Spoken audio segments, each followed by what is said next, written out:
In elementary school, we had social studies, and then when you get to Hello to all. My name is Percy Knapp. I'm the president of the House of Brain Senior Center Board of Directors. And I'm here to plead with each and every last one of you to bring this lease back to the floor. I'm charging Councilman Alameen to put a resolution on the floor to bring this lease back. We decided, since the mayor's office don't want to get no budge on the provisions in the lease that we signed, that I would rather have the lease signed and active rather than split the Hasselbrink family up, because this is going to destroy the family of the Hasselbrink, no doubt about it. Because I don't see how the mayor can come in and keep everything going smooth this day. I'm charging each one of you to do your servant duties that you was voted in this office, in this capacity to do. Also, I'm seeing about Bethel and St. Mark, the food program, because they pretty diligent handling the food and stuff. I wish you would do the right thing. On the lease with Hasselbrink, there was a few provisions in there that was disturbing, and also to some of the council people. Right now, I think we should go ahead and approve this lease so we can move forward and not split up the family. I think of King Solomon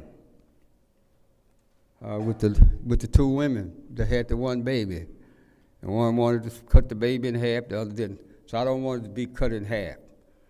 I would rather go along with this lease, and when voting time comes, we'll see what we can do, or in somewhere in between that, with this present administration that's in. But I'm quite upset about that. But I would like to see the families stay together, and you guys do the right thing. That's all I have. Thank you. Next public speaker, Madam Clerk. Next speaker is Shirley Wilson Johnson.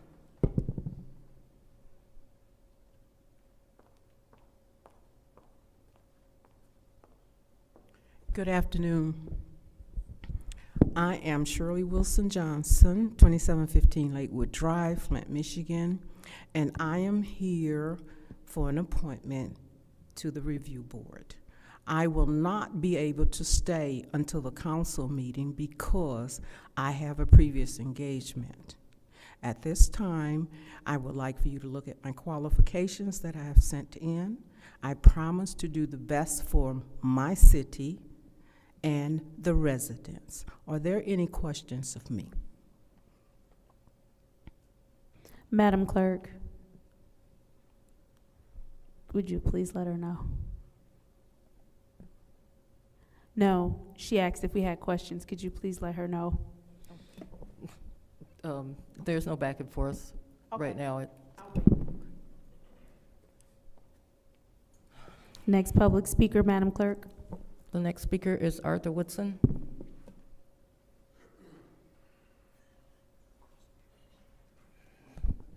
Good evening, Councilman Alameen. I think I came in here before the judge even said bring the resolution back up, and I asked you or made a statement that you should bring the resolution back up for Hasselbrink. And then looking over the videos, you had tabled it in August. Either you or Councilwoman Judy had tabled it back in August. So you could take it off the table by 5 votes and vote on it. If you're political, if you're looking to run in 2026, this would be a serious marker for votes in 2026. And then senior is a serious voting block. So those are the ones that you really don't want to get on the bad side. When Jaleel Carter came up for Hurley Medical Center to be voted on the board, Councilwoman Burns said she just wanted to talk to him. You had at least 3, Councilwoman Mashat, Councilwoman Priestley, and Councilwoman Lewis, speak out on Tanya about being personal. Guess what, y'all? Y'all are personal as hell. If I came up here appointed, somebody trying to appoint me, I already know it's 4 no's automatically because y'all do not like me and I really don't care. But don't speak about being personal. How many of you have been out there to pass out food in the wintertime just this past winter? Judy, I never seen you out in the community doing anything. St. Mark's and Bethel, I have worked at all these help centers. You have seniors volunteering, seniors. They own walkers and they still out there in the snow, still trying to pass out boxes of food. It's no way that they should be down here asking you to give them some money to help Flint. It's not to help their centers, it's to help the people in the city of Flint. And they shouldn't have to be down here begging. Let it be one of these big 501c3s.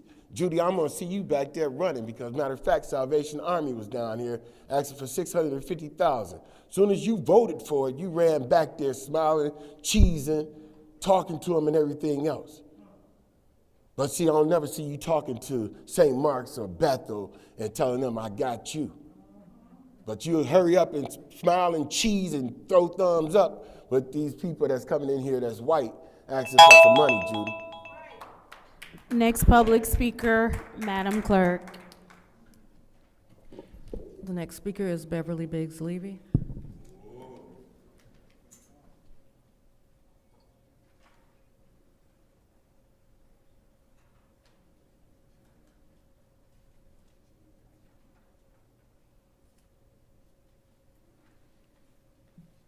My name is Beverly Biggs Levy. I'm in the 3rd Ward. This is about the 8th week that I've come here. That house, that building on Philadelphia and Saginaw, nothing has been done about that building. I don't know who to speak about it, but there's glass everywhere. And like I say, if a kid get in there and something happen, everybody gonna be like, oh, I'm so sorry that happened. You guys have the right to come and check it out. You say you got an ambassador, have she reported it? I don't think so, because nothing is being done. We need to get together for St. Mark and Bethel. You gotta feed these people. There's a lot of people in Flint that is hungry, have nowhere to live, sleeping outside, and y'all wanna turn it down because y'all got personal beef with Pastor Thompson? Dale, I'm ashamed of you. I am really ashamed of you. You don't wanna give this man something because you say he throwing shots or you throwing shots or something like that. That's ridiculous. He has nothing to do with feeding the people. If it was something that you gave in Cyrus Park, you would want them to vote on it.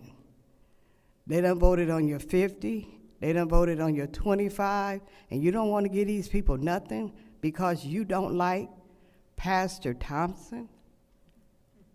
But you're gonna like that girl that y'all want to put in that 3rd Ward that helped me knock on doors to recall you. You're gonna like her real well. And I thought she was coming up because she was downstairs today. I thought she was coming up because what I can say behind a person's back, I can say it to their face. I'm never afraid, never. But you guys want to not give Hasselbrink no service. You don't want to give Pastor Thompson no service, Bethel no service. all of y'all need to be, you four need to be ashamed. That's why you can't hold your heads up half the time.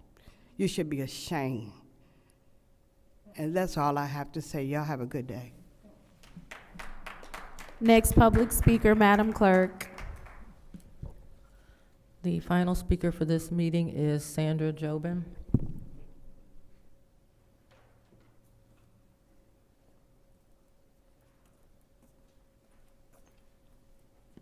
Good afternoon. My name's Sandra Jobin. I'm not from Flint, but I'm seeing what's happening in Flint, and it's very scary to figure this out. And you guys say that you want more people to come around here, but the first thing you start off with, instead of a prayer or the Pledge of Allegiance or anything to the country, you start off with, you're going to be arrested by a assault and battery. You need to read the definition of assault and battery and then tell me that somebody that speaks out in the audience is assault and battery. Because you arrest me for something like that, and I will have a lawyer. No, that's right. So for that point, the other point is, as far as Hasselberry goes, this is all a distraction. I'm sorry to say, guys, there's more going on behind the doors than what this is to do with the seniors. They just wanted to get to you guys to come out and keep your eye focused on the senior citizens, and it's disgusting that senior citizens that's already paid their dues through the years have to stand here and plead to you guys to keep something open for them to have somewhere to go, because some of them don't have family that come and visit. Some of them don't have a church that they go to, or they can even get out to go to. But you guys are disgusting. And then as far as some of you guys saying, well, I feel like I'm being put back in slavery and all this other crap, some of you guys still have your masters. And boy, they come across that desk like there ain't no tomorrow. When you vote the wrong way, wait and see what happens. It was proven on roll the tape back last meeting. You can roll the tape back and you'll see exactly. And if you can hear her, then she should have heard him. He never once said he wanted to change that vote. And so what you're afraid of is somebody getting in that seat and making that fifth vote and making a damn change for this city. And as far as the Republicans go, it's disgrace and to say that Gladys is not a Republican. She's paid her dues. And for you guys to sit there and say that she don't belong to be, when she was voted in as a delegate, that she cannot go to convention, a 70-some-year-old lady that's paid her dues, has fought for this water system, and you guys vote no? You're disgusting, and you know who I'm talking about. And you know what? Do a little homework. Find out who sits on that water board, because there's two of them right here on your council. Seeing as how that was the last public speaker, it is now time for council response. Council members may respond once to all public speakers. Only after all public speakers have spoken, an individual council member's response shall be limited to 2 minutes. Is there anyone who would like the floor during council response? Madam Chair, Councilwoman in the 4th Ward, you have the floor. I'd like to address the Hasselbring situation. Number one, I was not present during any of the votes as I was in Connecticut. Number two, it was asked that we drop that contract. They voted, the council voted unanimously for those people present. It was 8-0 to postpone it indefinitely. The only way that can come back is with a new resolution. Number three, Hasselbring again. We do not negotiate contracts. That is not our role. We are legislative. We do not negotiate contracts. We can only approve contracts. And at this point, if it was to come back, the mayor would veto it. So we can do everything you want, but it doesn't count for anything, and we will be violating our charter by doing stuff that is not allowed. So I just want to let you know, understand that there's nothing we can do as a body for Hasselbring without a new resolution with the dollar amount, because we cannot approve that previous contract because it was voted to table indefinitely. Thank you. Thank you. Is there anyone else who would like to speak during council response? Madam Chair, Councilwoman in the 6th Ward, you have the floor. thank you, St. Mark, for coming out. Bethel, Hasselbrink. The sad part is a lot of us lack the will to do it, so there is something we can do.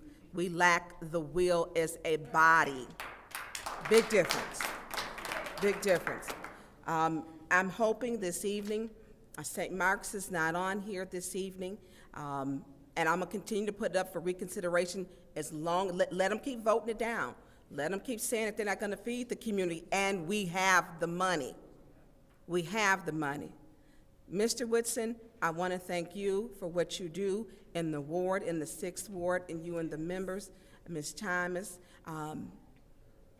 You serve more than just the community that's right there.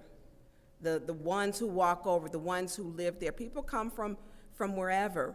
And that line, you run out of food before you run out of people to give it to. Water, vegetables, when it's hot, when it's cold. And it's hard when we lack the will as a council to do what we know is right, and we have the money. We have the money. Last time I checked, it was over 600,000, I believe. I'm not exactly sure what the number, but we lack the will. We're allowing our community to go hungry, and we have the money. We have the money. Council can't get 5 votes, should be 8. We're missing a 9th vote to feed this community. There's no way, no one, and it doesn't have to be if I like you or not, because I done voted on people's projects, and I don't even, it's not a like, it's the business. I voted on if it takes care of the people. Make these votes about the people, leave the personal out of it, so our community doesn't go hungry when we got the money. Is there anyone else who wishes to speak during council response? Madam Chair, Councilwoman in the 5th Ward, you have the floor. thank you. First, I would like to thank all of the residents for coming out. Thank you for voicing your concerns, your issues, and your opinions, because it means a lot. Thank you for being engaged in the process.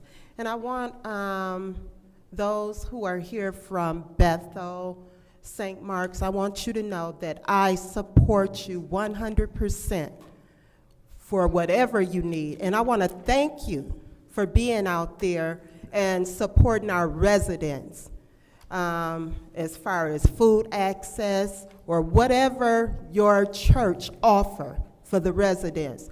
I know I work over at the St. Luke New Life Center, and on Fridays we have a food giveaway. And when I tell you there are a lot of residents in need of food, and whatever personal needs, whatever we have, we supply it. So there is a tremendous need.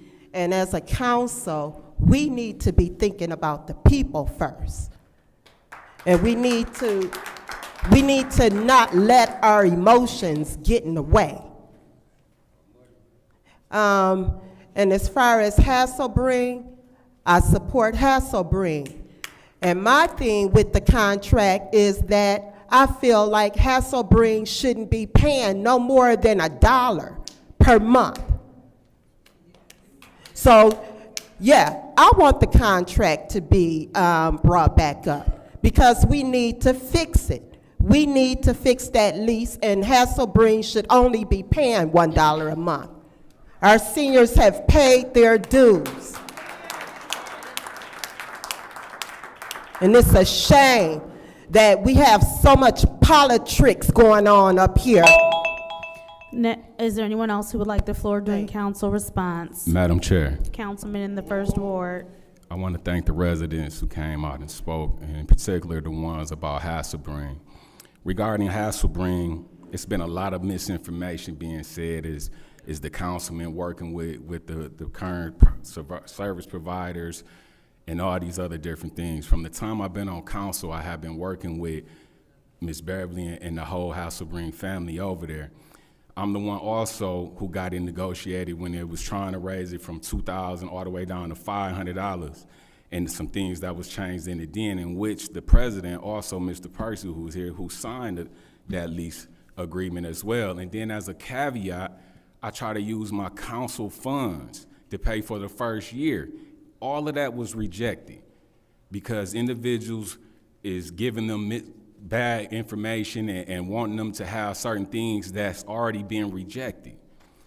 As my colleague said over in the 4th Ward, the one who has to bring this back up would have to be the administration. He's the one that negotiates city property. The council don't negotiate that. That was stated with the previous attorney when we had Mr. Joe was over there several times. I asked the question several times. So it has to come from the mayor in regards to any new resolutions or anything coming to this body to be voted on or whatever.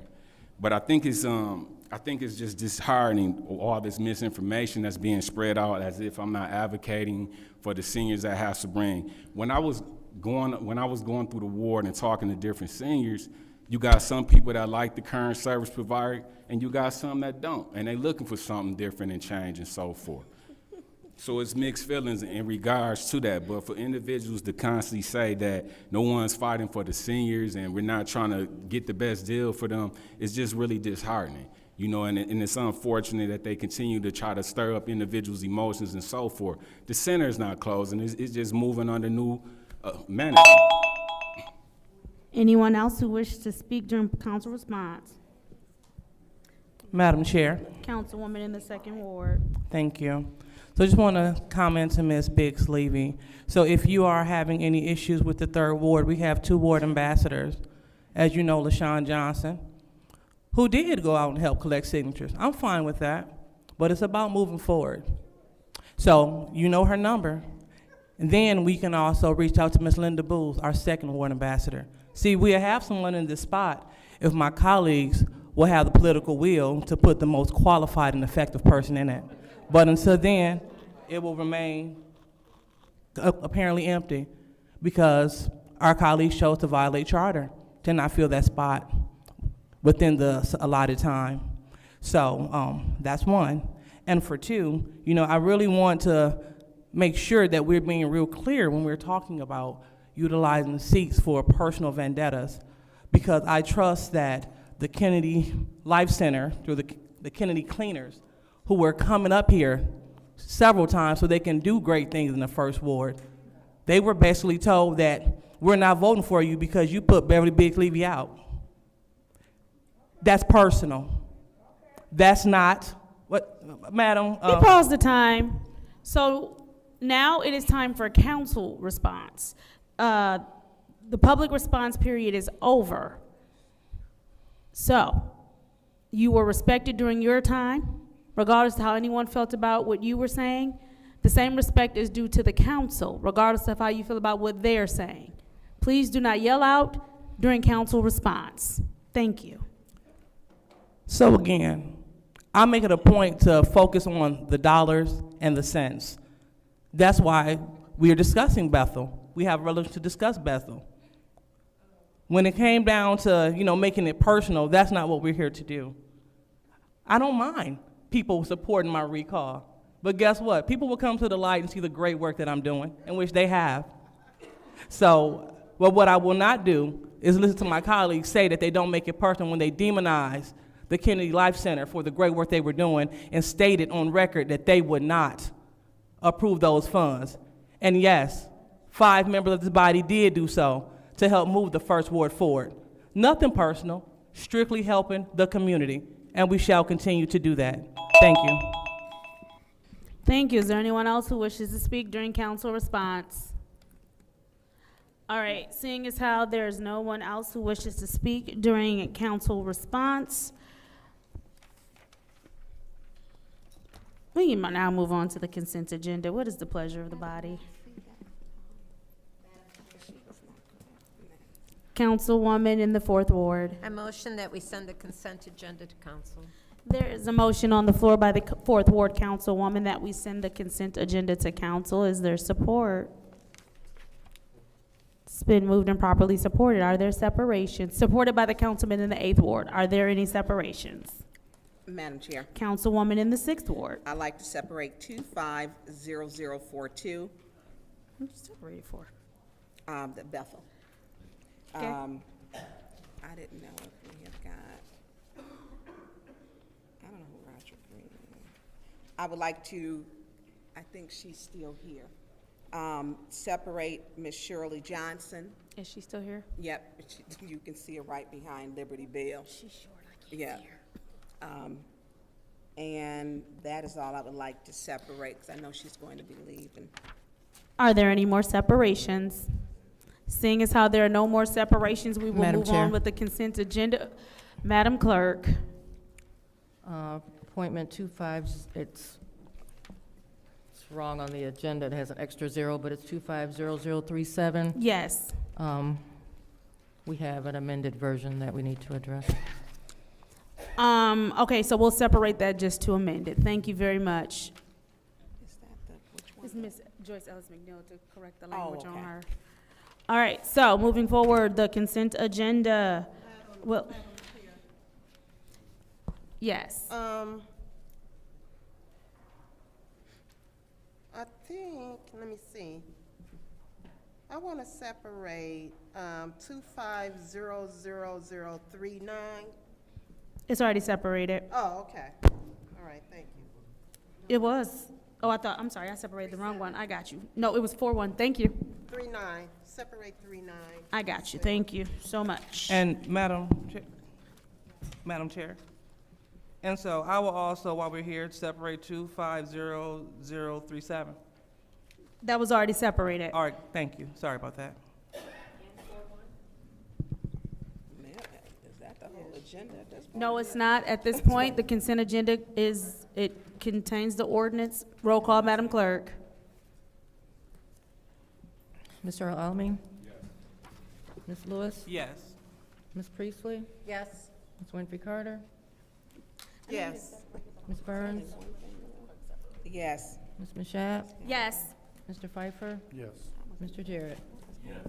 And the vote is 8 yes, 0 no. The vote is 8 yes, 0 no. Moving on to Resolution 250042, which is the reallocation of ARPA funds, Bethel United Methodist Church, Food Pantry, Food Access, and Food Support System. What is the pleasure of the body?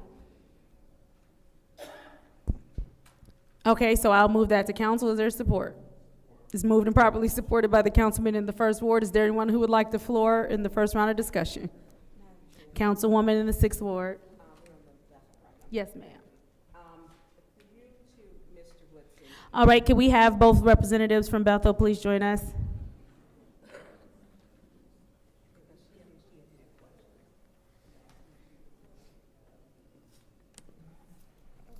Yeah. No, I'm not gonna get her. Mr. Winston and Mrs. Thomas, thank you for being here. We did have good discussion last week, and again, thank you for what you do. If you can just reiterate, because my colleague she had had questions in the Second Ward, Councilwoman Lewis, and we sent it to Special Affairs. She said she wasn't aware of what you did in the community. So could you just describe and tell us what it is again? I don't think she was in her seat at that time, to tell us what it is that you do, please. How much time do I have? You got 4 minutes. Yeah, you have my 4 minutes right now, so. Okay, we do the food and water giveaway every Monday. Okay, I'm sorry. We do the food and water giveaway every Monday, and we continue to do that since 2016. And we do it whether rain, sleet, or snow. I was out there this morning with it was 12 degrees. It was cold. And we were out there, we do that. Only time we're not there is if it's a holiday on Monday. A to Z, and then we'd figure that as the panel that would go across all homes. Mm-hmm. It would take into account everybody's issue. Correct. But we would be testing for all the items A to Z. Out seeing somebody from land bank or seeing somebody from the blight department. Real simple. Real simple. Maybe even put garbage cans up in the neighborhood on garbage day. Thank you.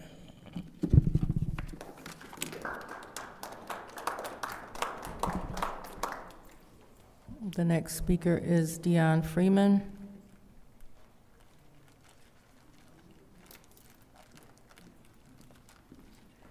Good evening, Council. My comments were for Finance Committee.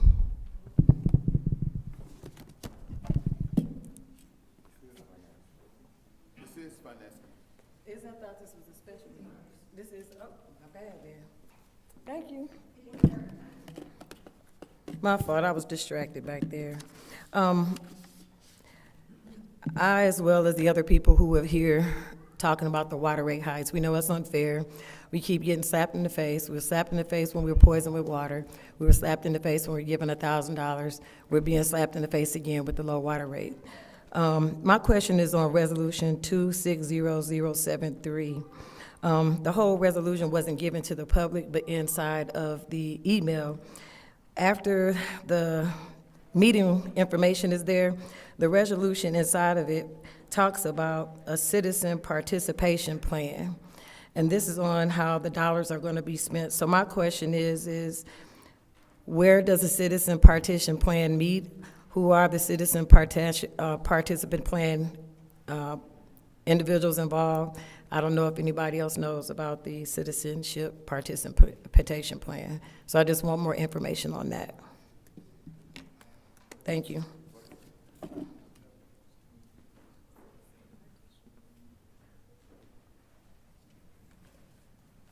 The next speaker is Audrey Muhammad.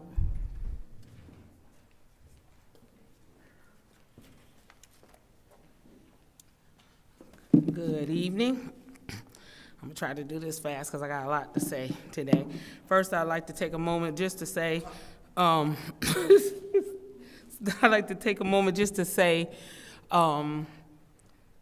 keep Bishop Bernadette Jefferson in your prayers for the loss of her husband this morning. Mr. Latham was definitely a mouthpiece, a pillar in our community. First, I had a tear in my eye, and then I started laughing and thinking about some of the antic things that he would say, and I called her and said that to her, and I got a laugh out of her this morning. I said, sister, his death will not be in vain. But just keep her in your prayers. Even last week, because that lead me into us going down to speak at Gleewood last week, because he gave us our pep talk, took our picture of us. He didn't get in the picture with us. That made me mad now, because he could have gotten that picture. But he gave us our pep talk and helped get us out the door. And not only did he do that, he went down there and spoke up for the citizens of Flint. And when he spoke about why the Netherlands came to support us, because they were getting some of their military equipment made here in Flint, and that the water was rusting out the parts. And so they came down here to support us when the water crisis first started. My daughter asked me, what was he talking about and why was he mentioning the Netherlands? Once I explained it to her, she said, okay, I got it. So let me just say this to you all, as a city council, you all have the ability to lower Flint citizens' water rates by lowering our service fees. It's been said before this council became the council members. It's been said years ago. You all, please, somebody come and bring a resolution to the floor, and the rest of you all get behind that resolution. Don't keep shooting it down. Don't shoot it down. Don't shoot it down. The residents are suffering. You all said it, but then you stand up and don't even back it. Back that up. The citizens need lower water rates. You all can take care of that. I complained a couple of weeks ago. I'm just letting you know, I complained downstairs about the lights out front to the right of the city council. Of the city hall. They're not working around to the front part. I did complain about it. They said they were going to take care of it. It had to be something like a simple switch because all of the lights are out, but they still out. I know they've been out at least since January the 12th. My car got hit out front that particular day, so I know they were out that day. Got a complaint, and somebody called and said that there's people campaigning here at City Hall, passing out popcorn with their pictures on it. I don't know if it's true or not, but that's what the word came. I thought there was no campaigning here at City Hall for candidates. Somebody need to look into that, and somebody need to put a stop and a halt to that. Yes, we do know how much money, we need to know how much money is in the ARPA funds, but don't y'all come saying it now since y'all getting ready to get up for re-election. Y'all should have said that 4 years ago when you first got in and knew how much money was there.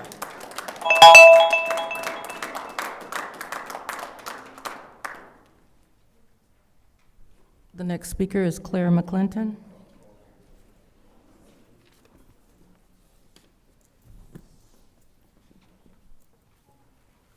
Yes, I want to spend this time to also send my, and hope that the city of Flint send their regards to the sudden passing of Latham Jefferson. He was, as has already been said, a pillar. He had no problem speaking truth to power. We enjoyed his, when he would have public speaking at different events, he would remind the leaders or elected officials how important Flint was to keeping democracy in America. He said that's why we don't speak German, because of the work that was done in the plants, building the equipment, tanks, and what have you here in the city of Flint. So we really gonna miss him. We got our hearts out to Bishop Jefferson. They was like a tag team. You didn't hardly see one without the other. And very few people know that Latham Jefferson was the first resident to file a complaint with the EPA in Washington. It's a little known fact about the spirit of Mr. Jefferson, so I just wanted us to give a moment of silence for him. Thank you.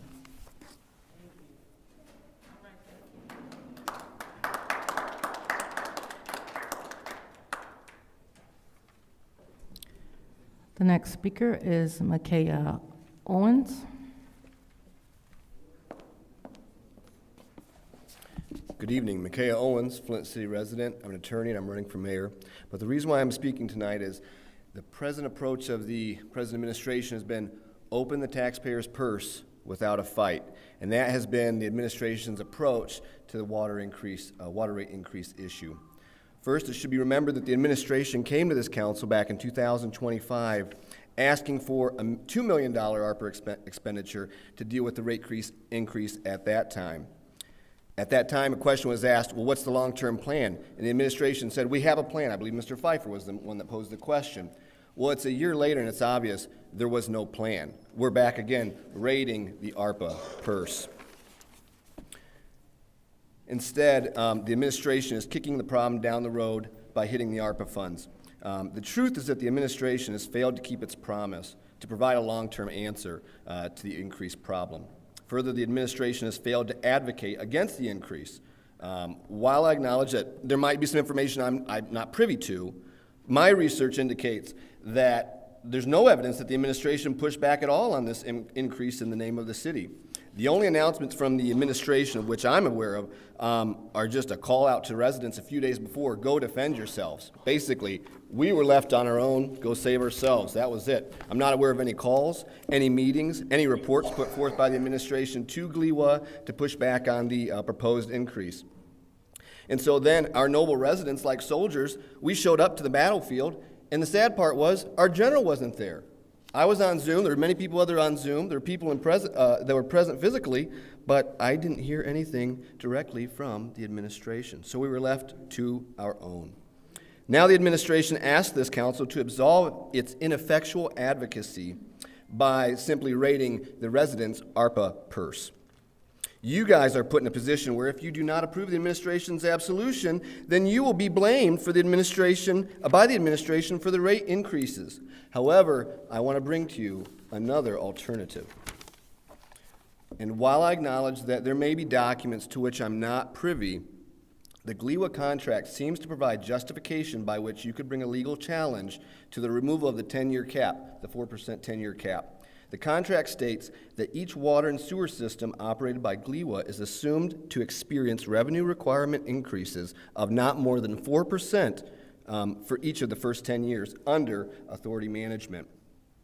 Now, this language, there's other language in the contract that could cut against that cap. I'm aware of that, but this needs to be referred to the city attorney. It may have been, and maybe we're not aware of that. If it has been, the memo needs to be read by this council.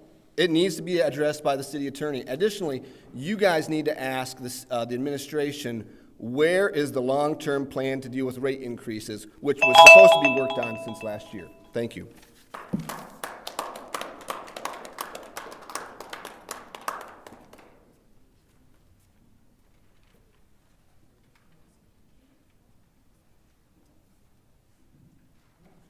Madam Chair, that was our last speaker. Thank you very much. It's now I was waiting for the next speaker. It is now time for council response. Council members may respond once to all public speakers, only after all public speakers have spoken. An individual council member's response shall be limited to 2 minutes. Is there anyone who'd like to? Madam Chair. Go ahead, ma'am. Thank you so much. I do want to thank the speakers for coming forward today. Rich, in response to your "we need a month," or where people can just put stuff on the curb and the garbage company will pick it up. Every single May is Love Your City Month. And every single week in May corresponds with something or a special item that they can put out that they normally do not put out.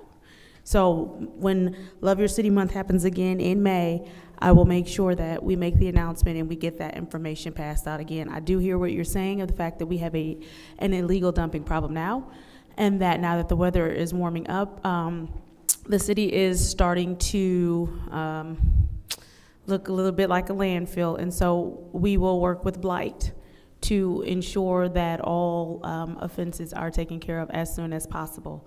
I do want to thank every resident, both of the city of Flint and every resident from the 112 communities that would be affected by the rate hike, for going to the Gleewood meeting, those who went in person and those who joined us on Zoom. I do want to thank each and every last one of you for standing up and giving public comment and saying that we do not want this. I want to thank my colleagues in the 1st Ward, in the 3rd Ward, in the 4th Ward, in the 6th Ward, and in the 9th Ward, because they also either attended via Zoom and were able to give comments as well. One thing that this council has been united on from the very beginning, without question, is the fact that we are not interested in passing a rate hike, and we're not interested in our water rates being raised. We're committed to ensuring that we do not raise water rates. I do also want to just, and I understand passions and emotions fly, but several of us have read the contract, several of us have been in contact with the city attorney, several of us are looking at every option available, but we are doing everything we can to make sure that that new cost is not passed on to residents. I yield. Thank you. Anyone else? Go ahead, Councilwoman in the 6th Ward. Thank you. I want to say thank you to everyone that is here. And I do want to say to Bishop Bernadette Jefferson, my heart goes out to you, my deepest sympathies. They were there, and I was on the line, and Mr. Jefferson left me a message on Friday, and because I was sick, I was unable to return it yet. So he had another, he was there and speaking about the water rates. I do want to say everyone's concerned about, number one, the water rates.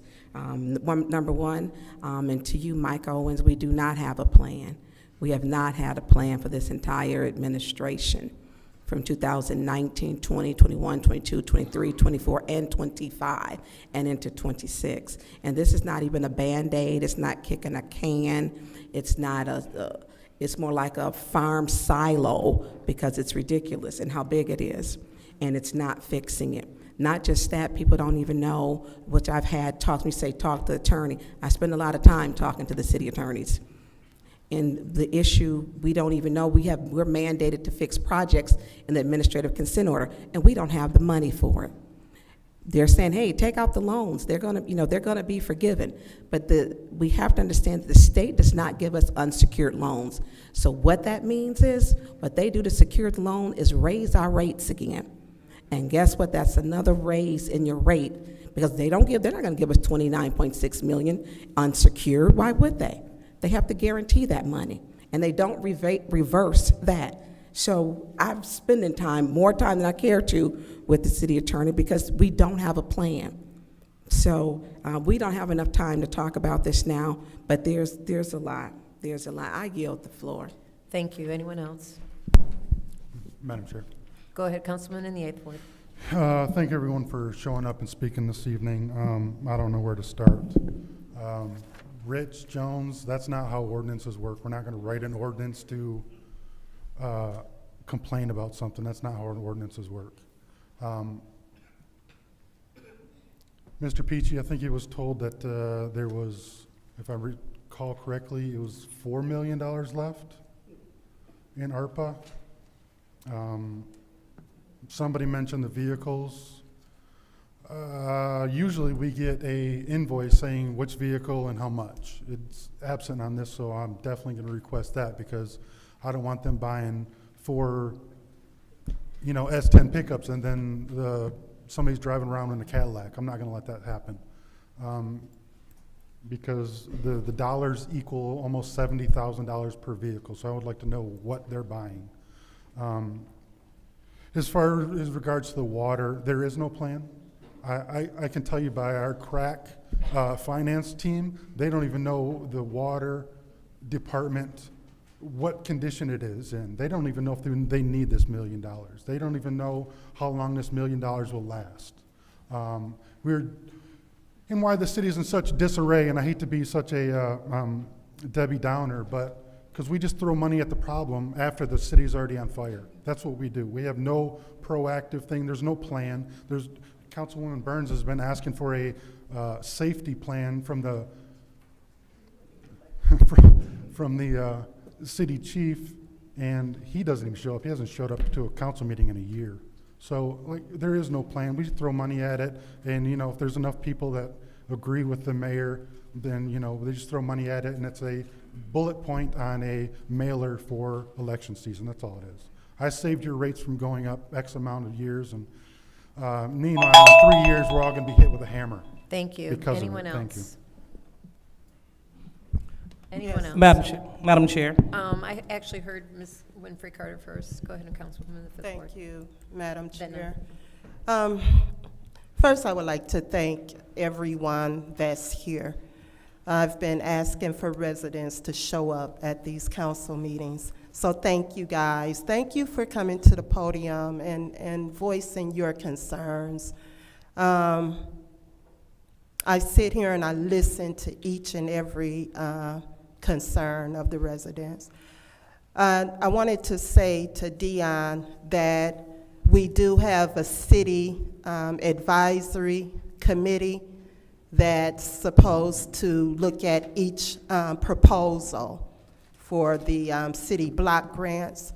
So we'll talk more on that later on in this meeting. All we constantly do here in this city is put a Band-Aid on the problem. It's a Band-Aid. No plan. No plan for this water. But we'll see what happens. I certainly do not want the rates to go up. And we're going to do everything that we can do to make sure that the residents are taken care of. Thank you. Thank you. Councilwoman the Second Ward. Thank you, Madam Chair. So I just wanted to start off with talking about the Black History Program that took place at Gloria Coles Library. It was a great program. I want to give kudos to Madison Academy, Westwood Heights, Hamady Academy West, and as well as Beecher for coming together and participating in the Black Dandelion Convergent Voice program. And also a special thank you to the Anna Nick Legacy Foundation for supporting gift cards for our scholars. It was a great time for them to actually, embrace and recognize Black history. And as well, it was the first time for many of them to speak publicly. So we're excited to building and growing our scholars. And so tonight, we are talking about taking money out of ARPA. I know that I requested for the Finance Committee to have a discussion to pick back up where we were talking about the ARPA funds when we were told that we had $2.8 million left out of $40 million. So I wanted to hear more about that, but it was removed from the discussion item. So that's one thing. But when we are asking for $1 million to come out of the fund, we need to know how much we're working with. Let's start there. And I agree with my colleagues. What is the actual plan? I went out, did some homework, got the contract, and Mr. Mick, he's pretty thorough. He was talking about the 4% hike. And so we need to get with our legal team to investigate what we can do, because they went over the 4%. We've been charged double digits for quite a few years. And so this is what it looks like. So definitely thank you for doing the due diligence. And I look forward to having the conversation to see how we can just stop throwing money at it, because when the ARPA funds are gone, who's going to stop your rates from going up? So we need to plug this hole now. So I'll be interested to see how we proceed. Thank you. Thank you. Anyone else? Sure. Go ahead, Councilman in the first ward. Thank you. I would like to thank the residents who joined us today and participated in engaging with us. I also want to extend my condolences to Bishop Jefferson and her family. Brother Nathan would definitely be missed. I would like to also make an announcement on March 21st at New Standard Academy. There will be an awesome event, sporting event, the M2D. Brother Chris Boss and his team is hosting a great event. I'm one of the sponsors for the second year in a row, and it's going to be an awesome event. Bring your kids, bring your children. It's free. Also, I would like to thank Powers Catholic hockey team, Go Chargers. I'm also a sponsor for them, and as they have made it to the championship, they're doing great things, and I really appreciate the opportunity to be a sponsor in support of them as well. And I would like to also thank the First Ward residents who have continuously supported me during my my legal battles and things as such.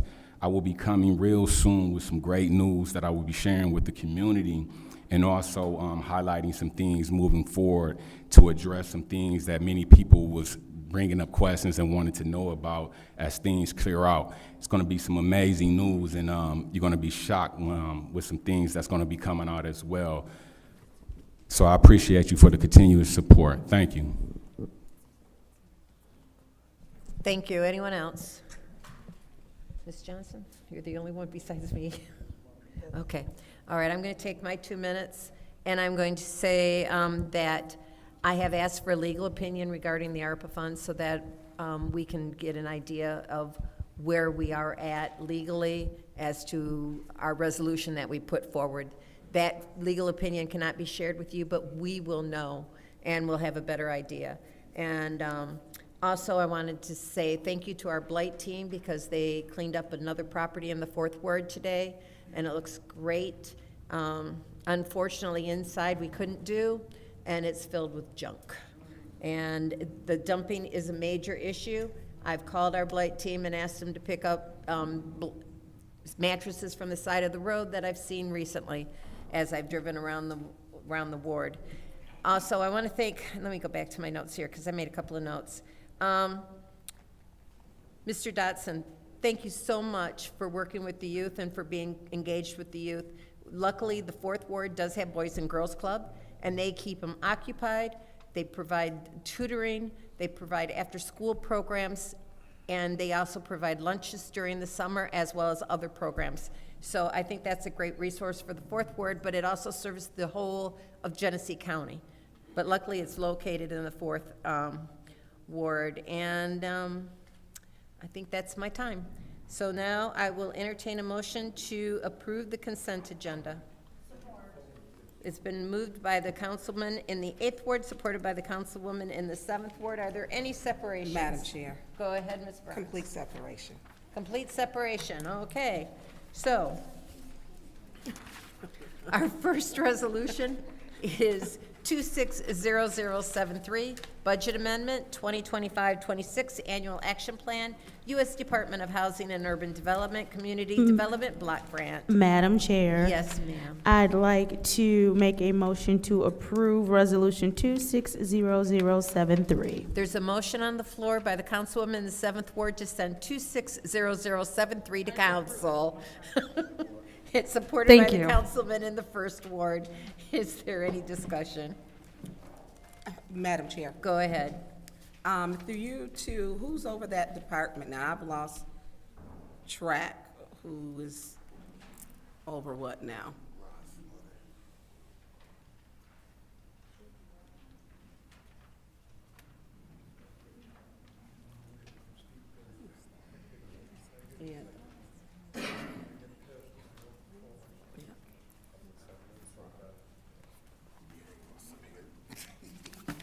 Hey, Mr. Slaughter, how are you? Good, very good. Good. So I have a couple of questions. So you took over Seamus? No, Ashley. Over Ashley? Yes. And Ashley took over Emily's? No, Ashley's not here anymore. She was the deputy. So I know it's been a lot of people coming and going. In regards to the community block grant, I would like a itemized for which companies that these are with the community block grant. Okay. There's one on here that says to be determined. For the 25-26, nope, all those have been awarded. I'm sorry, I didn't hear you. So they've been awarded.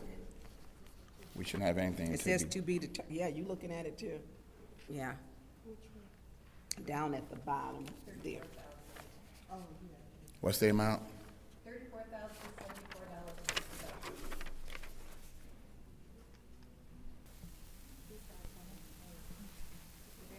It's the very last one. Under CDBG? Mm-hmm.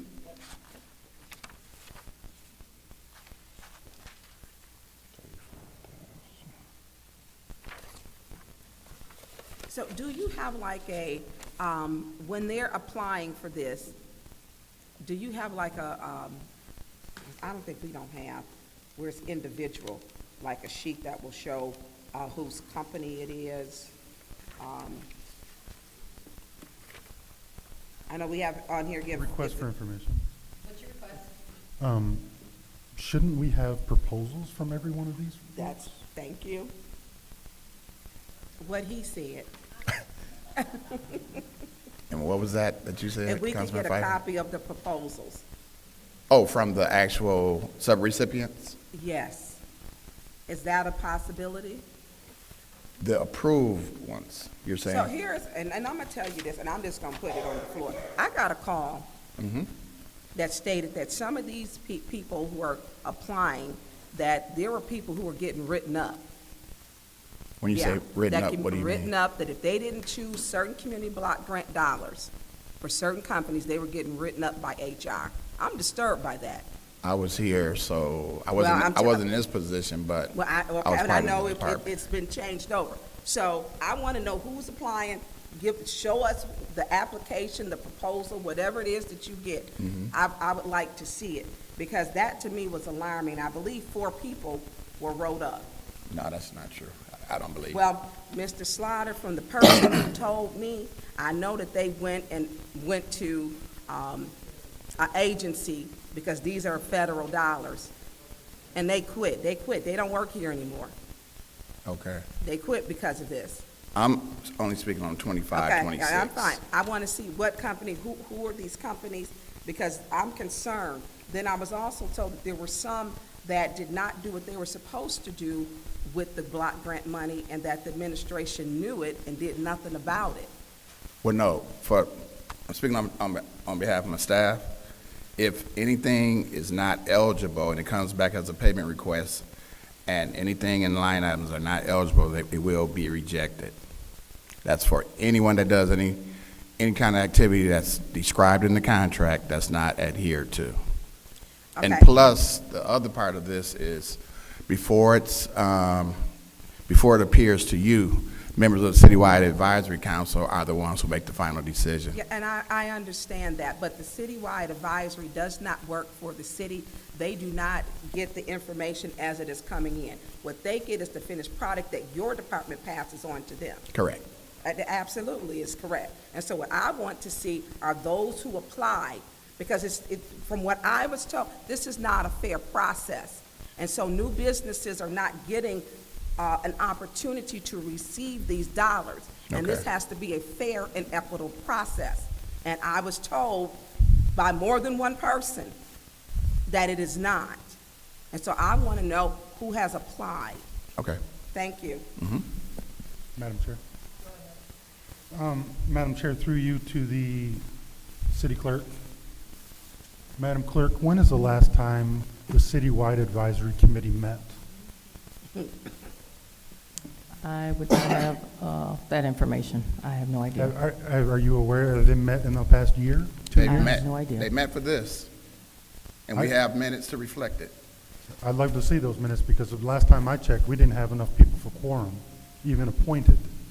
So I'd love to see the minutes on who was there in the quorum. So Madam Chair, through you to the city clerk, I would like a request of those minutes and who was there and if they met quorum.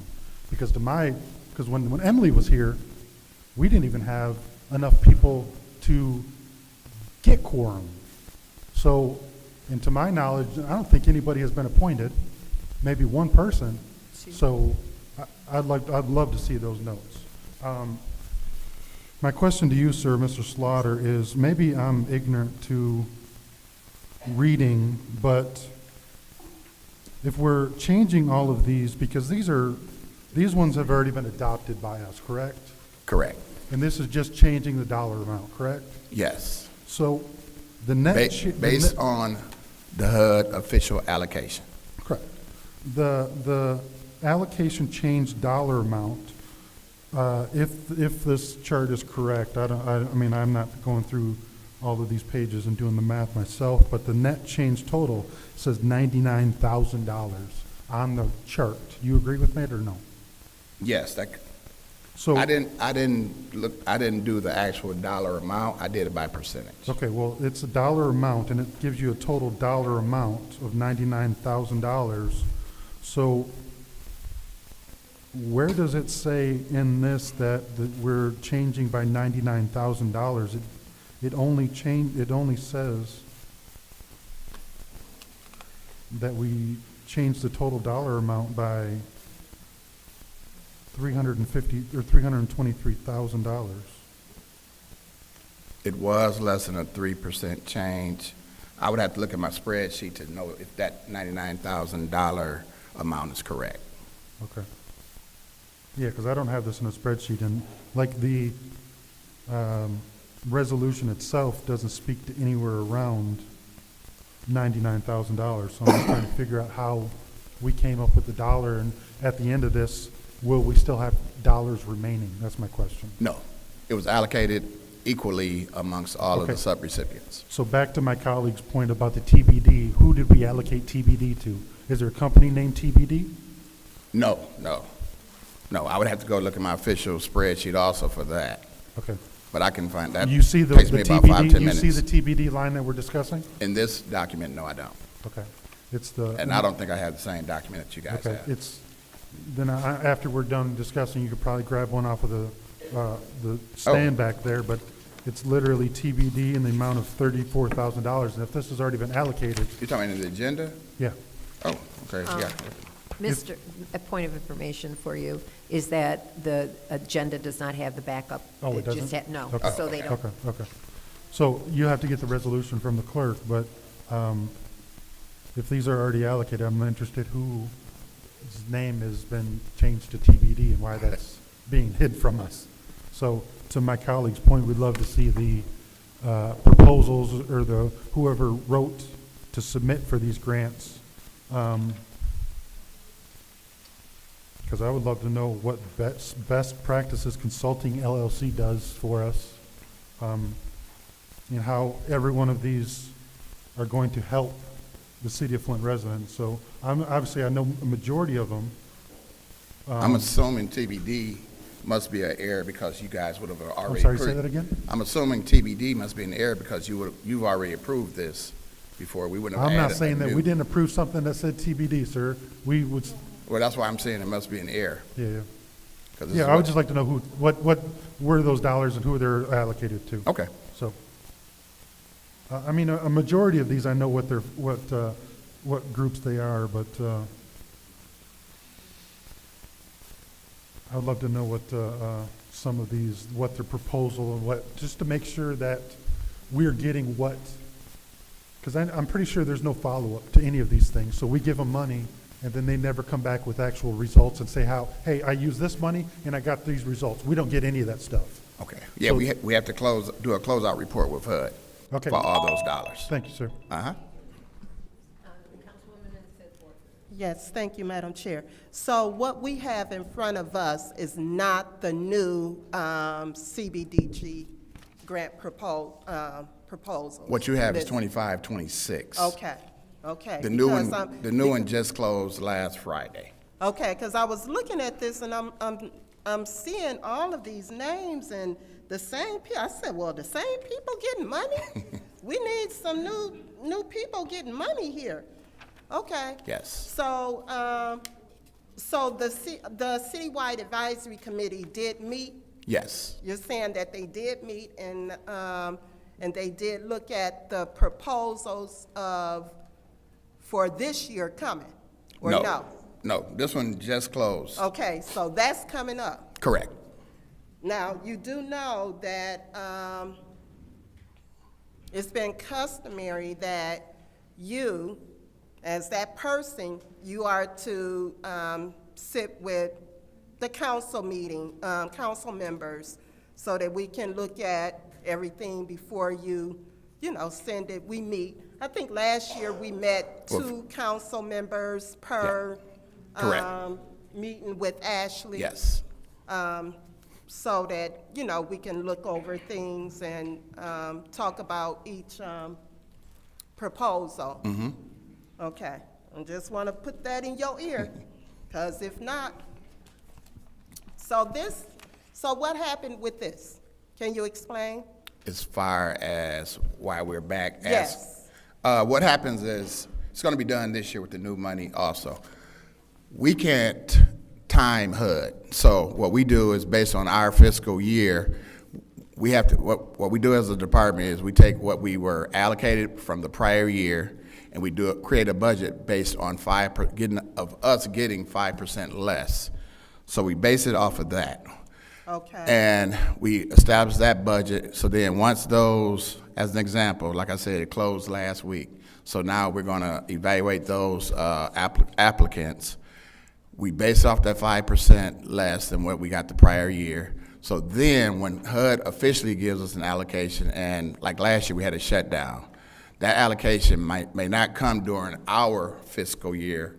So based on Washington, we base it on 5%. So then when they actually do finally sign off on the allocation and send to the Detroit field office and it's delivered to us, then we come out with the difference. And it's never to the penny. This year, like Councilman Pfeiffer said, there was like a 3% difference. It was 2% for CDBG, 4% increase for home, and then 3% decrease for ESG funding. So then we allocate that evenly based off of that percentage difference, and we don't affect what's already provided to whoever the recipient is. Okay. Yeah. So you basically need us to authorize, vote on accepting the new allocation. The official allocation, yes. Okay. Yeah, yeah. Okay, thank you, Madam Chair, I'm done. Thanks. Okay. Anyone else in the first round? Madam Chair. Go ahead, Councilwoman in the second ward. Thank you. A few questions. So the first question is, did the advisory committee have a quorum? I don't know what makes a quorum right here, right now, but I do know the advisory committee was there. There were some people that weren't there, but they were present to make a decision. So was it 5 people there? 1, 2, 3. I believe so. I can't, because that was over almost a year ago. Okay, all right. And so I'm looking at this, and I know that it has been communicated that we have some people that have not received funds yet since 2024, 2025. So everyone has not received funding that have been awarded previously. No. You saying from this contract or prior to? No, I'm saying from the year before, some of the C community block grants in, was that 2024, 2025? 2024 and 25 have been, but this current list, some people may not have an active contract. Right, yeah. So I'm not talking about this list. I'm talking about just in the past that monies have not been allocated that have been previously awarded. So some organizations, they were awarded like in 2023. didn't receive any money. 2024, they haven't received any money. And 2025, they didn't receive any money. I can't speak on what happened prior to me being in this position. Okay. Yeah. Okay, so what do you? I can check on that tomorrow morning to verify for sure, but I can't speak on that behalf right now. Okay, I appreciate that. And also, and I just wanted to comment on my colleague in the 5th Ward. I know that she mentioned meeting 2 at a time with you to talk about this, right? Mm-hmm. The way Ashley did it. But to my knowledge, Ashley was reprimanded for meeting with us about this. And so is it the case that we must go through Clyde to get this information? That, I'm not sure of how that process works. Okay, so that's fine. I'm going to go to. No, it's cool, hold on. Okay. Through you, Madam Chair, to Mr. Edwards, please.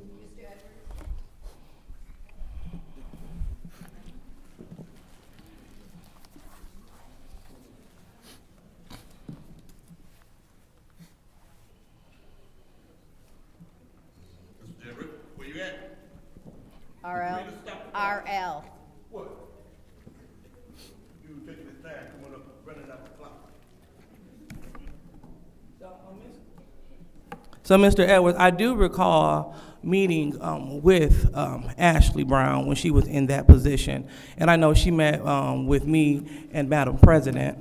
And just to go over any concerns that we may have, a valid thing to do. But like I said before, I was advised that she was reprimanded for meeting with us. So I just want to make sure that this body has an understanding of the proper protocol that we have to go through in order to get this information. So in order to get this information, do we set up a meeting through you?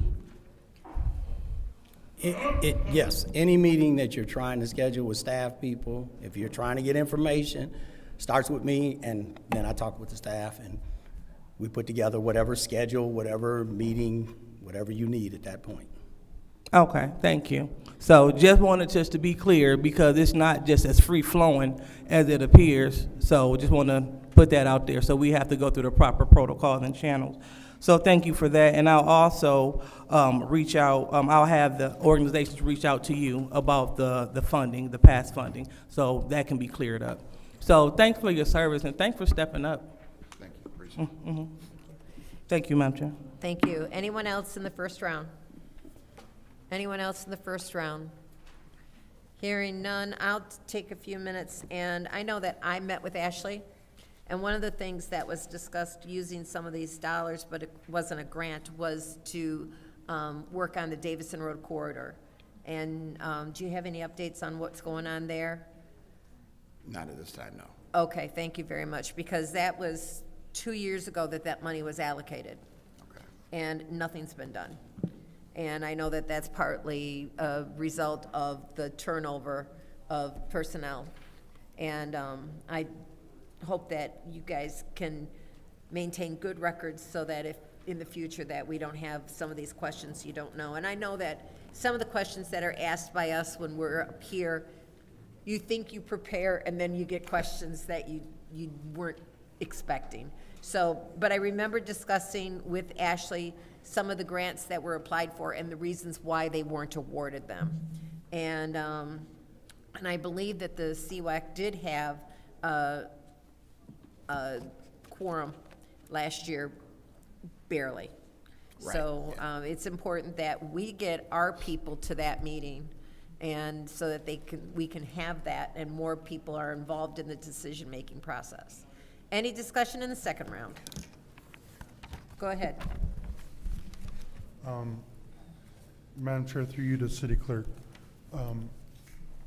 Madam Clerk, is the Community-Wide Advisory Committee subject to the Opens Meeting Act? All boards and commissions are subject to the Open Meetings Act. So would you not have had a meeting notice that you would have on record of the meeting?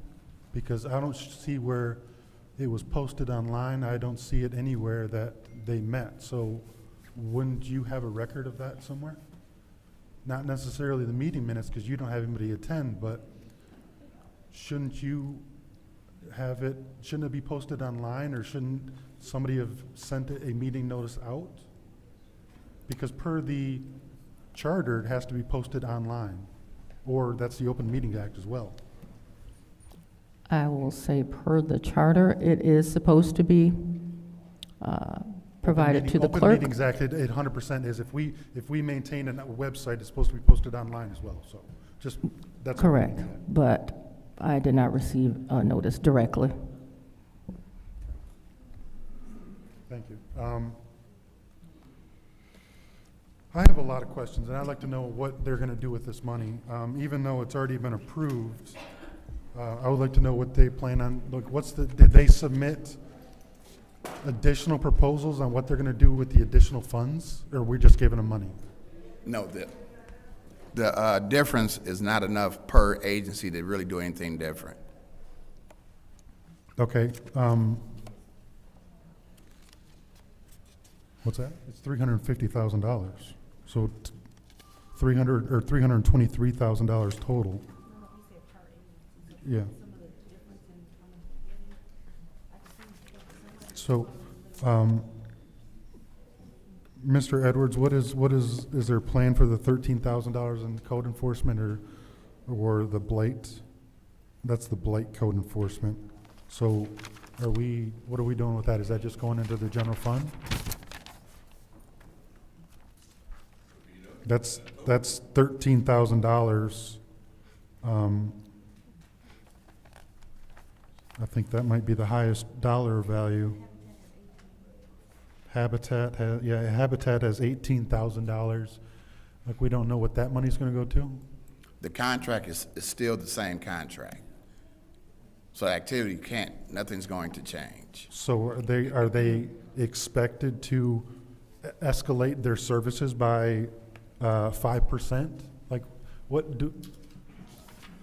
I'm confused. We just call people up and say, here's more money, but like, just keep doing what you're doing? We don't ask? They didn't ask for the money? We don't know if they can take it? The way it works, say for instance. Thank you. Anyone else? Go ahead. Go ahead and answer his question. The way it works, say as an example, if you have a contract that's the one you just said, $300,000 for the blight. Say you got 2% additional, say whatever that comes up to, so maybe an additional $10,000. When they have a contract for $300,000, by the time they close out, they may not have used every single penny of that $300,000, so that comes back to the city, and then it's reprogrammed. So with the increase of, say, the $10,000, instead of, you don't use the whole $300,000, you use $298 instead of $2,000 coming back, $12,000 is coming back. So they don't spend to the dollar. It's just almost impossible to spend to the dollar. And whatever you don't use in that contract, if you can't use it for an eligible purpose, it comes back. Does that answer your question? All right, thank you. I yield. Thank you. Anyone else in the second round? Madam Chair. Go ahead. Thank you. Mr. Slaughter, so this is the money but it was cut underneath the Trump administration. Is that? No, the one that's coming up will be the one first. that's coming up is going to be? Yes. Okay. I'm kind of loving the dialogue, because those 5 votes that were normally just there are not there right now. So this is interesting to me. I'm just saying. I appreciate the questions that my colleagues are asking. I truly am. Now, when will they receive this? excuse me? When will they, well, we got to get, These contracts our fiscal year starts in July 1. So these contracts would have to, remember there was a government shutdown and everything, but these contracts will expire in June 2026. Are you planning to meet with us for the next ones? Of course, that's the way I've been told that's how it happens, yes. Okay, right, the way it's supposed to happen. But I do know that Mr. Edwards, I do know that Mrs. Harris was admonished for meeting with us. So. Not by me. Not by you? No, ma'am, not by me. Okay. And so I do know where they state that, I mean, you can't get a phone call Literally, I have called staff to ask a basic question, and staff have said, we cannot talk to you. I said, look, I need a yes or no. You know, if it's a yes, press the button once. If it's no, press the button twice. So, I mean, we're not to run day-to-day but to tell staff they cannot speak to council is utterly ridiculous for basic questions. And that is a problem because it becomes bottleneck. We're not instructing, but to ask a question? And it's the point where it's a problem.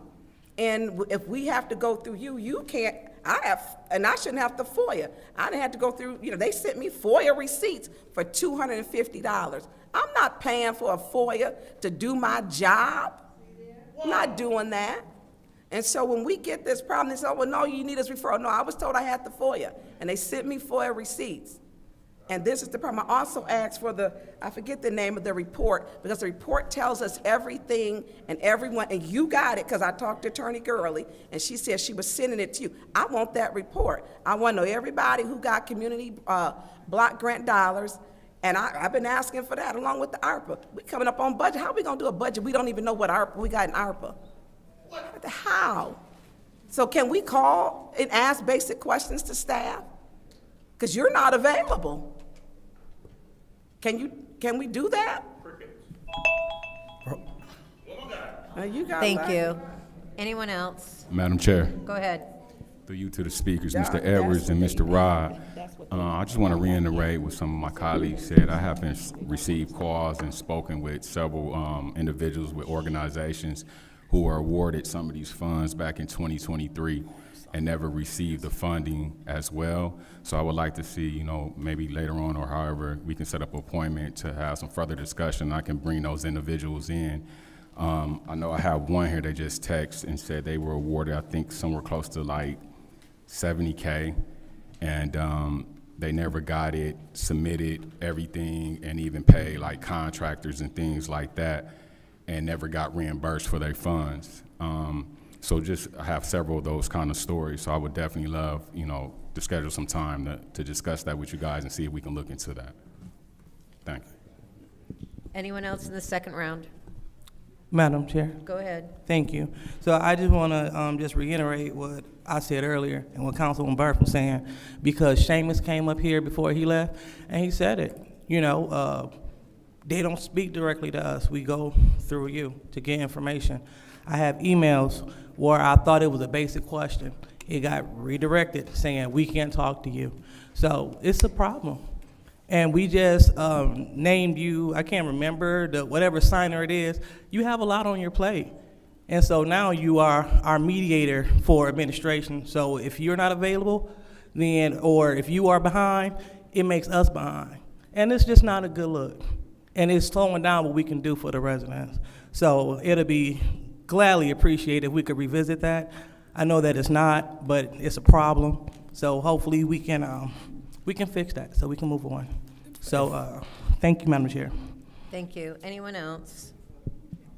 Anyone else? I'll take a few seconds just to say that since this is just a revision of what we did last year, and that was the money's already been approved, and we've got to spend the money rather than send it back, that I'm going to go ahead and support sending this to council. I don't know if it's going to pass or not, but we need to spend the money, and I'm not in favor of sending any money back to the government. So this is going to be the vote to send Resolution 260073 to council.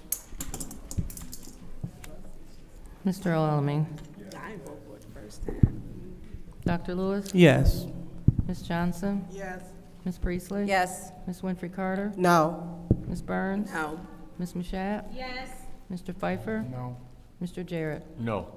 The vote is 5 yes, 4 no. The vote is 5 yes, 4 no. That will be sent to council. Our next separated resolution is 260074, change order number 1, Sorensen Gross Company, Cedar Street Pump Station Rehabilitation. I will entertain a motion. Madam Chair. Yes, ma'am. Make a motion to send 260074 to council. It's been moved by the councilwoman in the 7th Ward, supported by the councilman in the 1st Ward to send to council. Is there any discussion? Madam Chair, Go ahead. I see Scott Dungy's already up out his seat. Through you to Scott Mr. Dungy. You knew that was coming. Mr. Dungy, I mean, at this point, what else is wrong with the Cedar Pump Station? Do we just start over? All right. So the Cedar Pump Station, there'll be 2 tonight. This one's just for the pump station itself. So that station was built in 1948. They're pretty much rebuilding it. You know, all new pumps, all new ventilation, new electrical, new everything. But again, this project was fully designed during COVID. So by the time we got it, there was a few things that were missed. A few. Can you name those things which are missing? Yep. So in the inside of the building, there's a domestic domestic water line that feeds everything, from the boiler that creates the heat to your drinking water. They're galvanized for whatever reason. They missed them, so that's what that change order You 18. said they missed them? The engineering firm that designed this They- restoration they- project. So they And did not know that the. They did not know the plumbing was that bad until they got on site to do the demo and all of that. And Do they I don't want them to. Do they pre-site, you know? Like I said, this project was done during COVID, and there was a lot of, they did a lot of things off of So prints. which They part made of it COVID? So we're looking in 2019 to 2020, right in there is when this was 20 designed. 2020 is when they officially said we had COVID. Yep, So within 6 years, it deteriorated that bad? they just missed a few They things. missed They the- just didn't know that these things were bad. What engineering firm was this that didn't know? DLZ, DLZ. And so when you go to look at the scope of a project, that's the entire project. I mean, well, you got to be very particular on the scope of work. I'm learning as a department, I'm fairly new, but that scope of work is so critical that and the contractors go by it 100%. If you didn't put on there, look at the domestic water system, you said refurbish the pumps, you said replace the pumps, they're looking at, only what they told them to look at. Yes, And so these are items that they were told not to look at. yes. But a And we were thorough not allowed engineering to firm. give input, so. Yeah, but if you're looking at something's connected to something, and you see something else that may have an issue, and you're physically, Yes. looking at it. I mean, because for one part to work, another one has got to work too. So how do you miss all of this? I'm kind of bewildered on it too. But the state did say that they had the money to finish this project, even though these are change orders. The state said there's enough funding coming from the state to pay for this. It's not coming out of the coffers. You said the state? Yes. Okay, can you finish naming what else is on? Okay, so you got domestic water line, then we go right down to the next one, C19, windows. The windows were covered by wood. Vandalism tore the windows out years ago, and the wood was in there, it was caulked, and they never tore them out. So once they tore them out, there's asbestos in here. So. But I mean, that would be reasonable because the pump station is how old? 1948. Yeah, so I mean, that should have been known. I mean, Right. that was even before the 1974 lead or, so, okay, go ahead. Okay.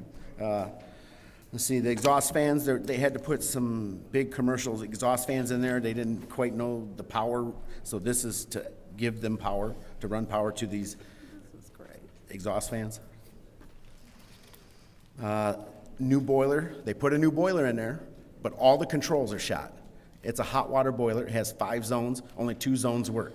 They had no idea that the controls were in such a disarray. The chlorine room, the old chlorine room used to be right above it. So anytime it sprung a leak, and that's one thing that they refurbished, the old system, anytime it leaked, it would leak down through the floor and right on the boiler. So it rotted the boiler, so that was their immediate replacement.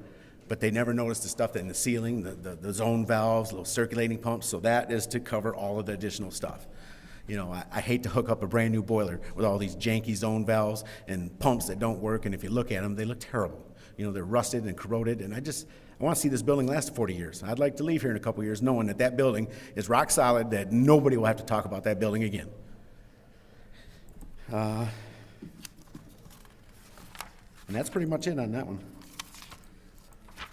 So we had some electric heaters in the chlorine room. They didn't know the heating system was shot. Like I said, there was 3 of the 5 zones that were bad, and they didn't know the heating system was shot, and all the ventilation fans they put in there overwhelmed what little heat was there, so. That's my time. Thank you.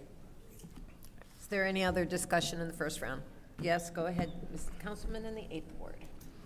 Mr. Dungy, you said something that the state has plenty of money for this. What account is this coming from? I wasn't aware that we still had state money that we're spending. So these 2 contracts had no contingency, but due to the Saginaw Street project, I want to say, there was a little bit of extra funding that was left over. So after they looked at everything, the state said there is enough money to. Under what program? That I couldn't tell you. All I know is it's coming from the state. To my knowledge, we don't. Somebody correct me. I don't think. Believe me, I would not let these change orders go through if we didn't have the money. The revolving fund that we've applied for, but I don't recall like. No, this is state ARPA funds. I want to say. I don't think that this is not ARPA funds. It's coming from the state. I don't recall. We did verify that through the state. I don't. That money was available. But funds available from where? I mean, she's coming up to bail you out. The money gal. Hello. State ARPA awarded the city of Flint $11,850,000 to cover the water main project for the Saginaw Street bricks. When they were replaced, water mains had to be replaced. Okay. LA Construction was awarded a contract. The contract may have been about $2,085,000. They didn't exhaust all those funds. Therefore, funds are remaining that we can use for So the how much was the Saginaw Street? The Saginaw Street water, just the water main project, I believe it was $2,083,000 or so. I just know there's a little over $400,000 remaining. So out of that 11 million, we're paying the Saginaw Street, we're paying Cedar Street. Cedar Street pump The 5 million, station and this whole 5 million is coming from that? $5,145,000 is for the pump station, and I believe, $3 million or so was for the reservoir. So know that hand in hand, there's a change order for the pump station as well as there's a change order for Torrey Road. Out of those remaining funds that were not exhausted from the LA construction project, out of the state ARPA dollars, that allows us to utilize the additional fund required for the change orders for both projects. Because the LA construction project, it was estimated to be the amount of $2,083,000 or whatnot. They didn't exhaust those funds fully. There's over $400,000 remaining off of that where they're no longer now there. They're unallocated and they can be used for the change order for both the projects at Cedar Street. So if this one gets approved, there's going to be how much left? After that gets approved and you approve the reservoir, there may be about $25,000 remaining from state ARPA dollars. So anything beyond would come out of our pocket, yes? Yeah, but we're not gonna need any You money. know what? We've been sold down the train of no more change orders for 5 years. No, we're not gonna have any more change orders on that. All right, somebody. You write that down. Somebody clip this. Somebody clip that for me. You have till Off of November, YouTube. but you write that down. No, Put it they're in not the See, gonna. when it comes to a change order, you won't be up here. Like you'll miss that day. I know it. No, I'm not. Thank you, Yes, Madam Chair. you're welcome. I'll make sure she comes just for this reason. Any other discussion in the first round? Any other discussion in the first round? Any discussion in the second round? Any discussion in the second round? This is the vote to send resolution 260074 to council. You might as well stay. Just a reminder for everyone to please silence their phones, according to city council rules. Dr. Lewis? Yes. Ms. Johnson? It's not in. Ms. Priestley? Yes. Ms. Winfrey Carter? Yes. Ms. Burns? Yes. Ms. Mashat? Yes. Mr. Pfeiffer? Yes. Mr. Jarrett? Yes. Mr. Alamin?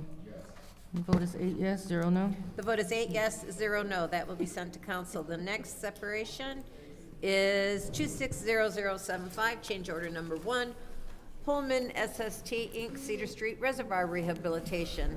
I'll entertain a motion. Madam Chair, Go ahead. motion to send 260075 to council. Motion by the councilwoman in the 6th Ward to send 260075, supported by the councilwoman in the 7th Ward. Is there any discussion? Madam Chair. Go ahead. Can you? All right, you want me to go down the list like I did on the first one? Yeah, I do, because I like Okay. for it to be on the record. So this is the second half of this big project. The pump station pumps the water out, and this storage reservoir holds the water. So again, they didn't understand. So on the top of the reservoir, there are big concrete slabs, and in them, there's big blue vents. They paid to replace the vent, big round vent, so they spec'd it out to cut it, replace the vent. When they got there, the whole concrete slabs were deteriorated, falling apart. They could cut it and put the vent in, but they were afraid that the structure was too unsound. So it wasn't stable. Right. Concrete had spalled. It's 1948. So, change order 2, 16, and 18 are all refurbishing of totally rebuilding the top casting to accommodate the vents. There was one on there that's $198,000 because when they built it in 1948, they had certain standards, but obviously if you totally restore it, you gotta bring it to today's standards. And the way the hatches were and the vents were, it wasn't right, so they had to make it a little bit bigger, and that's why that one was so much more. Okay. And 2, once they got in the old reservoir, one of the expansion joints had asbestos in it, so they had to remove all that, and they didn't know that because it's in the reservoir. They did an ROV inspection and stuff of that nature to see what's in it prior to, bidding this project, but until they drained it and really started looking at all the joints and tearing them apart, they didn't know that there was going to be asbestos. So that's on here. There's an electrical panel that feeds all the stuff up top. It was all rusted out. They didn't realize that. Another hatch riser, and pretty much all hatch risers. A couple of the hatches didn't have switches. We have security there. All the hatches have little safety switches on there, so if you open that hatch, we get a warning at the water plant for vandalism or some type of hatch entry. So a couple of them didn't have it, so we added that to that, so every hatch on that well is protected by an alarm system. Okay, so if someone was to try to get into it? Yes. Okay. It'd be nice, pictures sometimes to show. Sure. I mean, I know that you probably, with these projects, because I know that some of my colleagues really like they're visual, and it shows so that they can look at it. Yes. And which will probably limit the amount of questions. I will make sure from the future I will have them. If you could please do that, Yes. do that, I would appreciate that. You're welcome. So I think when we're looking at the year of the building, and then also we look at with Flint being poisoned and everything that was in the water and the lead leaching, that our system was, because of the corrosion was sped up by not having the water treated. Right. And yes, I mean, and that is to be expected, and it's almost the same with our pipes now, where we're having all of the leaks, the water main breaks. Right. And the water wasn't treated, and the pipes were corroding at a faster rate because they weren't treated. So thank you for answering the questions. You're welcome. And I appreciate you for not having the 35 seconds that we lose if you got to walk down. Well, Thank you. I know time is important. I try not to waste it. No, thank you, and I appreciate it. Thank you, Mr. Dungy. I yield the floor. Thank you. Anyone else in the first round? Madam Chair. Go ahead, Councilman in the 8th. This is not going to be directed at you. This is just me speaking aloud. So,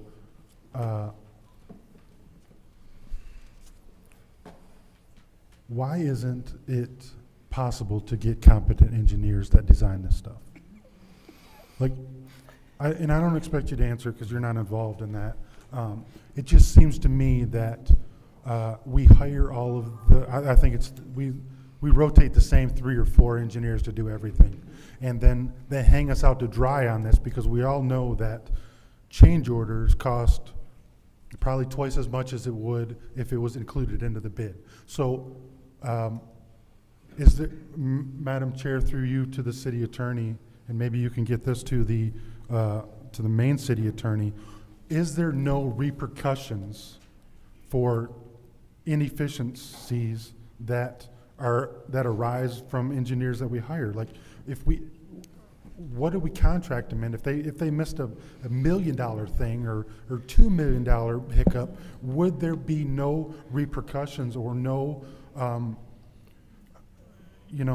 legal liability that we could go back to them on? We hire them for a service, and then when we don't provide the service, we have $400,000 worth of change orders between these two projects because, and I appreciate you saying it was done because of COVID, but people didn't become morons during COVID, so that's not an excuse. Like, we hired you to do a job, do the damn job, or we're gonna fire you and we're gonna go back and try to get some of these monies. It doesn't make sense to me how we just continually, and I say continually because this happens more than I would like, I would say that, where we just bend over as a city and take it and accept these change orders and accept the inefficiencies of these engineers and whoever we hire. Like, why aren't we following up and making these folks accountable for what we're hiring them to do? Like, how do you not know an electrical panel's rusted out if you're revitalizing a building from 1945? Right. Like, to me, then we need to blacklist DLZ. Yeah, but we won't. I'm sure the next week we might have another resolution where we give them a $3 million contract. To me, that boggles my damn mind.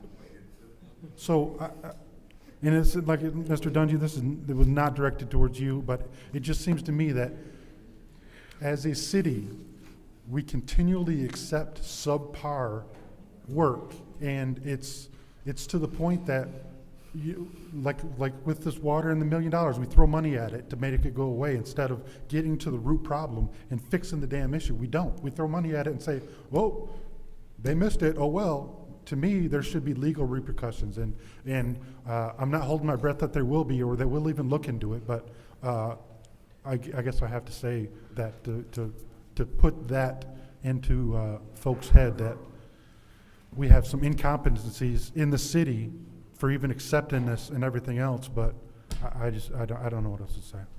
I have your sentiments too. Yeah. I have complained to DLZ from day one about how do they miss this and how do they miss that. Now, we did get them to eat, so there's 3 large swing valves that need to go in there, and they only purchased 2. They were going to try to add that change order to this. That was $72,000. Mr. Marwan and I fought, and we got them to eat that. And then later on, there's 3 sluice gates up there, and they ordered the wrong valves. They ordered 480 volt versus 110 volt, so they need to get power up there. So, it's easier just to run power up there than to send the valves back and get the right ones. I was like, well, it's not our fault you ordered the wrong voltage valves.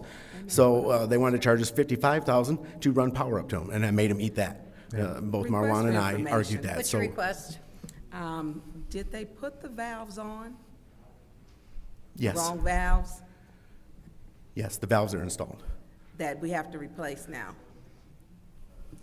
So they replaced everything new on that.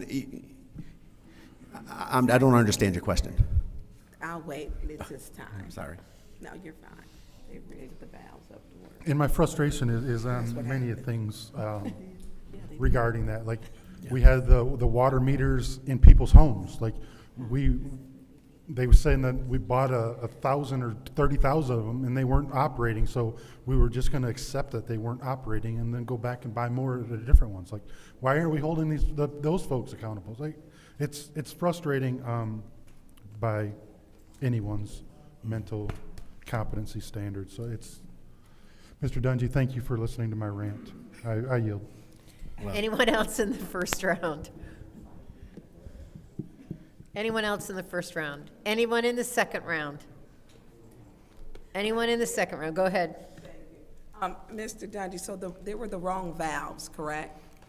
They had to replace 3, but they only bought 2.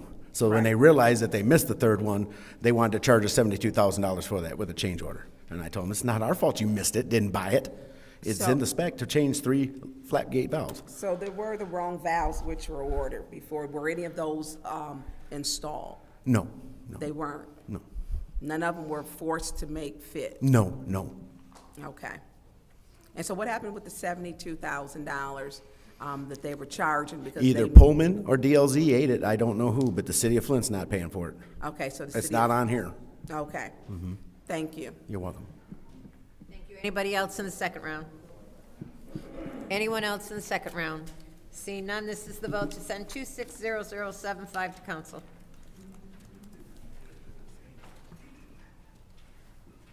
Ms. Johnson? Yes.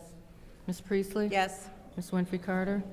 Yes. Ms. Burns? Yes. Ms. Mashat? Yes. Mr. Pfeiffer? Yes. Mr. Jarrett? Yes. Mr. Earl Alamin? Yes. Dr. Lewis? Yes. The vote is 9 yes, 0 no. The vote is 9 yes, 0 no. That will be sent to council. Our next resolution is 260076. LaFontaine Ford for 8 GMC trucks. I'll entertain a motion. Madam Chair. Yes, ma'am. I would like to make a motion to send 260076 to council.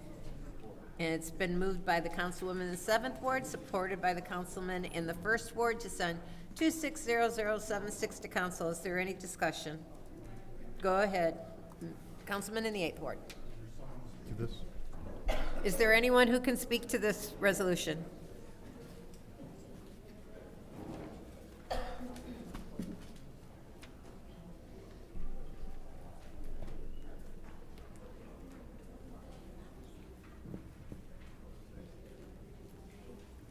Go ahead, start where he's walking out.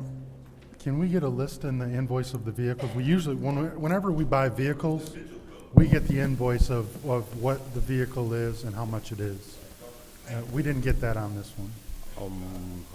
Okay, no, I don't. No, I can get it for you. Yeah, that's what I mean, usually I think every vehicle we've ever bought, we get the invoice of the, we get the VIN number Yep, and what yep. options and the total cost and everything. Now, And- well, and this I can't doesn't get explain it. why it's not on here this time, Piper. I can't What's that? explain. I don't know why it's not on this one this Well, I'm time. blaming you, sir. I can take it. I'll take it. All right, so why are we replacing 8 vehicles when we're for 7? Like, do we need the extra vehicle? So 3 will be mine for sewer, and 5 will be his for water. And what's happening is, I'm replacing 3 utility. Jiggy, step closer, thank you. I'm replacing 3 of my utility trucks. One's a Ford, and the, I understand why you're replacing that one. boy, I wish you'd have said that sooner, but the turbo went out in it. And it was like, we repaired it, but it was like $12,500 to repair it.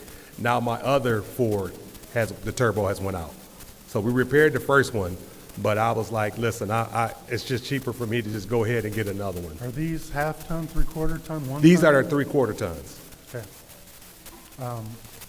So you're replacing, so you're swapping 3 for 3?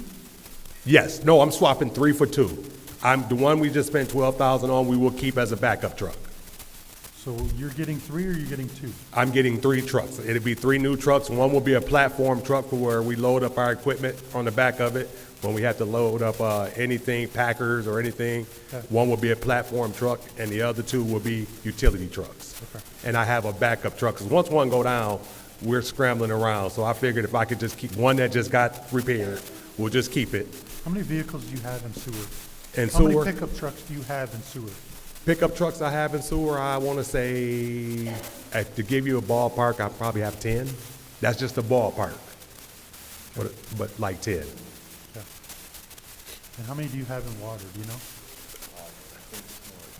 He might have 15. 15? Yeah, I believe we have 15. And you're swapping 5 for 5?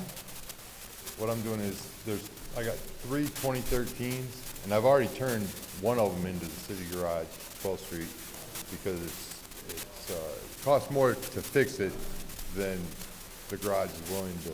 Okay. And I turned in a 2015 flatbed. It's 335. It's a 350. It's a F350, a Ford.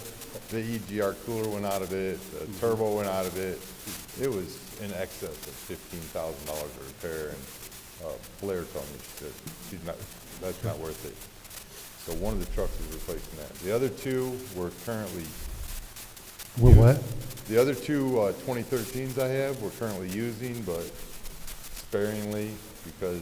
I mean, 2013, it's basically 13 3. years old. It's way past its life cycle, but, okay, but you're getting 5 for 5, Jiggy's getting one extra, right? Yes, yes, That's the math, right? yes, that's Okay. right. That's correct. Okay. If you can just give me those invoices, that'd be great. Okay. Thank you. I yield. Thank you. Any other discussion in the first round? Madam Chair, Go ahead. thank you. Councilman Through you Enright. two speakers. Is there any special equipment that any of these trucks is being outfitted with? Yes, they're outfitted. Mine has been outfitted with they call it back racks. They have like the stronger back racks. If you see a lot of these utility trucks, you'll see them with the strengthening bars on them, so we can haul our pipe. You'll see us hauling sewer pipe, catch basin grates. It has to be strong for that type of equipment. Okay. And that's what, and that type of upgrade and install we'll see on these invoices? Yes, it's included in our price. Okay. I want to say, I'm gonna give you a guesstimate. It's like no more than 90,000. I want to say like 90,000 bucks, but that's just a quote, off quote. Okay. But I can have everything for you. So the vehicles that are being replaced, Yes. is there any equipment off of those that we're able to strip off and use elsewhere, the equipment itself? Or that's just however we dispose of them, it'll be factored into the value of the disposal? It would be factored, because they'll be if I'm not mistaken, Blair will end up auctioning those trucks, if I'm correct. Okay. But we got rid of the Fords and we're going to Chevys, so trying to replace that stuff will be hard. It's, Okay. a lot of that stuff is not interchangeable. Okay, okay, that's sort of what I wanted to gain understanding around, because, when I saw $500,000 Right. for, a handful of trucks, Mhm. I'm like. Yep, they're sort of like, utility trucks. They're the utility trucks that we use to go repair sewer mains, sewer catch basin breaks, everything. They're used for all of our repairs. Those are our repair trucks. So on average, between the trucks that the two of you use, is one line of truck or one type of truck universally more expensive than the other? So the trucks that you use, Mr. Jiggy, are they typically more than the trucks that Dan would use? We typically have the same. We typically can use the same trucks, but his hauls the water, which will be go ahead. You can't cross-contaminate Okay. with the truck, so Right. the sewer truck can't carry the water stuff. And once I carry sewer pipe or sewer fittings or anything on my truck can't carry any more water. Okay. That's just not appropriate. Yeah, I guess I wasn't really looking at them as much being interchangeable, but like, does it cost more to outfit a sewer truck than it does a water truck? No, That's what I was trying to get I at. wouldn't say No, that. no. Okay. All right. I have one of the water trucks is what we call a flatbed, but it's actually a utility truck. It's got a 11-foot service body on the back of it. It comes with a generator and an air compressor. It also has an inverter, a power inverter. It has the lighting system on it so we can work on night. That typically is a more expensive truck because of those things. And we're getting some of those? Yes. One of those. You're getting one of those? That one truck is well over $100,000. Okay. And I'm getting two. And you're getting two of those? And I'm getting two of those. Okay, so we got almost that's the 300,000 between the three vehicles? Yes. Over Those 300,000? three are the bulk. Those are the bulk of the cost. Okay. All right, thank you, I yield. Thank you. Anyone else in the first round? Go ahead. Thank you. Just real quick, hey, Dan and Jiggy, how are you? Good, beautiful. Good. So, is there a possibility, because when we're trying to figure out what exactly these trucks are outfitted with, you get a markup or whatever, a list of what, the truck, what's in the truck, and even a picture. Can y'all start including those? I mean, because when you look at. Yes. Yeah. That's no problem. Yeah, because a lot of times. That's simple.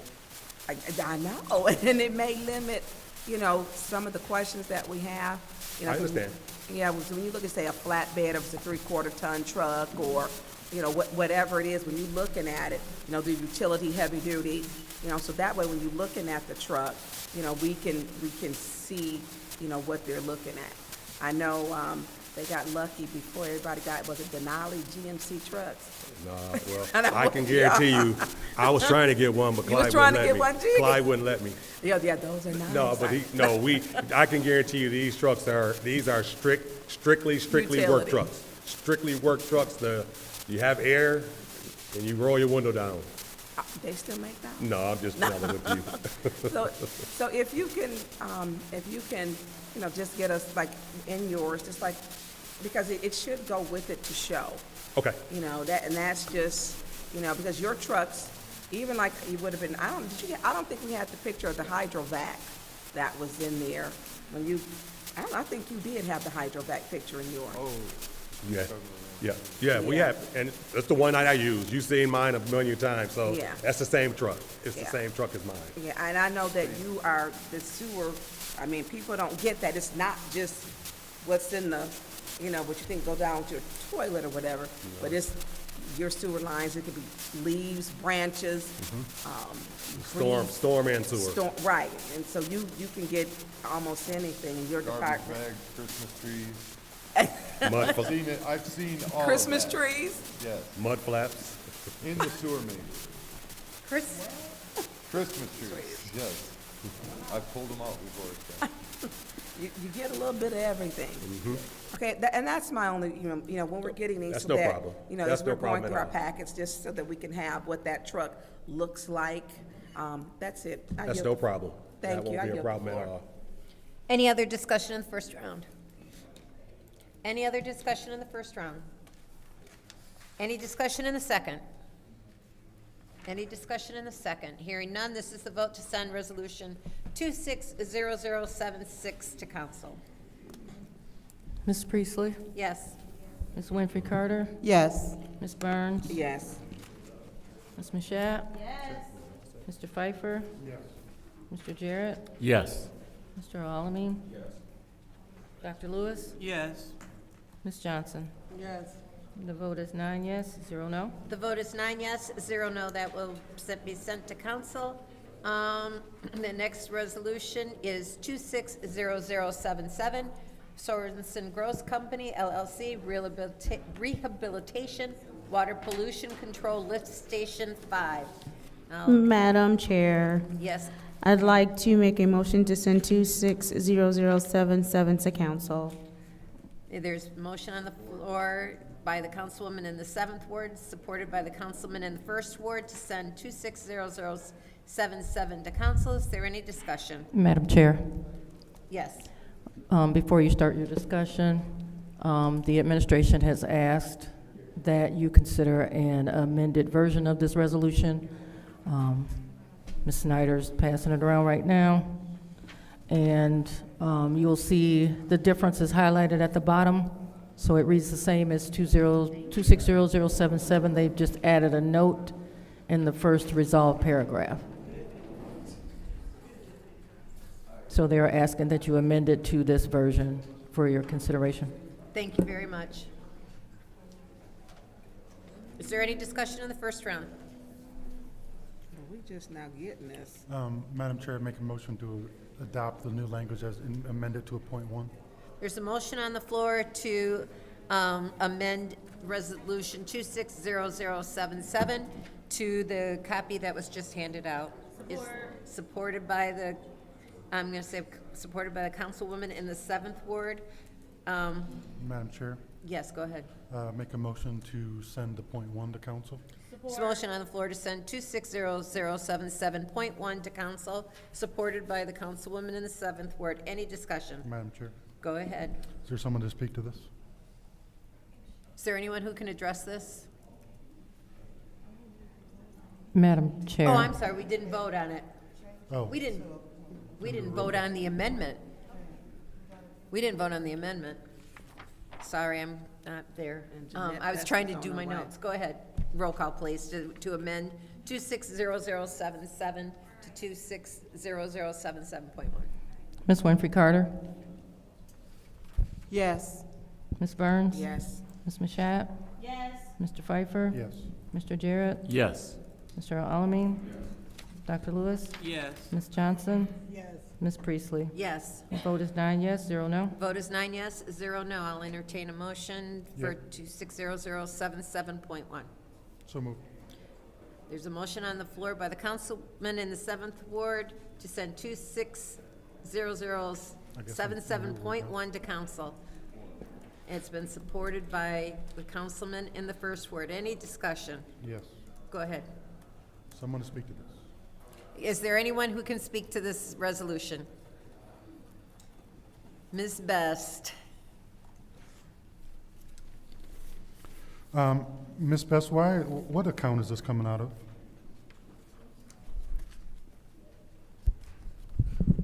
It's actually coming out of 3 different accounts, or 4, actually 4 different accounts.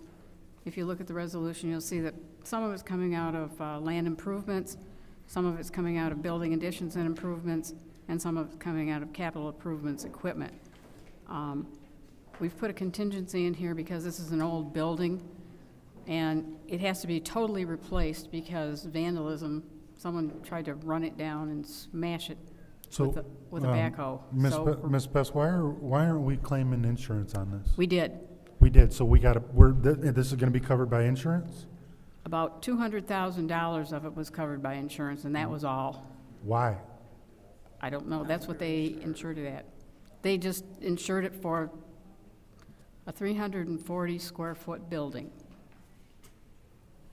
And it didn't cover any of the equipment inside the building. We were very lucky with this because the pumps are actually in the basement, and the pumps are still functioning, I but don't all mean the to cut you controls off, are. but how do we have anything in the city that's not covered by some kind of policy? It was covered by a policy. So but how did we only get $200,000?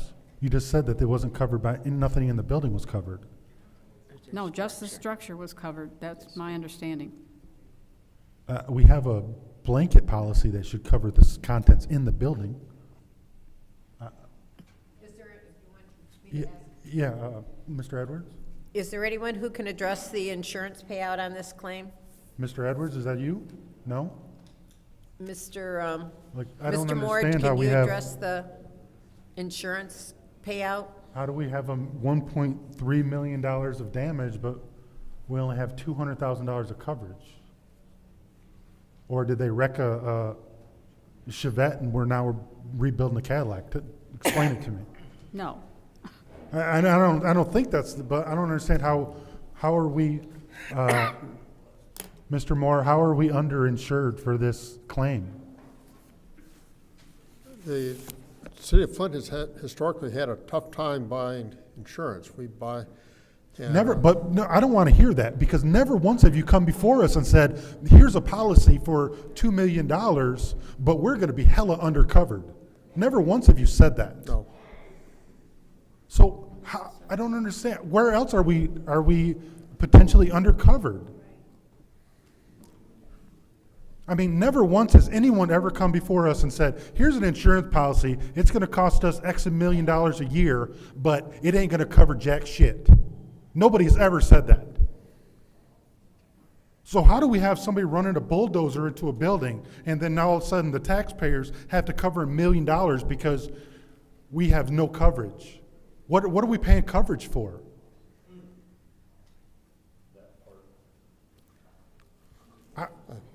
Explain it to me. I'm like, tell me what other stuff are we undercovered for? Do you know that? We have a number of areas that we know are undercovered. An example would be the cybersecurity is one area that it's very tough to find insurance.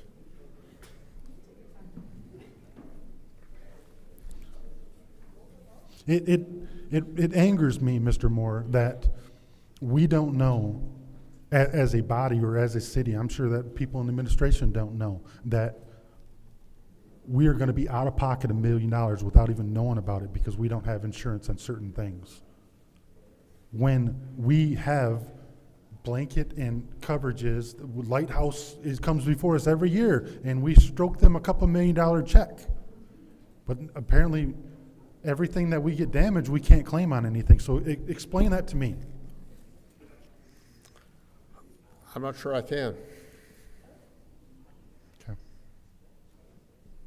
Have we got the $200,000 yet? Because I don't think that's come before council that we accepted that yet. So are we writing checks before we get that 200,000? I'm sorry, I don't, for the 200,000 for what? She said that we got a 200,000, we were able to get 200,000 from the insurance company. Is that not true? Yes, we did receive a check from the insurance company. So doesn't that come before council to accept that money? That would not be required to come to council because that was not a donation. Any other discussion in the first round? Madam Chair, Go ahead. could you finish, Mr. Moore, where where Councilman Pfeiffer left off at?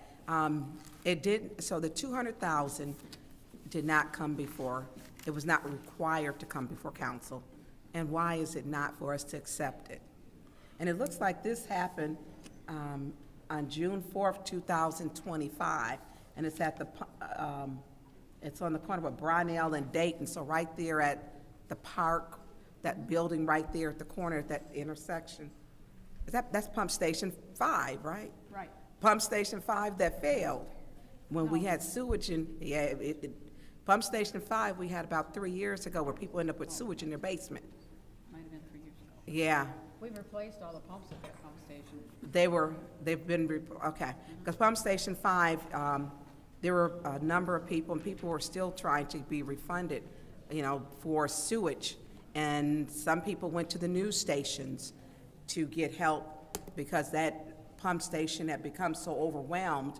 We had a torrential rain, and people in that area, in that ward, had literally feces and urine, whatever you flushed in your toilet was in their basement. And so why did this take so long to get to us? I mean, this area should have received this. I mean, this is almost a year ago. We're in March now. The pump station is still functioning. Is it still functioning at its capacity? Yes, it is. We were very lucky because all the pumps are in the basement, and the electrical controls that were upstairs and damaged we repaired them to keep the pump station working. How much did it cost to repair the electrical upstairs? It didn't cost a lot because it wasn't severely damaged. Things were falling off the walls and we had to Because he hit it with a front loader. Right. A piece of construction equipment hit the building, and he probably hit it 3 different times. Oh, well, he meant to tear it. He meant to tear it down. Yeah. So, are you doing anything? Because I mean, that has never happened since it's been there. But are we doing anything to prevent that from happening? Like maybe putting concrete barriers, not the ugly ones that they put, but something around it to make. Yeah, we're going to try to do that. Put bolsters up. Yeah, bolsters that you see. You see them at the party stores. Something around it to protect it. Because if that pump station was to go out or something to happen, and that's going to be actually catastrophic to a lot of people. And that's a populated area. And, I mean, who would have thought? This probably was the same guy who ran into, what was it, D&H store? Yes, it was. Yeah, Swanson Funeral Home. And then he went down to the park and destroyed the playscape that they had just put in that park. And that's where he abandoned the front-end loader. Did they ever catch this person? I think they figured out who it was, but he had other warrants. And so the prosecutor decided not to press the charges because he was probably going back to jail on the other warrants because he was on parole. So the prosecutor decided to not prosecute? Right. Because he had priors and he was going to jail for, so on this, he should have went to jail for. Still, it should have been added to his list. And we know that people are good at getting out of jail with conversations. So he should still be, this is over $1 million. Yeah, the biggest problem is that he damaged the building so much that it pushed it right off its foundation. So the building could not be salvaged. They're gonna have to knock it right down and build it new. And the problem is, and you heard the same story from Scott Dungy is that this is a very old building. Yeah. It was probably built in the 50s. So to rebuild it and reinstall all the electrical, we have to bring it up to current code. Yeah. And that's the biggest part of the cost, is to bring it Yep. up to code. Yeah, especially with, prices have changed, so is labor. Yep. And so, Mr. Moore, it being underinsured to this degree, is there anything, and I agree with Councilman Pfeiffer, so there are many things which are not insured in the city. Do you have a list? We've been, since this has occurred, we have. That's gonna be my time. I'll come back around in mine. Thank you. Is there any other discussion in the first round? Any other discussion in the first round?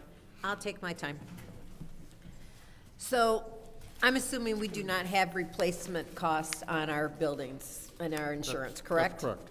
And that makes total sense why we only received $200,000 if the building itself was destroyed, because it's a depreciated value of that building. Is probably why we got the $200,000. Would that make sense to you? Yes. So, to Mr. Pfeiffer's discussion, I think that is why, but can we verify that that's what they did, is they depreciated the building? Point of information, a request for information. What's your request? She said the contents of the building weren't covered either. So that's the majority of the cost. Right, but I was talking about that, the building itself, but, and then the other part of my question was the contents, like, if somebody came in here and bombed, well, we don't have terrorist active insurance. If they happen to do that to another building, none of the contents are covered? Or don't we know? I believe it's the mechanical stuff wasn't covered. Just the mechanical stuff is not covered? Since this has occurred, we've had a firm go around at all the city buildings and appraise them all and get values for all the buildings so that we can make sure that everything is insured the way it should be. So it was an expensive mistake on the city's part for whoever was doing the insurance, and it was probably just copied in. When this insurance policy, you had only been here maybe a year. Right. So, okay, I can accept that type of situation. All right, that's my time. I'll go ahead and go to the second round. Madam Chair. Go ahead. Mr. Moore, are there a list of the buildings? Because we cannot rebuild that building. There is now. We've compiled a list. We've gone through it. We've had somebody go around and inspect every building that we have to and assign a value to every building so that we can use that to purchase insurance when we buy insurance again. So you're going to apply, how many buildings are you talking about? Oh, geez, it's many pages long. You don't have to be exact, it can be a roundabout. I'm not sure I can estimate that. You're talking well over 100 buildings. So over 100 buildings that we're looking to make sure that they're properly insured. Yeah. Making sure that to get replacement insurance. And I get when a building you're saying it, because when you said 200,000, I'm like, that's just structure. That would have nothing to do with anything that's inside. And we were lucky that the pumps down, that it did not, very, very lucky. And so we need to take this as a lesson, that being lucky, that we need to be better prepared.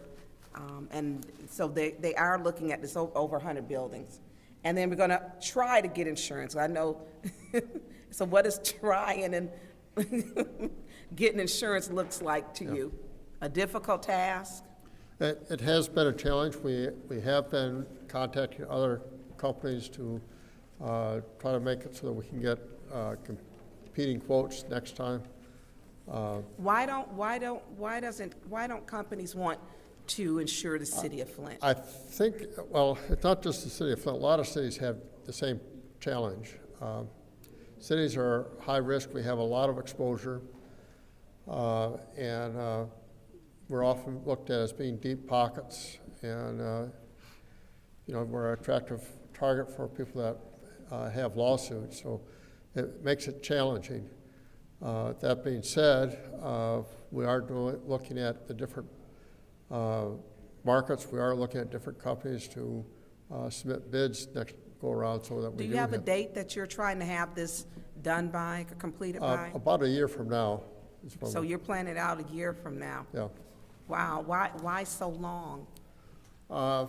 When the bids were awarded, last time we were trying to stabilize the rates, because church rates have been increasing substantially, and we could stabilize the cost. I didn't understand anything you just said. I'm sorry. Could you? Okay, Ma'am, you could interpret what he said. Thank you, Mr. Moore. Any other discussion in the second round? Yeah, Madam Chair. Go ahead. Two things. Madam Chair, through you to the city clerk. Madam Clerk, can you put in a referral to the city attorney to get me a reason why the perpetrator is not being charged? Can we get an official, if she can't charge him, then why is Layton not charging? Because to me, if you murdered 9 people, the 10th one isn't free, so why are we letting somebody get off a $1 million felony? So that's one. The second one is I get it, we're undershirt, it is what it is at this point. I will not be supporting this unless we remove the continuance, the last line that, and I don't mind if we allocate the dollars, but that last line of be it resolved that the city administrator will review and approve. To me, that is not transparent, and that dollar value should be coming through council for approval. So I'm not going to be blindly approving $76,000 when that is above the spending limit. That should be coming from council. So if someone wants to, I'll make a motion to remove that last line, but other than that, I won't support it. Because that is above the spending limit, and that should come before council, just like every other change order does. So I guess I'll make a motion to remove that last be it resolved line and see if that passes. There's a motion on the floor by the councilman in the 8th Ward to remove the language, be it further resolved that use of said contingency funds is subject to the review and approval of the city administrator or their designees in writing. And a motion was made by the councilman in the 8th Ward, supported by the councilwoman in the 6th Ward. Is there any discussion? Madam Chair, Go ahead. there's no discussion on the motion to I'm amend. sorry, I cannot hear because, ma'am, council, please. There's What was no that? discussion on a motion to amend. Oh, you're right, you are right. Thank you very much. See, Jonathan, I told you I forget sometimes. This is the roll call to amend 260077.1 to 260077.2. Ms. Burns? Yes. Ms. Mashat? Yes. Mr. Pfeiffer? Yes. Mr. Jarrett? Yes. Mr. Alamin? Dr. Lewis? Not in. Is not in. Ms. Johnson? Yes. Ms. Priestley? Yes. Ms. Winfrey Carter? Yes. The vote is 8 yes, 0 no. The vote is 8 yes, 0 no. Madam Chair, Go ahead. motion to send point 1 to council. Point 2. Point 2? Point 2. Oh, we already made it point 1, okay, yeah, Yep. point 2. The councilman in the 8th Ward, supported by the councilman in the 1st Ward, to send 260077.2 to council. Any discussion? Madam Chair. Go ahead. Just so we're clear, because I don't know if the public really what Dennis was saying. We have the cap, and correct me if I'm wrong, Dennis, with the 6% contingency, the mayor can spend up to $75,000 without the approval of city council. This contingency for professional services is at 6%, at $76,020, which is above the cap. So he's asking that be it further resolved that the use of said contingency funds is subject to the review of the approval of the city administrator or their designee. It did not, it should have stated council, because it is above the ability that the mayor has to spend without bringing it to council. So I just wanted to make sure that that was clear. Thank you. Is there any other discussion in the first round? I'm going to take some time because although I voted to remove that, I still feel that the purchasing ordinance goes into effect and that Mr. Edwards would not be able to approve any single expenditure over $25,000. But I did vote to remove that line. All right, any other discussion? Any other discussion in the second round? Hearing none, this is the vote to send 260077.2 to council. Ms. Mashat? Yes. Mr. Pfeiffer? Yes. Mr. Jarrett? Yes. Mr. Alamin? Dr. Lewis? Yes. Ms. Johnson? Yes. Ms. Priestley? Yes. Ms. Winfrey Carter? Yes. Ms. Burns? Yes. The vote is 9 yes, 0 no. The vote is 9 yes, 0 no. That will be sent to council. Our last resolution is 260084, contract amendment, road professional services, prime professional for St. John Street Memorial Park project. Is there a motion? Yes, Councilwoman in the 7th Ward. Thank you. I would like to make a motion to send 260084 to council. Supported by the council, is made motion by the Councilwoman in the 7th Ward, supported by the Councilwoman in the 3rd Ward to send 260084 to council. Is there any discussion? Yep. Go ahead. Is there someone to speak to this? Is there anyone who can speak to this resolution? Here comes, here they come.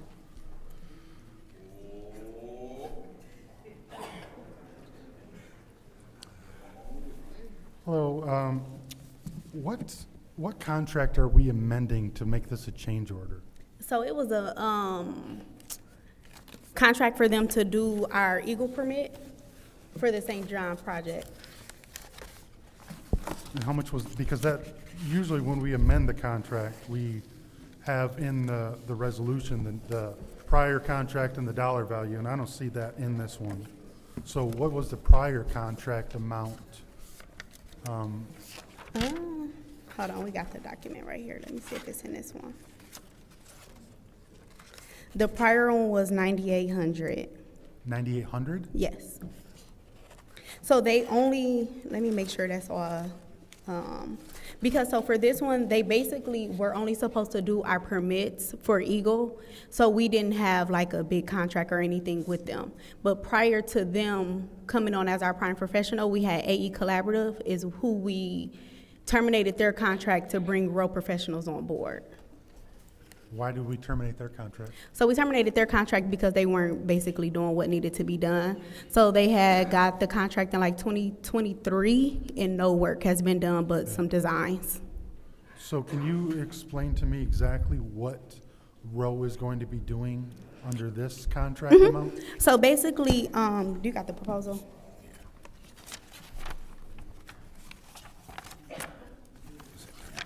But, no, that's the. RL. But so basically, they'll just be basically overseeing the contractors, making sure the work and everything will be getting done.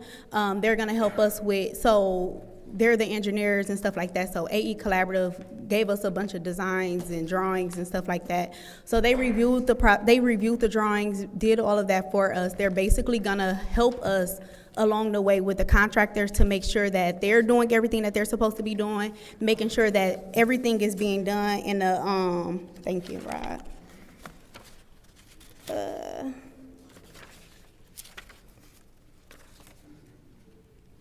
Hold on, I'm sorry.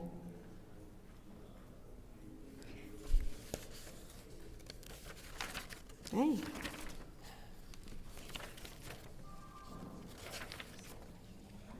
Why don't I see the draft?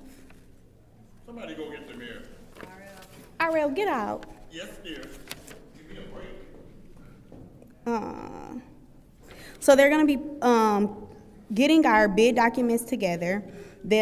All of our specs and everything, they're gonna help us with DNR. help us get the money spent and all of our reporting and everything for them. And then they're gonna, But isn't DNR, so is DNR giving us money to build this other than the $1 million? Or is the $1 million? say it one more time, is DNR what? How much money is DNR? Because this is a DNR. Yeah, DNR and is giving us the $1 million. I know, but the whole project, I thought we added St. John Park to the state park. So what exactly are we doing? Because I thought it was a DNR project. You thought it what? Was a DNR project. Yes, so basically with the DNR funds, what we're doing is addressing the trails. We have a new pavilion coming in, a playground coming in. But that's on the state park land, right? I'm not sure about the state park, like the separation from that. Because this is, we did a thing 4 years ago where we made this part of the state park. So I'm confused on exactly what we're doing. I mean, we gave money to the, we gave money to the DNR too. So I'm confused on exactly what our scope is and why we're hiring people and it's not part of the state park. RL, I can't hear. And DNR. I can't hear. Just, say it RL, one more please time. sit down. RL. RL, excuse me, I'm chairing this meeting. RL, please sit down. I can bring anybody to order, You're ma'am. true, that's true. RL, please stay seated, thank you. Okay, I'm sorry. I got 10 seconds left, so I'll. Go ahead and give him 20 seconds back. I'm just confused on this. To my understanding, St. John's was going to be part of the state park. So I'm confused on what our scope is and what we're building and why we're building on a state park when we designated the St. John's to be part of the state park. So unfortunately, I don't know about the state park conversation. The only thing I know is what I was given as far as when we took over this project. And DNR has gave the city money in order to do this project for $1 million. I think we even signed over the property to be part of that. But I don't trail. The property is still owned by the city. It could be a portion of the park that's owned by the state, but the portion that we're doing is owned by the city. Because the DNR folks came before us and they agreed to take on the St. John Park. Okay, Mr. Pfeiffer, they couldn't get the timer to work, so your time is up. Madam Chair. Go ahead. Thank you. Congratulations. Thank you. You're welcome on your new job. Thank you. I know you've been here and worked very hard. Thanks. You're very deserving of it. We're going to miss you here. I'm gonna miss y'all. Yeah. So is there any way, I don't know who's going to get this project with you going, that we can have a breakdown of what the project is, the scope of the project? Yep, we have all that. I can get that over to Davina. I can send it to her, go downstairs and That send it would be directly great, to her. Because I think it's the iron, it's called the Iron Trail. It's supposed to go from Wisconsin and go all the way up, I think it's to the UP. It's a big project because we weren't supposed to get any money, but they gave Detroit like $35 million for the trail. And we were able to get $1 million, which, we took it. It was appreciated. But if we can get like what the scope of the project is, I know that it connects, and it's a big trail, and it goes through St. John. And, where we're at in this project, and I know you got 2 more days. But I can get you the documents. Okay. I can get it tonight. If you could, we have please. everything. So we can know like where the project is, because it has been, I think we met out there in 2022. Because it was For that press release or something? And I didn't do that one. Before then, we met actually with the DNR came here, and me and the late Councilman Murphy met them there. And the St. John community was out there, and it was October, and it was freezing, and I had a brace on my leg, so I remember that. But it was showing the scope of what, like, the project, and that they had money and how it would connect the trails. So we can just see where it's at and where's the money. I believe the city was supposed to give $500,000 from the sale, or is it $500,000, 200? Yeah, We got from the sale of the St. John, which now is the dispensary. For the center? Yeah, for the center that's now a weed house, a weed growing, whatever. What do you call them? Dispensary. Well, it's a grower too. Yeah, Manufacturer. okay. Marijuana, manufacturer. And so is that coming out of this money? No. Okay. And that money is not applied to this budget either. So where are we paying for this out of? So for this, we have the DNR funds, we have FAEC funds, and we have ARPA funds that's allocated to this grant. Well, to this project. So what is the total amount for this project? So in total, it was 1.9. 200, I just did the numbers earlier. 200 and something has already been paid out to AE Collaborative for the design. So 200, AE Collaborative were paid 200,000 for the design. Is that the company that the city terminated? Terminated, yes. Okay, were they that bad? Yes. Who found them? Do we have like a list of companies we should not be doing business with? Listen, the way Mr. Pfeiffer was up here talking about other contractors, this is how I feel about this one. Oh, Had you been bid out? okay. And so they did we ever get any, did they do anything? Yeah, we no construction work, literally only design. Oh, and the design is good to go? No.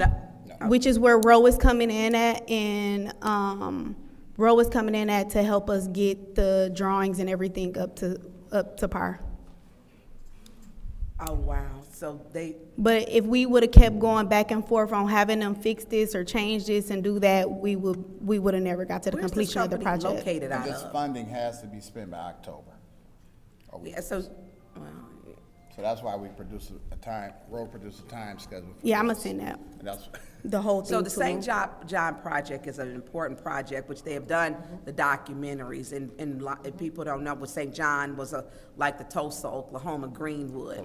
But through eminent domain, they put 475 right through the black community, which is where my father and his siblings were raised. My family as well. Your family from St. John, so it's very personal. And they went through these communities, and that's where the $1 million came from, was from the eminent domain of displacing neighborhoods that were thriving. Anytime you needed an expressway to go through, they always go through a black community.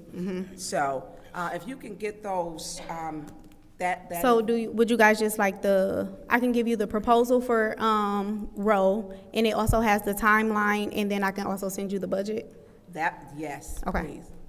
I yield the floor, thank you. Anyone else in the first round? Anyone else in the first round? Anyone in the second round? Go ahead. I need some clarity because I'm so confused. Did we give $500,000 to DNR and then No, they? we did not give it to the DNR. We gave it to St. John Memorial Park. It remains with the city as they develop the project. But we allocated, DNR. 500, DNR came before us and they agreed to take the St. John project. but we did not allocate the money to the DNR. So where's the $500,000 that we allocated from? Where's that at? 500,000. We allocated 500,000 to the St. John Memorial Park. But from what ARPA. pot of money? ARPA. No, Is it wasn't coming- ARPA, it was from the sale of that Request building. for- Oh, Right. okay, Selling I the was strip thinking the of the ARPA building. money. From I the- thought we gave ARPA money too. We did, We 500,000. We do, yeah, that's what I was thinking you were talking So about. we gave That's what I was thinking. $500,000 of ARPA, and we gave $500,000 of the sale of this building, right? We may have gotten $250. I don't have of nothing, the I don't bill. have nothing on paper saying that. nothing, I was gonna say Well, we did that. I'm gonna look into All it, right, because so I don't have. I'm gonna do this real quick. Madam Clerk, every St. John thing that we've passed since our inauguration, can you find any resolution that said the word St. John and send it to me, please? Or send it to everybody, because I'm just trying to figure out. I swear to God, like it was yesterday, that DNR was before us, and they agreed to take St. John and make it part of the trail. But is this why they gave us the $1 million? No, they agreed to take the project and build it and make it part of the state park. They didn't, at no point did they say, we're gonna give you $1 million and it's back on you. That never came before us. Not that I can remember. I don't remember that happening, Mr. I Pfeiffer. 100% do, because I they- mean, I remember the discussion, but I don't remember it actually happening. Yeah, because that was Quincy's big thing. And Yeah, it he was, wanted it, and and we I- wanted them to take it on, and I swear to God, the DNR said that they were taking it. And at no point did they say, no, we're not gonna take it and make it part of the state park, but we're gonna give you $1 million toward it. Like, to my knowledge, that never was discussed, so I'm very confused. I'm very confused. I don't And wanna then, slow- so I just want to clarify too. So are you saying from the sale of the St. John Center, $500,000 was supposed to be allocated to this project? To my knowledge, yes. Okay. And then As- also, you're saying that DNR stated that they will be willing to take on the St. John project and, Make it part of the state make it park. part of the state park that they will be handling, That not was- the that was- city. That was my understanding. Maybe I'm the only one that thought that, but. I don't think it was ever agreed to, but I could be Yeah, wrong. yeah. Okay. It is connected, though. Yeah, I know. I That's think why I it thought was that just they. gonna The be- Iron Trail. The Yeah, reason I know, why I that's why I wanted to thought be they were connected- taking it. Yeah, there was just a short part, and I think that's why Quincy was so adamant about having it included, because it was so close to the outer, the farthest Because boundary, I don't the even think that we've northernmost seen a boundary. budget to approve all of these dollars if we need to add dollars, so I'm confused. I know a budget you. did go by. I don't know if I can say that if it's time, but a budget did go. Any other discussion in the second round? Request, yeah. Did I Go, no, you can go ahead and Thank take you. your time. Yeah, thank you. Can we get the budget? Mm-hmm. And I do, because it is a part, it is connected. It is connected to, because it's the Iron Trail. And it is supposed to be a part of the state park. I guess we would have to go back to, probably video. I know it was in October where we went, and so it may have been that of 2022. But I know it is connected to the other part, but there was another part, because it was, and was it like it was some part, but the trail part I thought was supposed to be the state park, that part of it. But he wanted to get something that was like on the other side, and it was like, no, that can't be, that part wasn't, we couldn't connect. Now, for this part, it does say 2.5 miles worth of roadway. And that's supposed to be connected, it's the Iron Trail. They call it the Iron Trail, and it connects. We've If we- had several discussions with DNR, and that discussion has, the state park, neither the Iron Trail has come up in any of I that. think the guy's name is Terrell. His name is Terrell, with the DNR. Have you spoken with Terrell? Dylan Riley. Okay, Terrell, okay, because he came down. Nope, and he hasn't been, because we've had meetings, since we're on such a time crunch, we meet with them regularly with all of their, upper heads, and I have not, that name haven't came across at all. Can I will give you, his, yeah, Terrell Michael is his name. You want, I can give you his number, I won't give it up here. Okay. But if you can call him to see, because that'll better, because you got a timeline that, you have to have it done by, was it, end of October 1st? October 31st. Okay, so the end. So I'll come give you his number so you can call him, and that way he will be able to help to clear up what's going on with the project that, with this being a state park, you know, in conversation that I think you may have been in a different role then. In 2022, I was. Yeah, so you wouldn't, yeah, and Mr. Slaughter, I don't know, when did you come to the city? Were you here? 24. Yeah, so you weren't here, so that was 2022. So I'll give you the number to help the project keep moving along, and you can call him Okay. to see. Now, part of your resolution, does this show that the current timeline that they're proposing? No, Oh, okay. it's not on there. Yeah, no, Okay.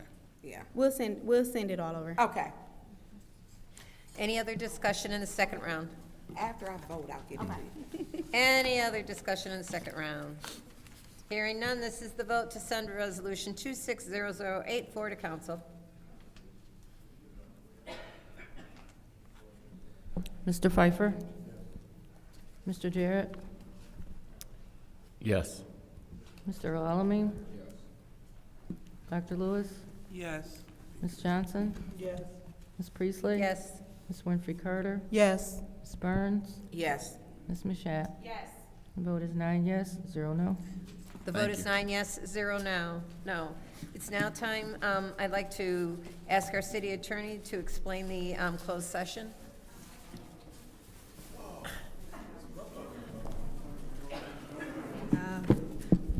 Then we'll do the motion.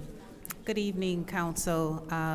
We are requesting a closed session under MCL 15.268, 1 C and F, to go into closed session to discuss the Flint Police Officer Patrol Officers Association Union's contract. So we need to have a few items discussed, and then whatever you want to discuss in the public view is perfectly fine. Thank you. I'll entertain a motion to go into closed session. Who made the motion?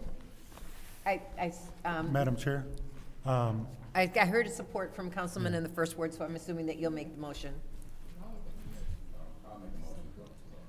Okay. What was that? I would like a 5-minute recess before we go into there, but otherwise All I'm right, not going to we'll be go, there for a roll we can call. go into closed session and do a recess before we enter the room. Is that acceptable? Yes. Okay. So so the motion is by the councilman in the first ward. Is there support? Support. Supported by the councilman in the 8th ward. This is the vote sent to go into closed session. Mr. Jarrett? Yes. Mr. Alamin? Dr. Lewis? Yes. Ms. Johnson? Yes. Ms. Priestley? Yes. Ms. Winfrey Carter? Yes. Ms. Burns? Yes. Ms. Mashat? Yes. Mr. Pfeiffer? Yes. The vote is 9 yes, 0 no. The vote is 9 yes, 0 no. Thank And you. we'll take a 5-minute recess and reconvene in closed session at 7:40.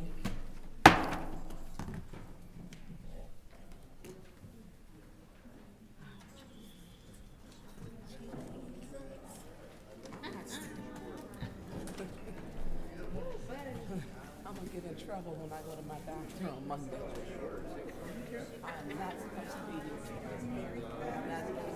here. Information. So don't check me, check yourself on that and get your facts straight. Or come to me and answer your phone when I call you. Unblock me. Oh, okay. Oh, okay. So what? So, Mr. Jones, Mr. Jones, I'm gonna just I'm bring you bringing him the order. the order, Madam I'm Chair. bringing him Give the him a order. warning. And so Ms. Burns, I also want to add that according to council rules, you can't be argumentative with residents. Point of order, I was not being So- argumentative. Ms. Burns. He was. Ms. Burns, again, regardless, we have a duty to rise to a higher standard. So as Mr. Jones knows, he cannot yell out. And in response to you, you can't go back and forth and be argumentative with the resident. Point of order, I said to you, we have a right to bring anybody This- to order. Ms. Point Burns, of this order, has- I'm not done. Point of order. What is your point? We have a right to bring any person to order, is that correct? Yes, it is. Thank you. All right, so I'm going to go back and refer to Rule 27.2. You cannot attack and be argumentative with audience members. Request So- for information, when was the attack? When was the attack? Oh, okay, well, I will tell you. You were talking to him, telling him. No, that was about- in my statement. Again, Unblock your phone. your statement before you said, this is not a back and forth. You got nasty with the man in the audience, and you can't do that. So I'm encouraging you to be mindful of Rule 27.2 when addressing audience members, and we are asking the audience members to please not yell out because you will get a warning. Anyone else would like to speak in the council comment? Madam Chair, Go ahead, Ms. Winfrey Carter. you know what, in response to whatever rule you threw out there, you need to follow the rule.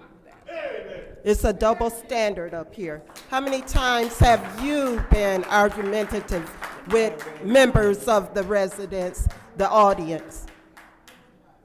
You can't, you know what, you just really need to stop. Anyway, I would like to say to Ms. Thomas, years ago, Ms. Thomas, and this is in reference to Bethel United Methodist Church. Years ago, I went to Wiley College in Marshall, Texas, and Bethel United Methodist Church used to host our choir every year. We would come to Bethel to sing, to render a concert here in the city of Flint, because we had several members in the choir from Flint, Michigan. And I was one. I received a choir scholarship to attend Wiley College. And so I wanted to help you to remember that. You know, they host choirs, HBCUs, to come and sing. If anybody know of HBCU, Bethel United Methodist Church, great hostess. So I wanted to point that out, and thank you guys for all of the work that you do over at Bethel United Methodist. Thank you. Anyone else would like to speak? Madam Chair, Go ahead, Mr. El-Alamin. I just would like to acknowledge Faith Temple Church of God in Christ on their 65th homecoming celebration, and for the invitation to join them this February 16th. They're doing some amazing work over there in the First Ward, and I just wanted to give them acknowledgement. Thank you. All right, anyone else? So seeing that there is no one else, I will go ahead and I will take my time. So Mr. Dumas, I would definitely like to address what you said in terms of you being the, I guess, on one of the oldest, one of the most respected boards, you know, NAACP. That's a lot. And they have a lot of, weight in this country. And so I would like to emphasize that they stand for civil rights and justice for everyone. So a major reason why I don't support you on council is because you made the racist, not the racist, but the homophobic comments. And I know that my colleague in the 8th Ward, when they spoke out against Bishop Martin about making homophobic comments, and you said that I said what I said, whether I'm a member of a civil rights organization or not, said Mr. Dumas. My religious convictions outweigh civil rights and all that. So that is a big reason. My colleague spoke to the fact and said that they don't support people that have homophobic agendas, and that is a reason why I can't support you, because I support all residents. So I just really want to be clear so you understand where I'm coming from, and that organization, they don't stand for that. They stand for civil rights for all people.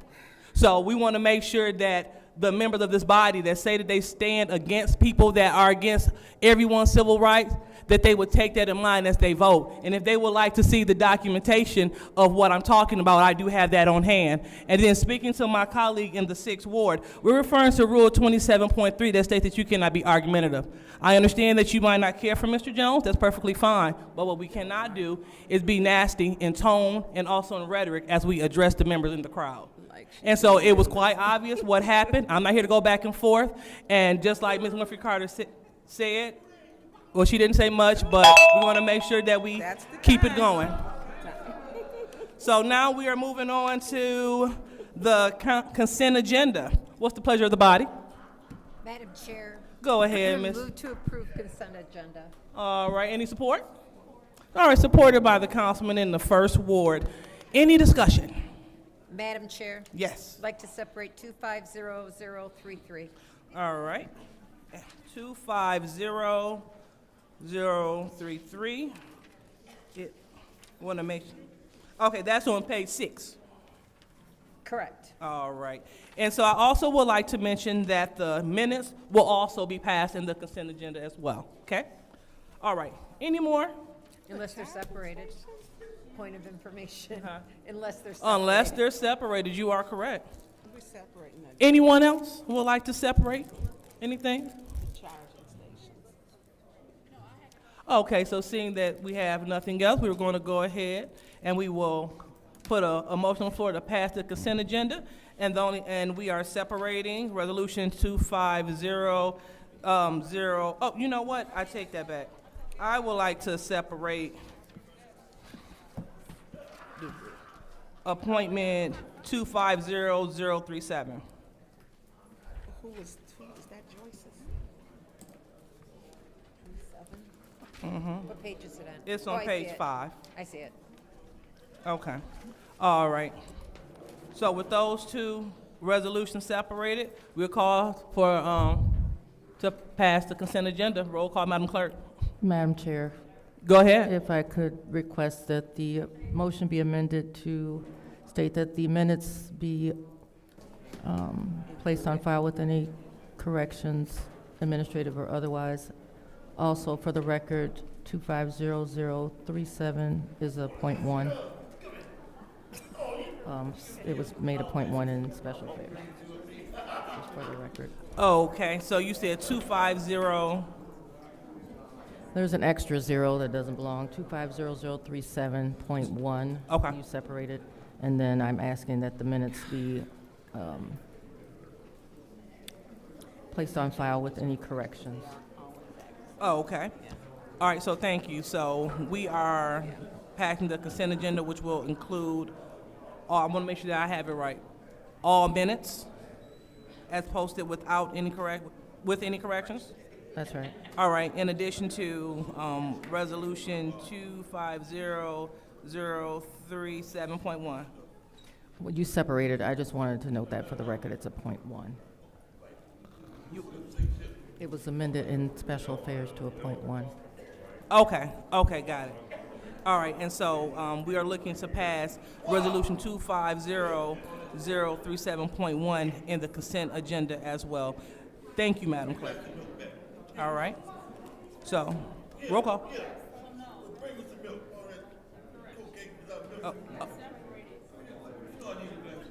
Go ahead. Point of order. You separated 250037. So that was already separated. But what she was saying was that we turned into a .1 in special affairs. And then you just said you were looking to pass .1 in the agenda. So are we separating .1 or passing .1 with the agenda? Hold on. 25003. Oh, you are absolutely right. Thank you. I heard that. So 250037. It is now a .1, and so yes. So I am separating 250037.1, and we are also separating 250042. All right. So I want to make sure that's clear. Thank you for the clarity, Madam Vice President. Oh, we did separate 14. You did. You did. I did There's the charging stations. I did the charging station, 250033 on page 6. No. Oh, wait a minute. Nobody's Wait a minute. separating Bethel. You are absolutely correct again.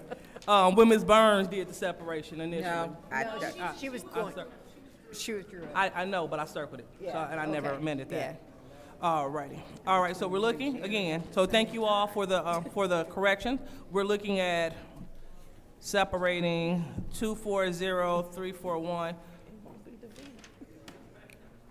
point.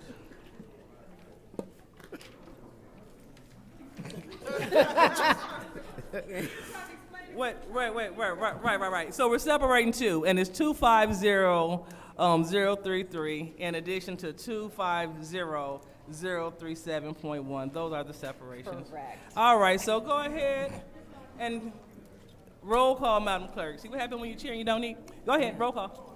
Ms. Winfrey Carter? Yes. Ms. Burns? Yes. Ms. Mashat? Yes. Mr. Pfeiffer? Mr. Jarrett? Mr. Alamin? Ms. Lewis? Ms. Yes. Presley? Yes. The vote is 8 yes, 0 no. The vote is 8 yes, 0 no, so the consent agenda passes. So now we will move on to our first separation, and our first separation is 250037. 0037.1. So what's the pleasure of the body? Move to approve. All right. So is there any support? Supported by the councilman in the first ward. Any discussion? Okay, there. Any discussion? Yep, any discussion in the first round? Seeing that there is no discussion. Any discussion in the second round? All right, seeing that there is no discussion in the second round, I will go ahead and I will take my time. The reason why I separated this is because we're twofold. Ms. Joyce Ellis McNeil, she is currently the school board president. And the school board, they meet multiple nights a week. And so that's a big job that she currently has. And they meet again on various nights. So we have a history on this body where individuals do not show up. So if she was here, we can make sure that she's not in conflict with her school duties. Request for information. Go ahead. How would she be able to answer that when the CWAC is not a standard scheduled meeting, and there is no scheduled meetings upcoming? So how, no regularly scheduled, we meet like once or twice a year. So how could she answer that? Again, the school board, they meet on certain days. And so that's the conversation, that's what I'm saying. So I don't know. I don't know if she has the time commitment. So through you, not through you, so I would like to know, how often do they meet, the CWAC committee? Because we have people, we appoint people to this board, and they don't show. And I just want to make sure that her prior commitments will not conflict with her serving on this board, whether it is 1 day or 2 days, I don't know. But we want to make sure that the day that they do choose to have these meetings, that she's available. Because I know that they have school board meetings, I know 1 day is on a Wednesday, I'm not sure of the other day. But if they have the CWAC meeting on a Wednesday, then it looks like she won't be able to attend. And then that'll be a whole forfeiture of the 8th ward vote. So we just want to make sure that she's able to fulfill this commitment. So is she here tonight? Okay, I see she's not here. So I would love to send this back, to leave this here in council. So I heard the councilwoman in the 7th ward speak. Not sure how to do what I'm trying to do. Point of information, request for information, I don't know. If we leave this in council, what happens is if she comes and it's on a night that there is a lot going on, she may not be able to stay to speak. So I'm just trying to say, if the question is to ask her to come in to ask her this question, is leaving it here going to be best for her schedule, or how do we still get to hear from her just in case? So it sounds like we can, well, you're the chair of special affairs. Will it be in order for us to move it to special affairs?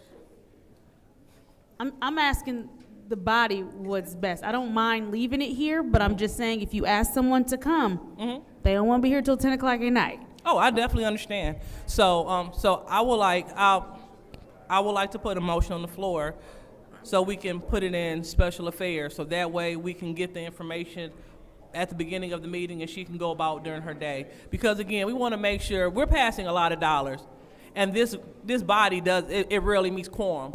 So when they do meet, if they do meet once or twice a year, we want to make sure that the person that's charged to be there, that they will be there for the once or twice a year meetings. So that's all that that I want to make sure that we Request for accomplish. information. Go ahead, Ms. Burns.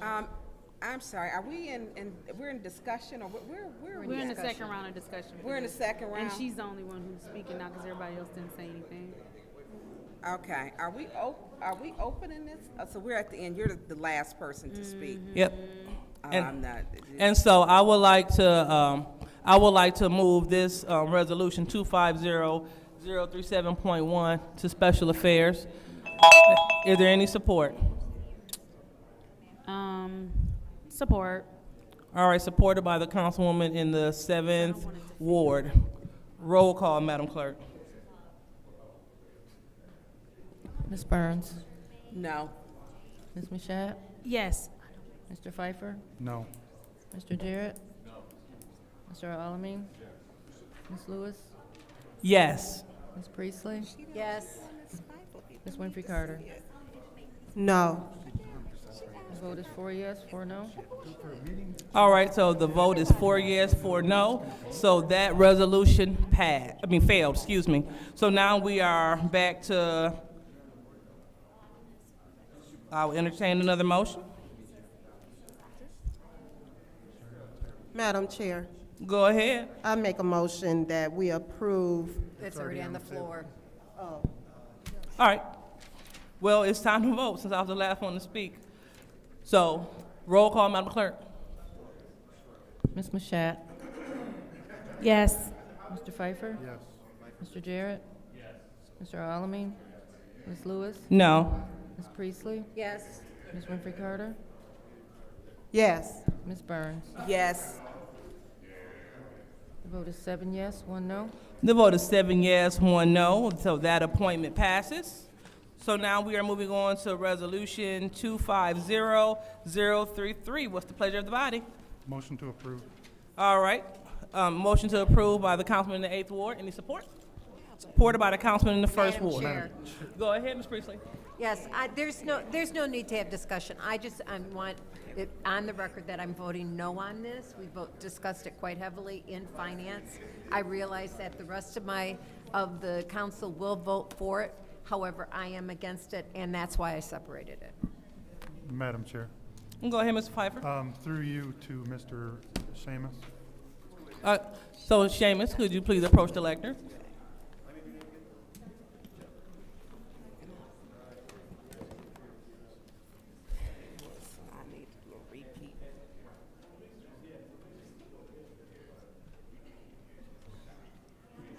So I just want to be clear because I think the news wires came across that they were halting EV charging dollars.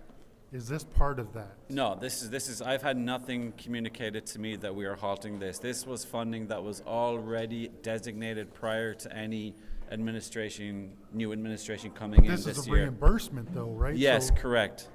But those dollars were already designated prior to the change in administration. And this is not state, this is DOE, direct from DOE.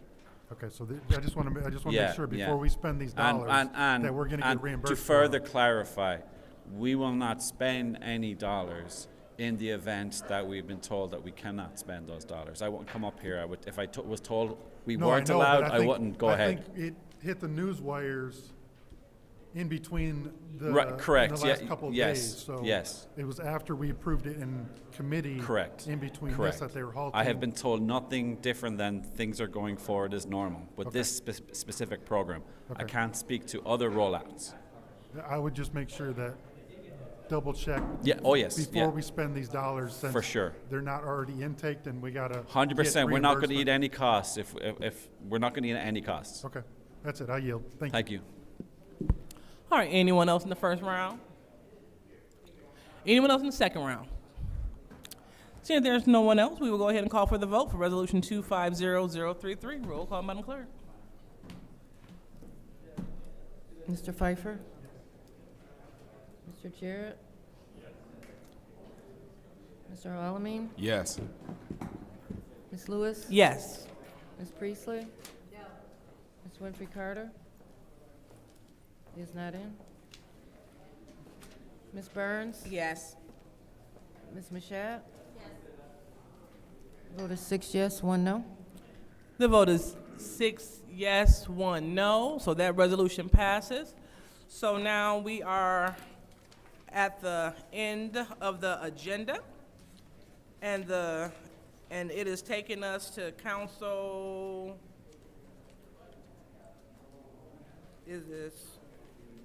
To council leadership.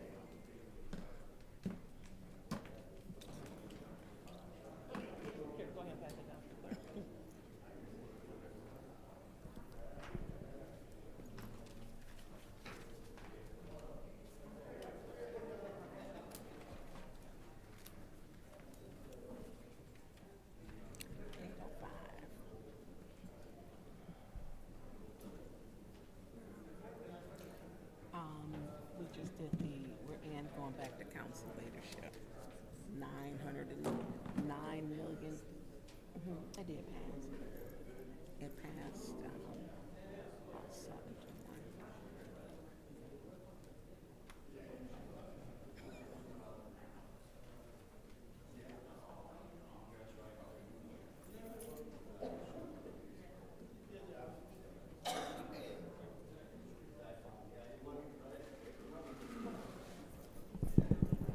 Okay, for the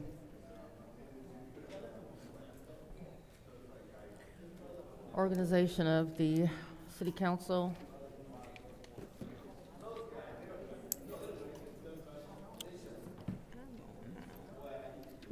This will start with the vote for council president.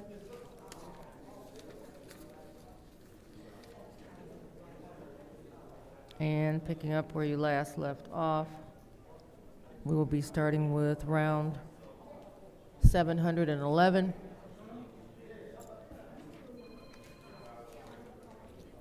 And starting with Mr. Pfeiffer. Winfrey And Carter. Mr. Jarrett is not in. Mr. Alamin. Ms. Lewis. Mashat. Ms. Priestley. Mashat. Ms. Winfrey Carter. Winfrey Carter. Ms. Burns. Winfrey Carter. Ms. Mashat. Candace Mashat. That's 3 votes for Ms. Winfrey Carter. 4 votes for Ms. Mashat. Round 712. Starting with Mr. Jarrett.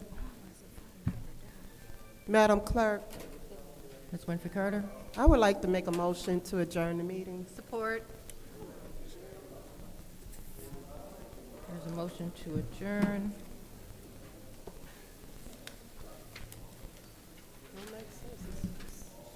And that vote is going to start with Mr. Jarrett.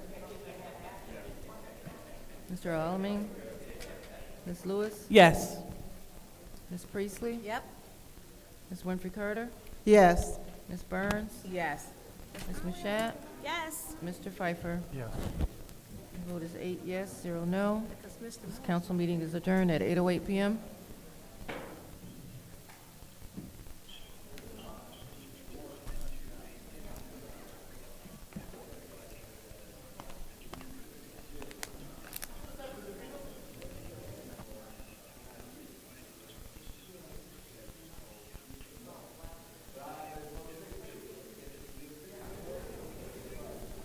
Davina, my badge worked.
Hello, America. This is Ariel Mitchell reporting from Flint. Oh, yeah, real good. About what? There you go again. Cuffs. Oh, Davina? Damn, you show up.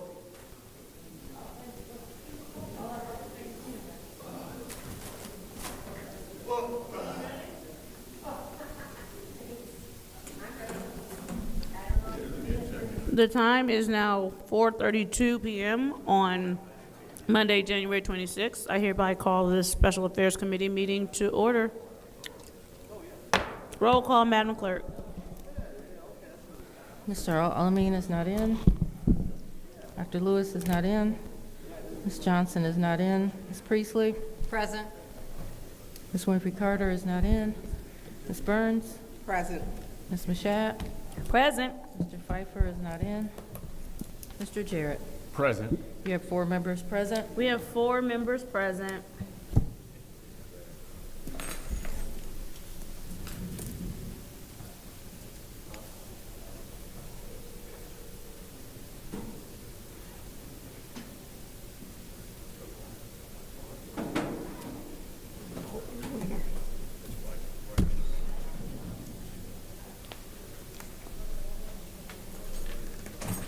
I'm glad I heard the phone ring. I gotta turn my volume off.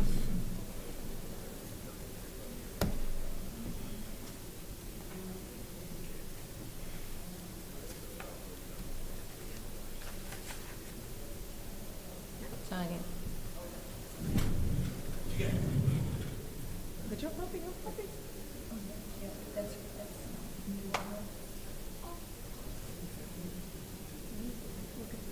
She is so cool. She's like, oh, this is my baby. To get the dog.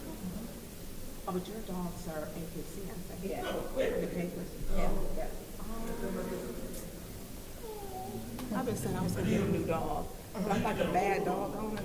I had to have a dog babysitter. That's not being a bad dog owner. So another couple. I love my dog when I had him. I had to put him down. He had a bullet in him. He was a rescue dog. Yeah. But when I put him down, it was hard, and I felt bad. I just called the vet. I said, look, it's time. He's like, Tanya, it was time a year and a half ago. He went up by the big tree in the backyard, and he just sat there like, look, you can be right here. You know when it's. You know. He just, it was too much. So, So how much you sell your dogs for? I'm not saying. I know dogs. No, I know they're expensive. My cousin has a walking coon treehound dog. And I'm like, those dogs are $7,500. That's a lot. That is a lot.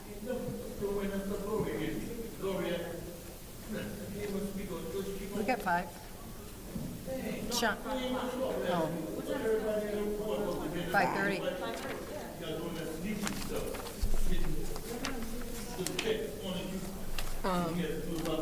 So there was another couple who was supposed to fly in from South Carolina. They were at the gate, and they got a text as they were at the gate that their flight back was canceled. Oh. So they're coming home Thursday. So how many is in your litter? How many they had? That's it. And we did with that. So she was at a reproductive. You want to know what's funny? Ooh. I It cost- started to wear my burgundy thing. It cost me a I'm glad fortune. I am wearing burgundy. Yeah. No, I have a burgundy shawl, and I started to wear it. I'm glad. Oh, y'all was twinning. I love that brown. I love you. I started to wear burgundy today. See? I swear I did. I was gonna wear my burgundy. I couldn't find my damn sweater. I need that brown. I put socks on late to go to snow blow because I'd been barefoot all day because I'd left the house. You like to walk around barefoot? Oh yeah. Oh, me too. And I hate wearing stuff on my feet. I just don't like.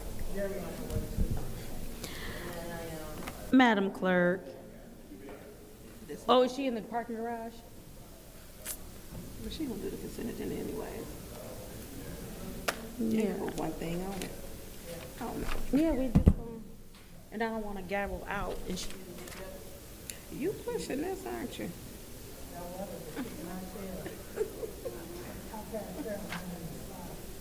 And your car, is your car rear wheel drive? It's not?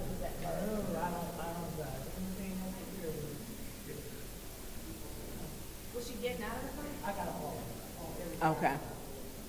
I thought we got that. Yeah.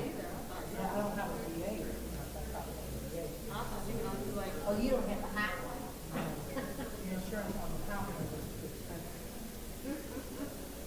My dad. Just for that one is for My dad was a 70s. You said she was getting out of it?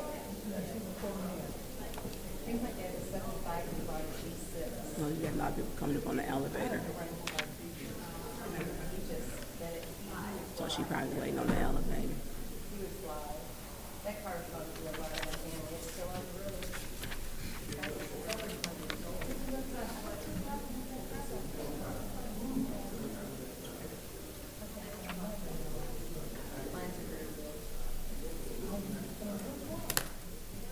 And see, that's probably why my pen didn't work.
Okay, this should be quick, right?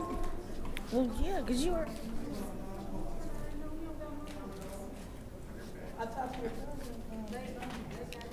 Who? No, I told him I wasn't coming. He gonna call me after church. I'm saying, so you was at Bedside Baptist Tabernacle today. I said, my days and nights are off. Madam Clerk, They're terribly off. if we could please do the roll call again so that it properly reflects all that are in attendance for this meeting. Thank you.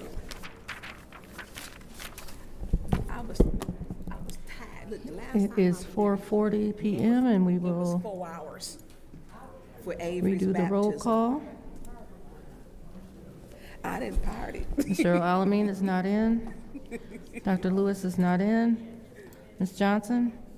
Present. Ms. Priestley? Present. Ms. Winfrey Carter? Present. Ms. Burns? Present. Ms. Mashat? Present. Mr. Pfeiffer is not in. Mr. Jarrett? Present. You have 6 members present. We have 6 members present. It is now time for the reading of the disorderly persons city code subsection. Any person that persists in disrupting this meeting will be in violation of Flint City Code Section 31-10, disorderly conduct, assault, and battery in disorderly persons, and will be subject to arrest for a misdemeanor. Any person who prevents the peaceful and orderly conduct of any meeting will be given 1 warning. If they persist in disrupting the meeting, that individual will be subject to arrest. Violators will be removed from the meetings. Are there any requests for agenda changes and/or additions? Seeing as how there are no requests for agenda changes and/or additions, it is now time for public comment. Members of the public who wish to address the city council or its committees must register before the meeting begins. A box was placed at the entrance to the council chambers for collection of registrations. No additional speakers or slips will be accepted after the meeting begins. Members of the public shall have no more than 3 minutes per speaker during public comment, with only 1 speaking opportunity per speaker. First public speaker, Madam Clerk. First speaker is R.L. Mitchell.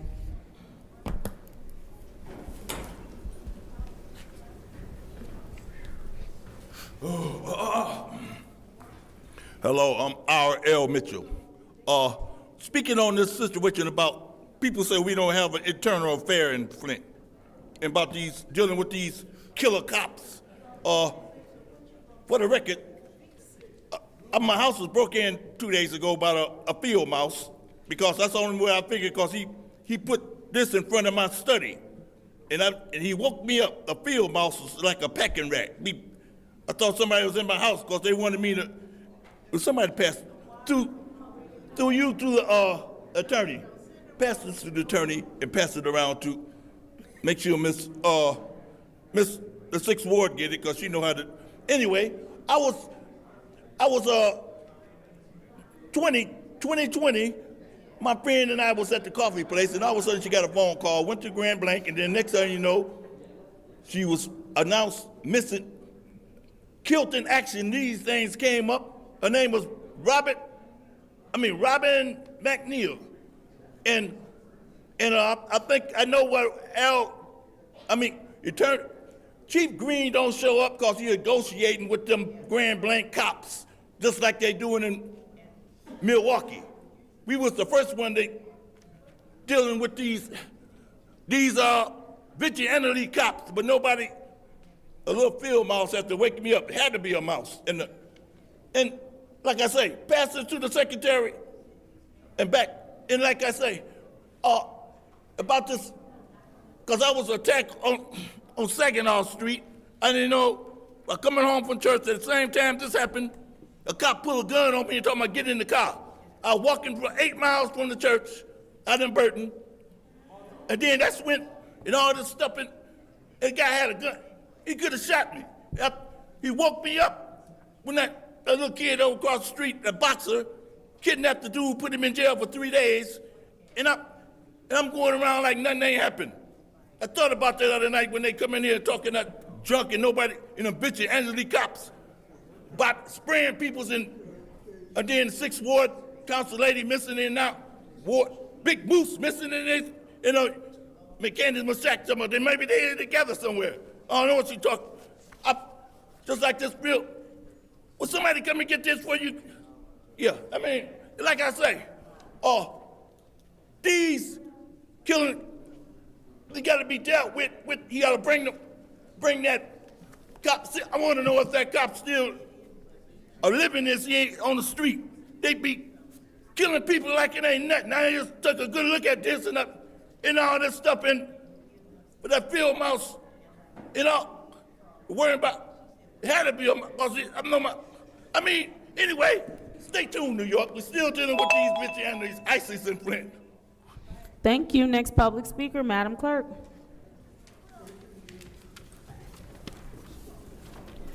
The final speaker for this meeting is Tanya Jones.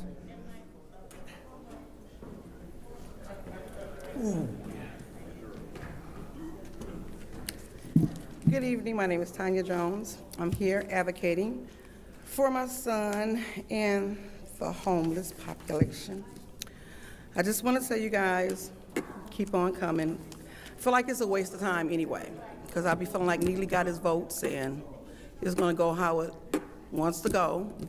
But I just want to keep saying, everybody make sure to get out and vote this November. I don't want to say who to vote for, just make sure you educate yourself on voting, because the only change we're going to be able to make is by getting out here and vote. And I want to say, like with the opioid crisis, my son, I'm dealing with it every day. It's not easy. It's a journey. I'm very open with it because other parents need to know this is real. And it's the grace of God. You got to know, keep the faith in God and let him guide you. I want my son to know that I love him. I don't know what tomorrow might bring, but I know I'm going to be here by his side through it.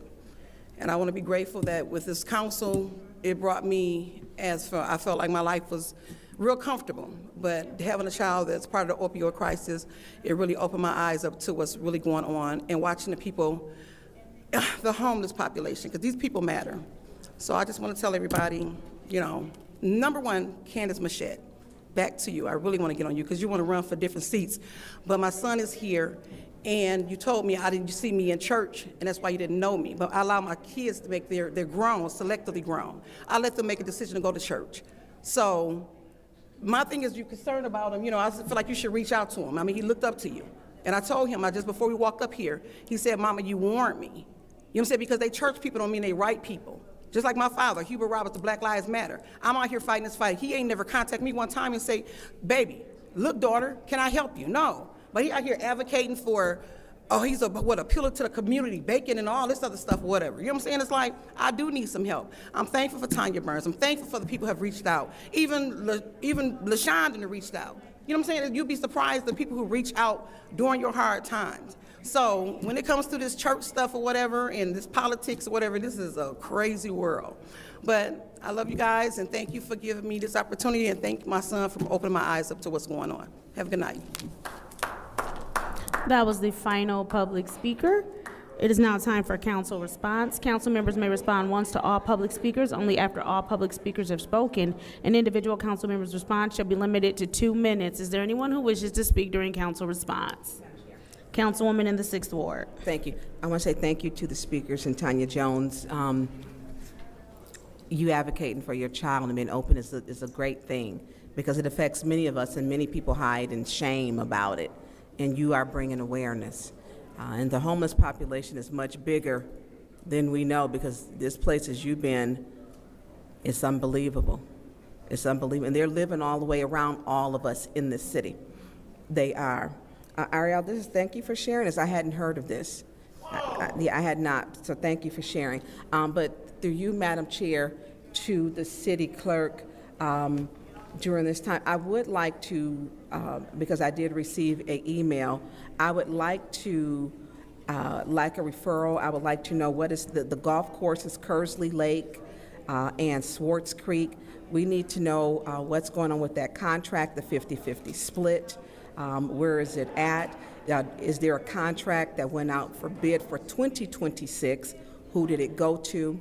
And we need to know why are we paying $72,000 for a golf course when there is, I got a call even today with a gentleman who applied, who wanted to pay $1.25 million. And have we received any funds from this contract for 22, 23, 24, 25, and coming up for 26? Because that contract did not come and be approved through Flint City Council. It did not come here. It is just underneath that $75,000 threshold. It has not come here, so I would like a referral to find out the financials, which in that email stated they have refused to give the financials 22, 23, 24, 25, and 26. And so we need to deal with that. So I'm sending a referral. If you can give that to the city attorney, please, and thank you. And I yield the floor. Thank you. Is there anyone else who wishes to speak during council response? Seeing as how there's no one else who wishes to speak during council response, we'll move on to the consent agenda. What is the pleasure of the body? We'll go ahead and separate this one item. Now that this item is separated, what is the pleasure of the body? Leave it here. Leave it here. Madam Chair, Councilwoman in the 6th Ward. I'd like to put a motion on the floor to leave this here, to leave resolution 250414, Code Amendment, Ordinance Chapter 35, Personal Article V, Working Conditions, here in Special Affairs. God bless you. Thank you. Here in Special Affairs. There is a motion on the floor to leave resolution 250414-T in special affairs. Is there support? I will, go ahead. Moved and properly supported by the councilwoman in the 5th Ward. This is the roll call vote.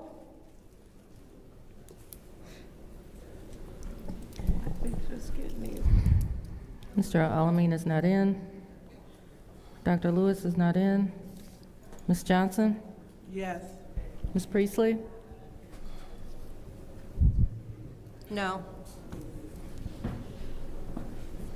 Ms. Winfrey Carter? Yes. Ms. Burns? Yes. Ms. Mashat? Yes. Mr. Pfeiffer is not in. Mr. Jarrett? Yes. The vote is 5 yes, 1 no. The vote is 5 yes, 1 no. Ordinance 250414 stays in special affairs. Madam Chair, motion to adjourn. There's been a motion to adjourn by the councilwoman in the 6th Ward. Is there support? Support. Moved and properly supported by the councilwoman in the 4th Ward. Roll call, Madam Clerk.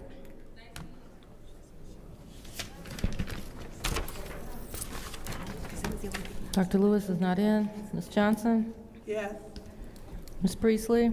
Yes. Ms. Winfrey Carter? Yes. Ms. Burns? Yes. Ms. Mashat? Yes. Mr. Pfeiffer is not in. Mr. Jarrett? Yes. Mr. Alamin is not in.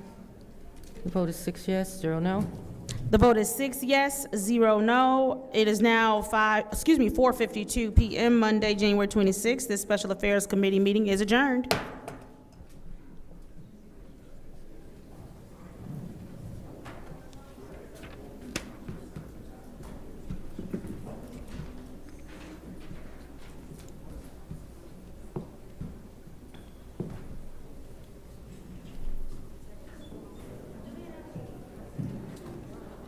That pink girl, go ahead. Go ahead, get down.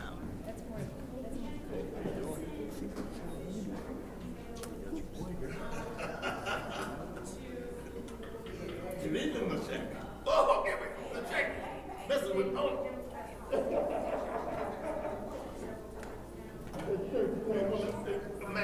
one lucky man.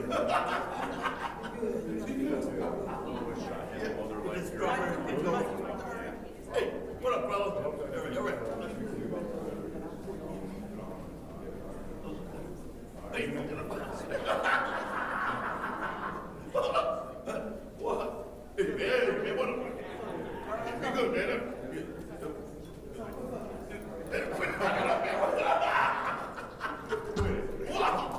my goodness.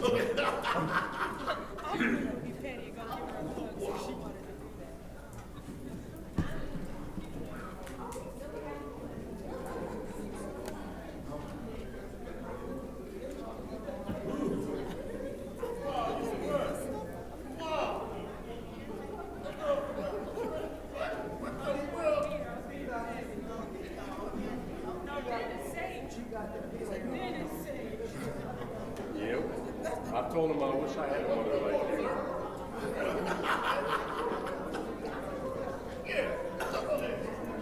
We always try to do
The time is now 8:30, and I'm calling this Finance Committee meeting back into order after closed session. Roll call, Madam Clerk.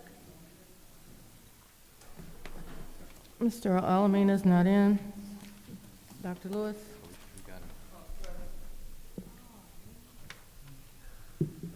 Ms. Johnson? Present. Ms. Priestley? Present. Ms. Winfrey Carter? Present. Ms. Burns? Present.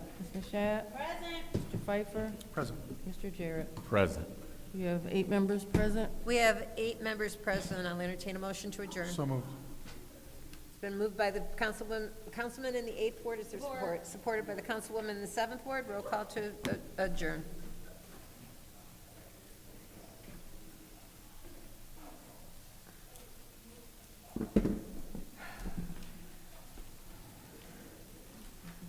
Mr. Alameen is not in. Dr. Lewis? Ms. Johnson?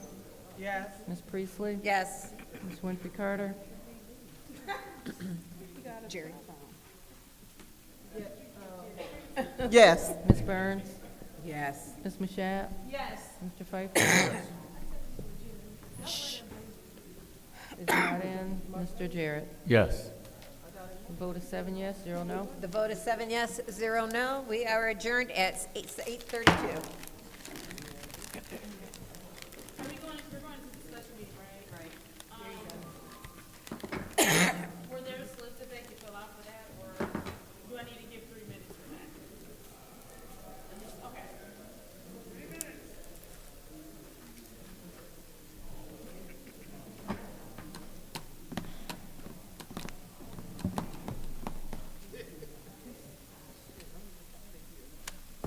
Well, I'm gonna go take this and put it in the refrigerator.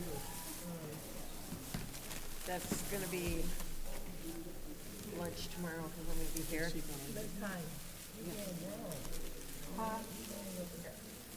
Girl, you know that's by accident. I'm not even supposed to be here. I have not had time to put my hair up. But it's going, look, this is my first real venture out. And I done got calls already. What am I doing at council? You were at the hospital, weren't I you? was in there, yes, I got 2 more weeks to be off. I'm going, when I go home, I have not done nothing. My house look like, I can't even describe. I've done nothing but lay up, and I'm going crazy. Huh? Am I feeling? Oh, yeah, girl, yeah, I don't wear my hair down. Well, I'm just going right back up. I don't have time. I ain't got time to do all that. It's going back up. It don't. No, it does not. I'm telling you. That's why it's going right back up into. I'll be having to go. Our hair bonnet be on the other side of the bed every morning. I have never been a hair person. I'm gonna be honest with you. No, I've had my curls tight and it does not. I'd be sitting in a beautician thinking I could do something else. That is how I am. It's gonna be right back up. I used to wear my hair down for years. And I started wearing it up and I was happy. I cut my hair off one time and my husband, he left the house. And my hair was being like down, I was like, I don't go hair for me. Gotten before, about down to here. But I don't like to, not wear, I don't have time, But thank you. Thank you. Heck, no, I'll be mad. I don't like curling my hair. My hair, the weight of my hair, because I don't have a perm or anything on my hair now. And I just don't. And I'll be, I can't do it. Sorry, Sean. I'm telling you, I can't. Ain't no man ever asked me, I need you to wear your hair out. It's just, well, thank you.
The time is now 8:37 p.m. on Wednesday, March 4th.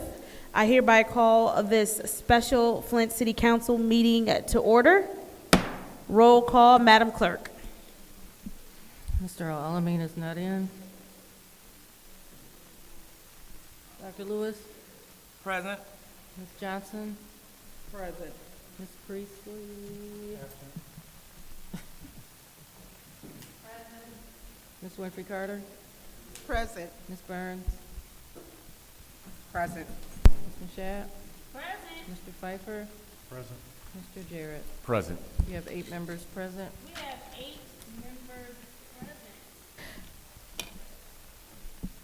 present. The special city council meeting was called by Council President Candace Mashat and Third Ward Council Member LaShawn Johnson for the following purposes: to consider the following resolutions for approval. Resolution number to be determined, resolution to approve collective bargaining agreement between the City of Flint and the Flint Police Officers Association. And resolution number 2, which the number is also to be determined, is a resolution approving reallocation of $1 million in ARPA funds to Water Rate Stabilization Fund. And we already did the call to order. Well, I couldn't read it at the time. Pledge of Allegiance. Councilwoman Burns, would you please lead us in the Pledge of Allegiance?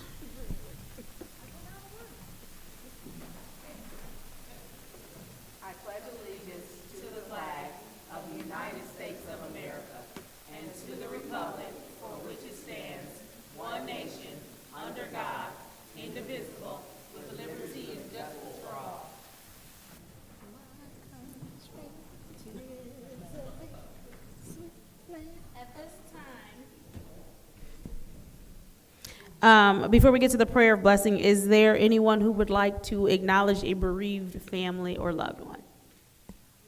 Councilwoman in the 5th Ward. Madam Chair, I would like for us to have a moment of silent prayer for, I'm looking for my agenda. I had several names written down. Okay, for the family of Mother Mary Cox, for the family of Mother Earlene McFadden, for the family of Mrs. Carla Jones Smith.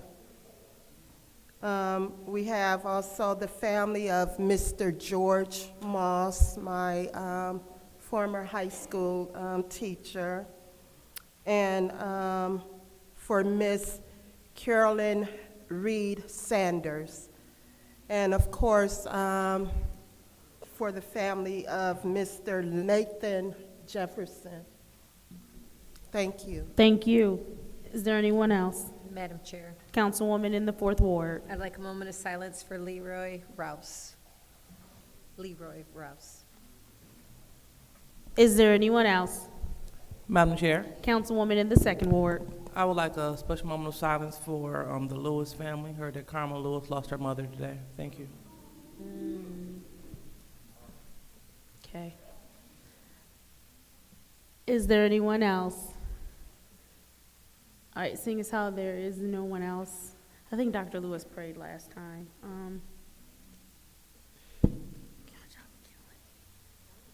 He prayed the time before that, and Jerry prayed too. I will. You will again? Thank you.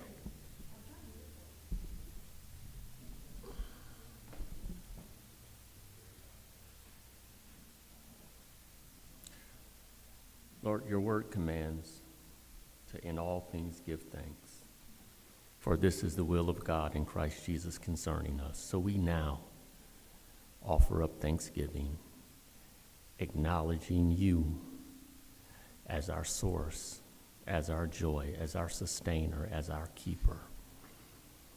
Your word also leads us to say in all our ways we should acknowledge you, and you in turn would direct our path.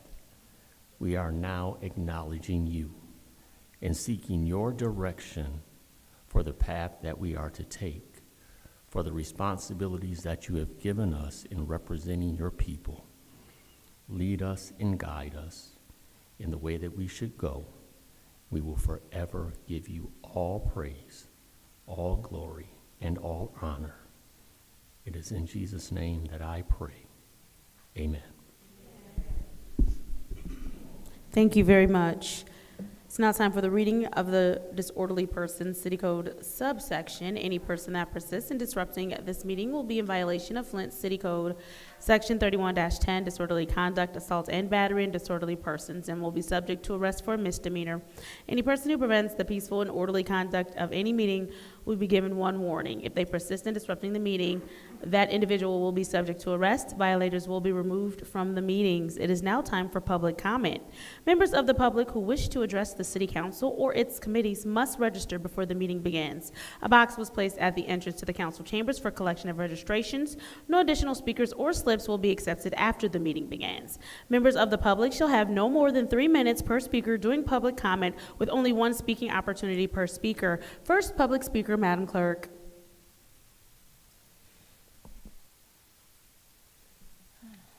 Okay, I believe a lot of these speakers have already left. Arthur Woodson, Stanley Wood, R.L. Mitchell.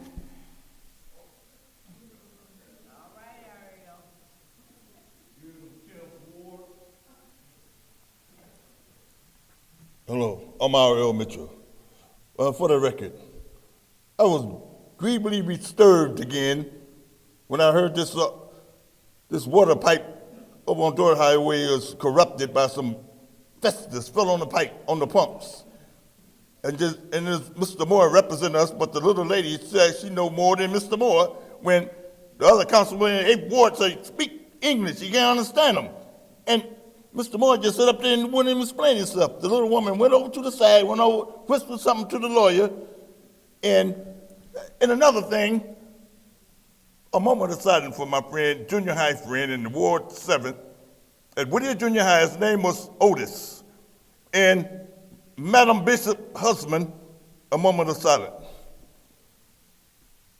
Thank you very much. And like I say, in Flint, we the people have to stand up and fight for our rights because these popos, with the meeting back there, y'all done went back there behind walls. That just gave me,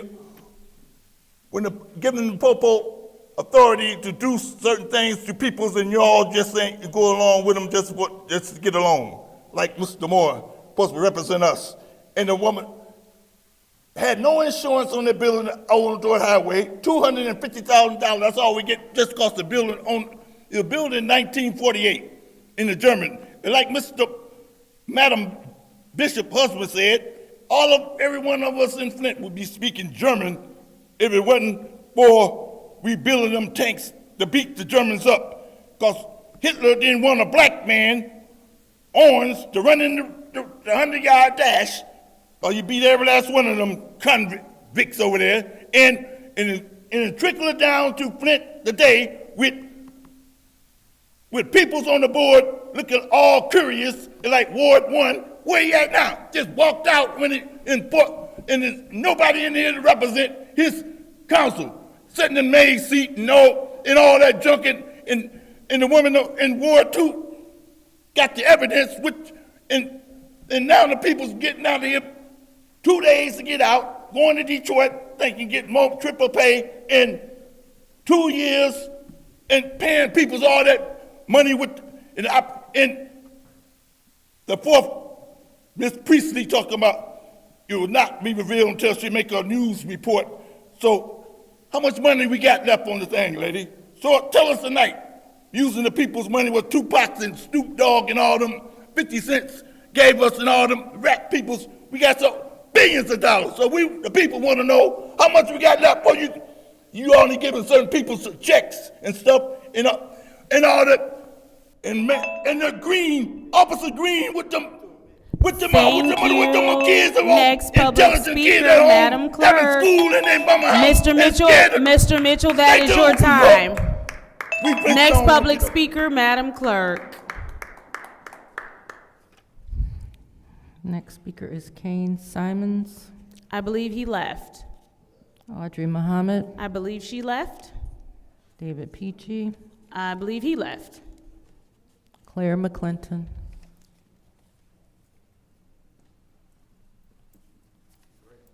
All right now. Well, I want to just take this opportunity for public speaking to thank the community and those elected officials that joined us last Wednesday to protest the water rate hike at Gleewa. The whole effort was a reminder of what Flint is capable of, who we once were. We have forgotten who we are. We are fighters. We have made history in this town, advancing social justice through the union, fair housing, and other things ahead of other cities. A lot of the people at the Gleewa meeting was very impressed with Flint because we were such a dominant presence at the hearing. They said that that was the longest hearing they had ever had, the longest meeting they had ever had. So I'm especially proud of Flint.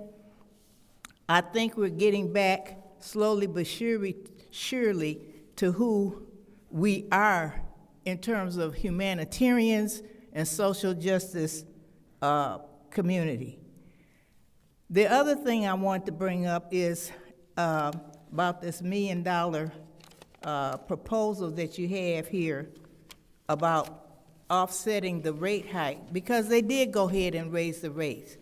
But it did help us to galvanize and come together. And it was a rare, very rare moment of the community and our elected officials standing on the same page. Woo! For that.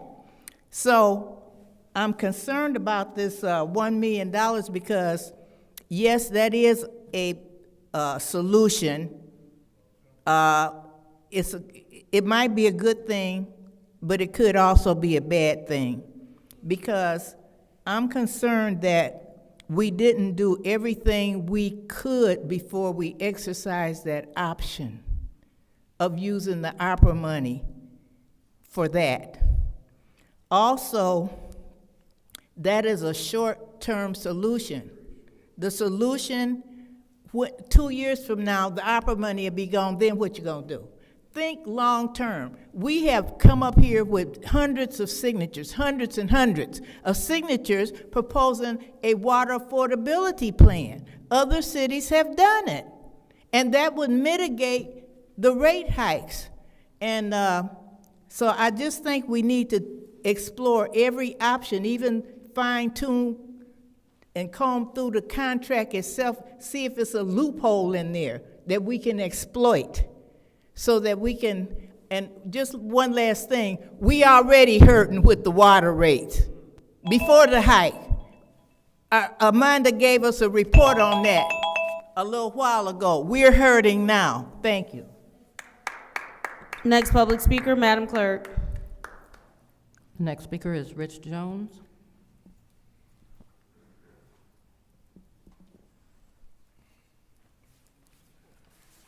How y'all doing tonight?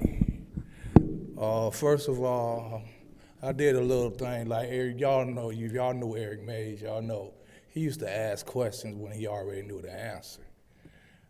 I made a perfectly mistake by saying ordinance instead of resolution. And I got a response from Mr. Pfeiffer. I sent you a text message from, let me tell you who they're from. Stop the clock, From Ferndale, the city of Ferndale, that wrote a resolution to Gleewa on behalf of their citizens. I'd just like to say that. And Miss Candace, I agree with you, but let's do both. Let's put one big item out in May, and then let's say August when it's getting a little bit cooler, because you know we still have dumping sites in June, July, August, September, November, December. Right now, they're developing. So let's do that 30-day cleanup because our problem is garbage being sat on the curb and not being picked up. And then there's many excuses why is not being picked up, but the end result is it's not being picked up. And it's been happening for years. For years. If y'all really did any investigation, y'all know. Land bank say it's the city of Flint. City of Flint say it's land bank. Garbage truck say it ain't picking it up. People get evicted. A whole lot of people have been evicted. But the garbage man didn't pick it up. So that's do both. Ain't no use of arguing. It's our city. And y'all know it's true. I done been a part of a cleanup on a Saturday and rode by the street on a Monday and it didn't look like we picked up nothing. I done been through that before. I must admit our city look a lot better. A lot better. But still ain't perfect. Thank you. Thank you. Next public speaker, Madam Clerk. The last speaker is Mikhail Owens. I believe he left.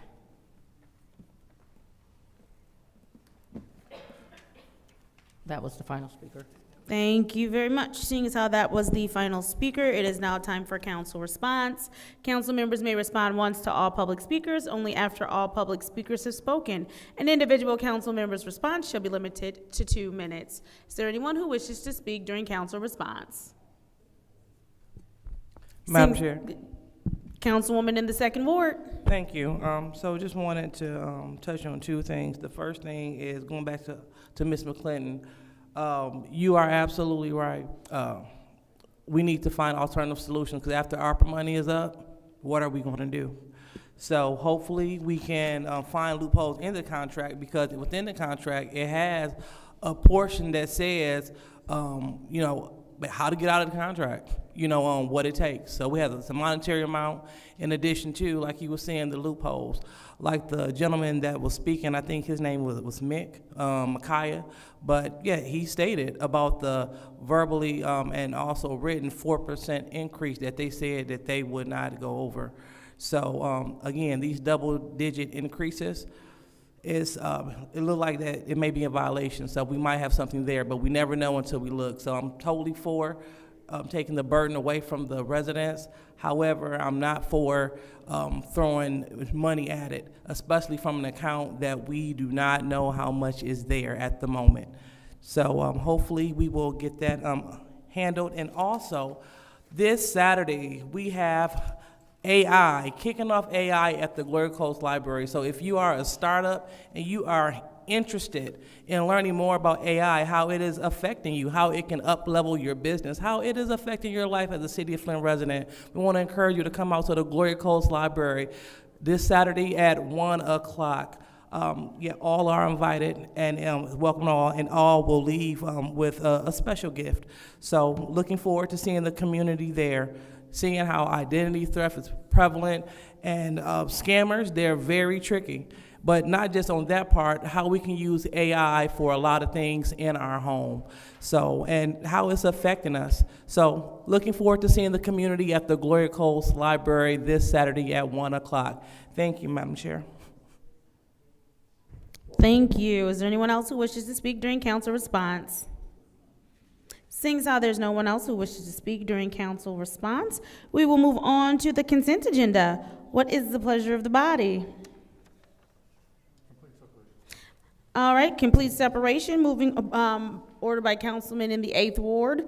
Moving on to the first resolution, which is 260082, Collective Bargaining Agreement, CBA, City of Flint, Flint Police Officers Association, FPOA.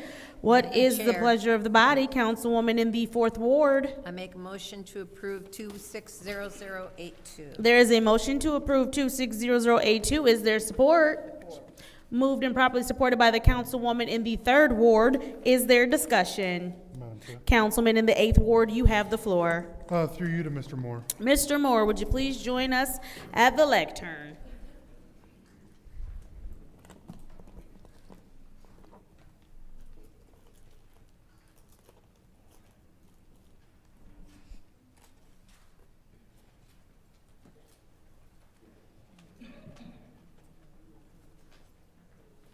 And also, Mr. Moore, if it's not too much trouble, because I think this next one is you as Yeah. well, so we don't eat up Okay. time. Thank you. Mr. Moore, I already know the answer, but I just want to be transparent with the folks. Do you have the dollars on what this is going to cost for this fiscal year? For this fiscal year, yes. What's that? For this fiscal year, yes. You have the dollar value for what the back pay and it's going Well, to, the back pay, no. the fiscal year that we're in? This fiscal year, yes, but for For the back including, pay, no. including the back pay? If you include the back pay, you're looking at roughly $600,000. No, sorry, yes, roughly $600,000 for this year. Okay. We already discussed this, that you're going to put these numbers in writing? Yes. For Monday, is that a correct statement? I can do that, yes. Okay. So you're going to give us a correct resolution that includes a staff review and a budget amendment? We can do that. Okay, thank you. With that being said, I'm not ready to vote on this until we get the proper documentation to go along with that, because this resolution doesn't speak to any dollars.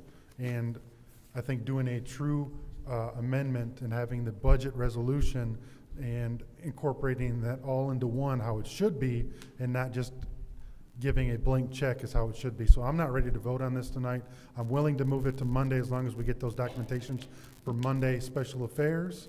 But I'm not going to vote on this tonight. So that's where I'm at, and I will yield the floor to my colleagues and they can make up their mind. Thank you. Thank you. Is there anyone else who wishes to have the floor in the first round of discussion? Madam Chair. Councilwoman Burns. Thank you. It's just so that, we don't have any figures. And I know Paul, Mr. Borley, I know you were shaking your head. Will you be able to get those figures by Monday, Special Yes. Affairs, so that we can, Yes. we can vote on it? Okay. So that was the biggest concern, because I know that our officers, I want them to understand, your pay is terrible, and we know it. And I've always said that. The problem is the resolution does not have anything that speaks to how much the rate increase will cost, and we do have to have that figure or figures. And so if Mr. Moore and Mr. Borley are going to have it by Monday, I guess we're probably going to end up sending it to special. Yeah, she's smiling. But I didn't go back and interfere when Dennis had him hemmed up in the corner. Yeah. So I want to make sure that, if we can have those numbers by, by Special Affairs, then we can go ahead to make sure we're not lacking it. Those numbers should have been included inside of this resolution. Giving us this resolution without it, it's not going to really slow well, it is going to slow, because it could have been approved today if we had the figures, but we don't have them. So I don't want our officers who show up for us with 911 calls to think that we're delaying this. This is not on council. It's important that we know how much it's going to cost. We went over everything else thoroughly, but we need to have those figures to see how it will affect our budget. So I yield the floor. Thank you, Councilwoman Burns. Is there anyone else who would like the floor in the first round of discussion? Madam Chair. Councilman in the 9th Ward, you have the floor. Thank you. Whereas I certainly want to do what I can in support of the officers, given the information I have before me tonight, whereas I support and want to support the officers and do right by them, I also have to do right by those that I represent in the ward and throughout the city. And I cannot responsibly tonight offer support to the resolution as it stands, and look forward to the information that we trust will be provided for us next week to look at in Special Affairs. With that, I yield back. Thank you. Is there anyone else who wishes to speak in the first round of discussion? Madam Chair. Councilwoman in the 4th Ward. I understand my colleagues' concerns. I've been following the budget more so than probably anyone else, and I know that we have plenty of money in the current year budget to cover any raise that we could give our officers. And seeing how we are going to be going into budget hearings next month. We would have to revise the budget for next year to include the amount that this, for the next year's salary with the raise included. I believe that this is a fully affordable raise, and I'm very proud that I will be voting for this, but I also understand my colleagues' concerns. So even though they have my vote now, I doubt it's going to pass because we're going to be 4-4 probably, if not less than that. And I just ask you to hurry up and get us those numbers so that we can get everybody on board. Thank you. Thank you. Is there anyone else in the first round of discussion? Seeing as how there's no one else in the first round of discussion, I will go ahead and take my time. I do want to say that it goes without saying that being a police officer is a commendable job. I think that being a police officer anywhere around the country is not the easiest thing, but I know that in Flint, it's a special thing because we often have the spotlight on us. I know that there are some incredibly amazing, wonderful officers who have been officers for quite some time. I know that we have some new officers. I know that none of us are above needing more training in anything that we do, and that extends to our officers as well. But what I do know is that what they do is often a thankless job. And so the very least that we can do, especially when they show up every day with families of their own, putting their lives on the line, is making sure that they are as fairly compensated as possible. I use quotations when I say fairly because, again, this is not a job for the faint of heart.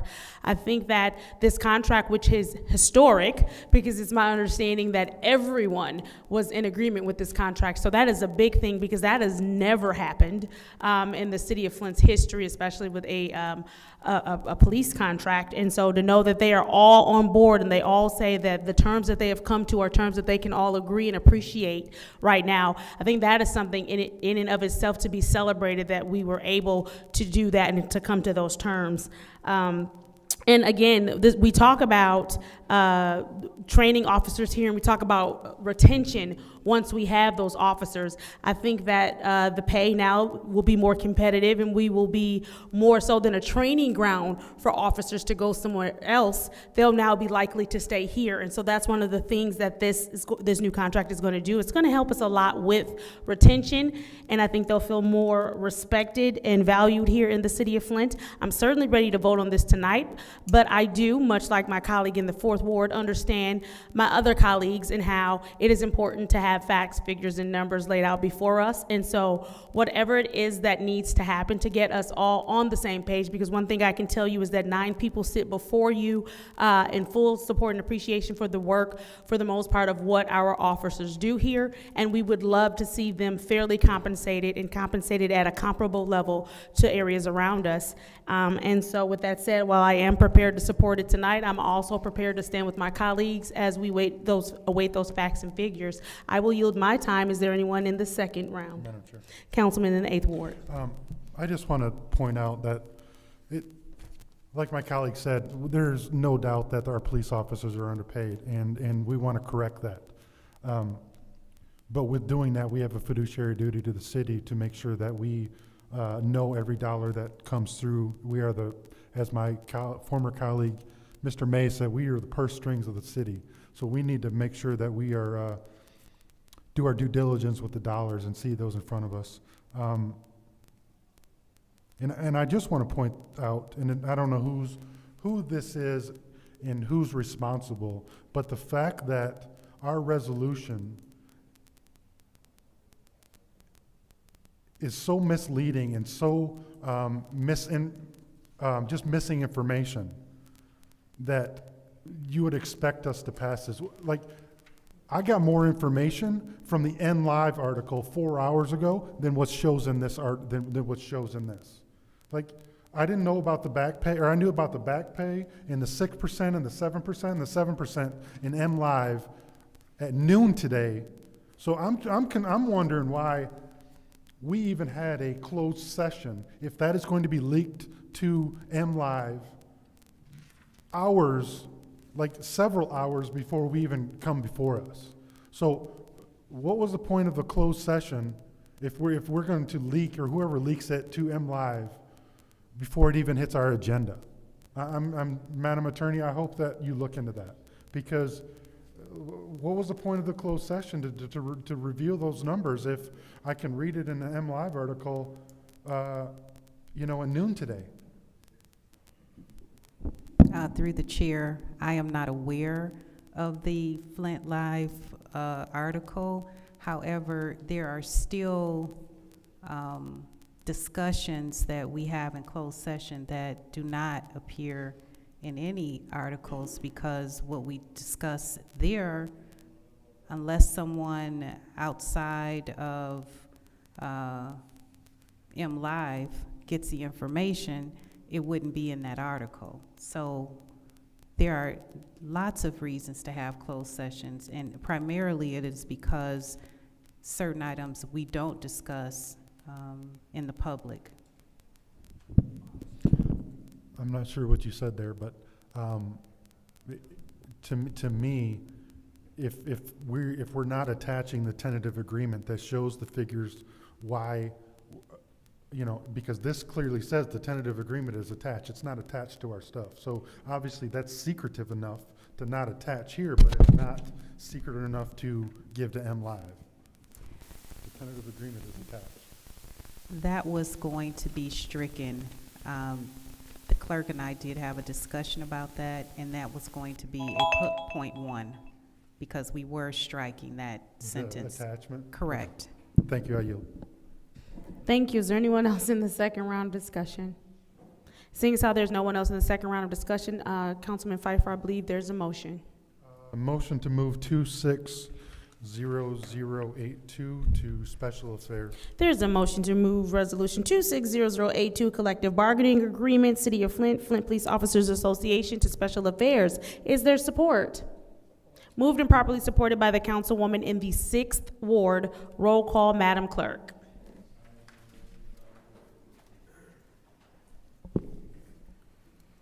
Mr. Alamin is not in. Dr. Lewis? Yes. Ms. Johnson? Yes. Ms. Priestley? Ms. Winfrey Carter? Yes. Ms. Burns? Yes. Ms. Mashat? Yes. Mr. Pfeiffer? Yes. Mr. Jarrett? Yes. And the vote is 8 yes, 0 no. The vote is 8 yes, 0 no. Resolution 260082, Collective Bargaining Agreement, City of Flint, Flint Police Officers Association, will be on special affairs Monday. Moving on to our final agenda item for this evening, which is Resolution 260083, Reallocation of ARPA Funds, Water Rate Stabilization Fund. What is the pleasure of the body? Councilwoman in the 4th Ward. There's a motion to approve Resolution 260083. Is there support? Supported by the councilman in the 8th Ward, I'm sure, for a matter of discussion. Is there discussion? Councilman in the 8th Ward, you have the floor. Mr. Moore, step up to the, you're the,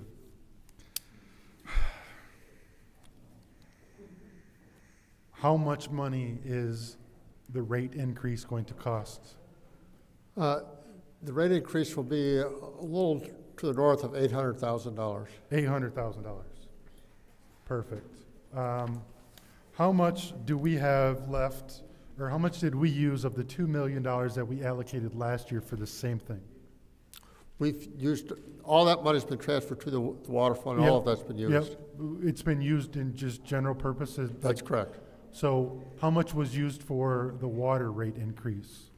We did have a water rate increase, so because of We did that. have a water rate increase last year. Gleewa. Gleewood did, yes. Yeah. The rate increase would have been a little bit less than what we had. I'm guessing, it's been a while, I haven't calculated that. I'm guessing probably between $750,000 and $800,000. Okay, so what was the other 1.2 used for? The city had not increased the rates for 10 years or so. I understand that. And so the purpose behind that was to make sure that we didn't have to raise rates But this we year. didn't raise the rates because we were in a honeymoon period of the contract, correct? Because we didn't get a rate increase. So that's why we didn't increase rates, right? Right. Right, okay. So, how much is the water fund running in a deficit?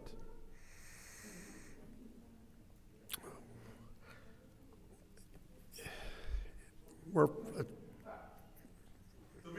I believe it's around $2 million a year. $2 million a year? Right.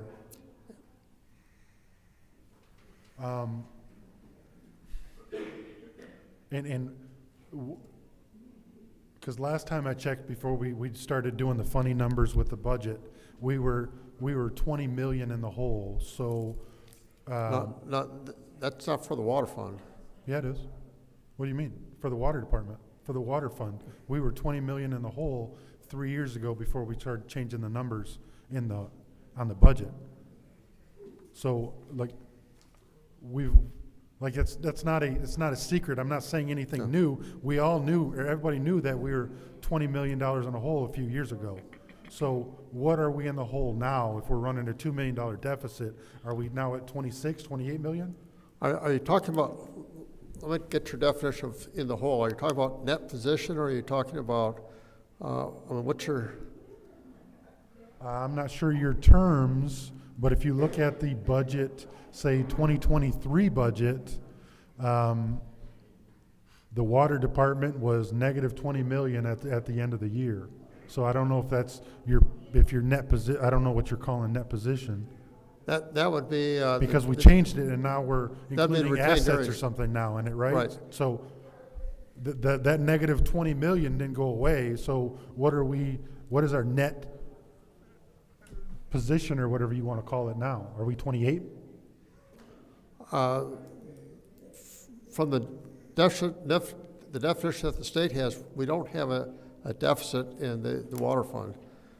Okay, so how did that change from 3 years ago when we had a $20 million deficit? I wasn't here then. I don't know. I don't know where the definition came from. I mean, I'm not going crazy here. No, there are different ways you can, different terms for that. But if you're talking about the net position of the fund, it's a positive number right now. Oh, so we have money to spare, right? Well, I didn't say that. You said positive position, sir. We have a positive net position, yes. So we are positive cash flow, right? Positive cash flow, I don't think so. Paul is better. The net position includes fixed assets. All right, I understand that, but we can't get money off of fixed assets. Right. So what is our? If you talk about net position, you include net assets. Yeah, I don't want to do that. Okay. I don't, because the assets don't do anything for our budget. If you're talking about fund, cash position. Fund balance, what's our fund balance? Are we negative fund balance? There is no fund balance. There is no fund balance for the water fund. They do have, the fund does have positive cash, if that's what you're asking. So we don't need this million if we're positive cash, right? The cash position keeps decreasing each year. No, the thing is you guys are changing your accounting to try to show that we have money that we don't. No. All right. Anybody else who wishes to speak in the first round of discussion? Madam Chair. Councilwoman in the 4th Ward. I'm sorry, 6th Ward. Okay. I'm sorry, Mr. Moore. So with the water rates going, so we don't have anyone on GLEWA and for representation. When the contract was signed, we were supposed to have a seat at the table to represent us. And now we don't have anyone. Do you know who's representing Flint or why we don't have anyone? Because That's a good question. No, I don't know the answer to that. Because that was in the contract for the agreement for the 30 years in 2017, that there was a special seat set aside for the city of Flint to have representation. I'm not aware of that, of a seat for the city of Flint. I don't doubt what you're saying is true. Yeah. It's just I'm not aware of that. Yeah, because we don't, and we're going to continue to go up in water rates. Do we have a plan? Is there a plan that anyone's working on? Because here's another concern. We have these revolving loans at $29.6 million. That's the revolving loan. We did approve for the application for it. If that comes back, what they do, the state, to approve it, they have to have it secured. I don't believe they're going to give Flint a $29.6 million unsecured loan. I don't see that. Now, what they're saying, well, you know, we have to apply to have it forgiven, and it looks good that we may be forgiven. But the issue is they do not reverse the rate hike. They secure it with a rate hike or an interest rate. So what are we, I mean, so that is going to be another one, because these projects in that administrative consent order, because we do not have funds to pay for our capital improvements. In that administrative consent order, we're required to do $6 million per year that we set aside for capital improvements. When Mayor Neely came into office, he had $24 million fund balance from that fund for capital improvements that he said he found. But he didn't find it. It was funds that were set aside. So we now go from he was elected in November 2019, and you go to now, so that's 7 years. So that means we should have had another 6 times 7 is 42. So 42 million plus 24 million, we should be able to be paying and not taking out for revolving loans that we have got to. It's not a choice whether we fix the ACO projects. It's mandated by the court. We were held in contempt of court, I think, 4 times.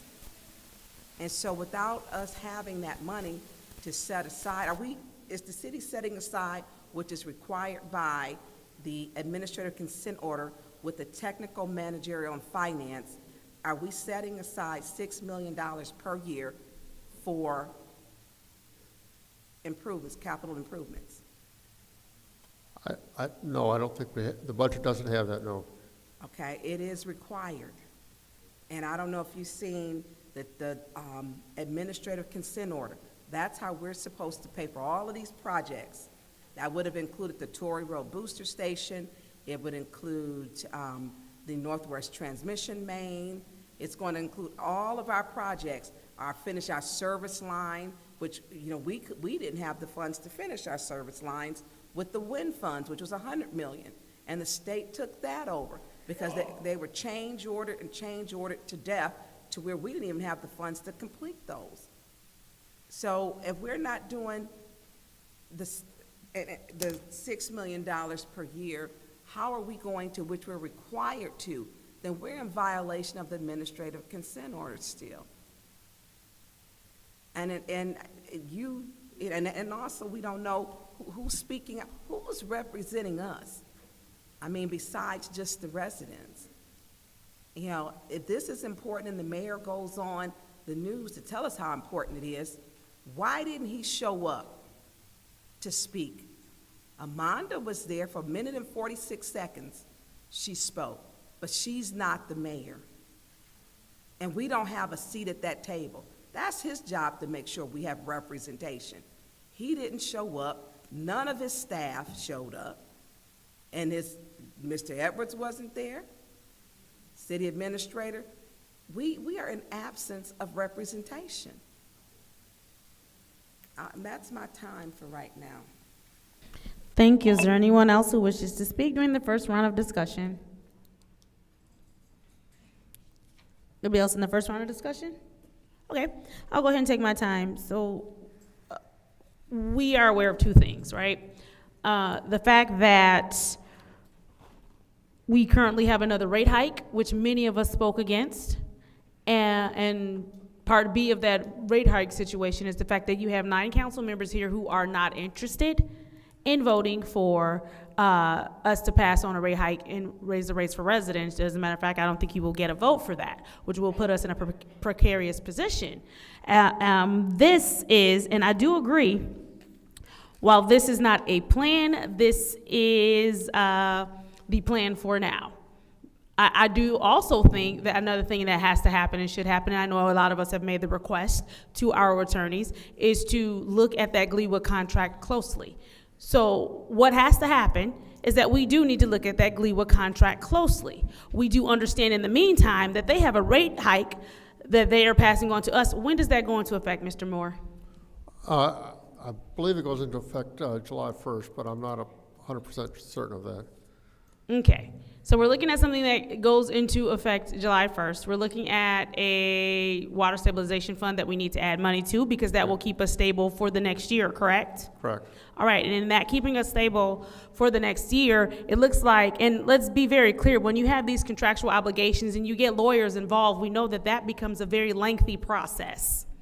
And we know that there are a lot of things that could happen in that lengthy process that would cause a rate hike to still go into effect for us. And in order for us to not pass that on to the residents, as we are looking for alternatives to what we should do or what we can do with that GLEWA contract, I do feel like it is better to be prepared to have it and not need it than to need it and not have it.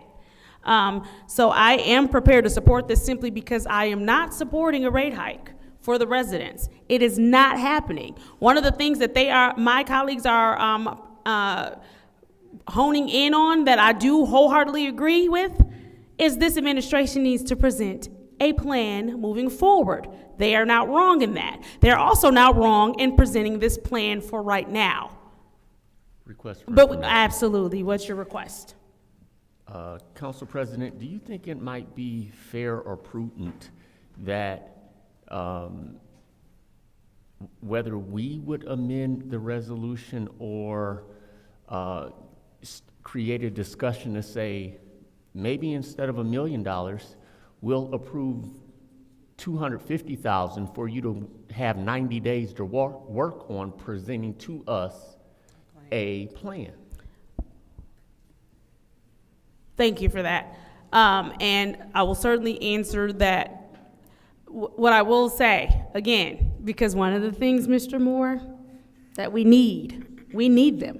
We need numbers. We need actual numbers. We need actual figures to make the wisest, most educated decisions, right? Because we have a responsibility as the council to be good stewards of money, right? And so sometimes, Mr. Moore, we're not able to do that with what's presented to us. I believe you are very capable of doing your job. I believe the numbers are present. I also believe this is a very intimidating environment. I think a lot of things happen around here at once, right?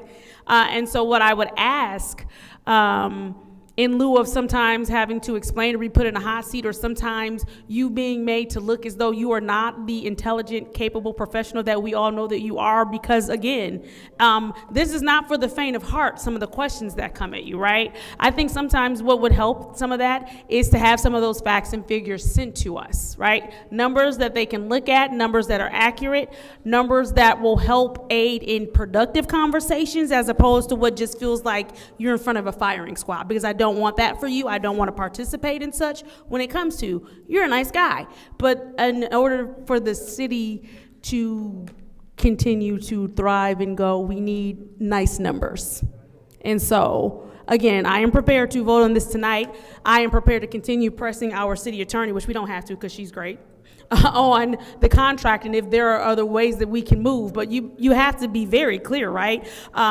Flint carries a lot of weight on GLEWA, as we do with everything, right? But Flint often tends to be the catalyst for things and also the anchor for things. And so we have to make sure that if we are going to be the anchor, that the weight that we carry is proportionate to what the services that we're getting, right? That it makes sense for us.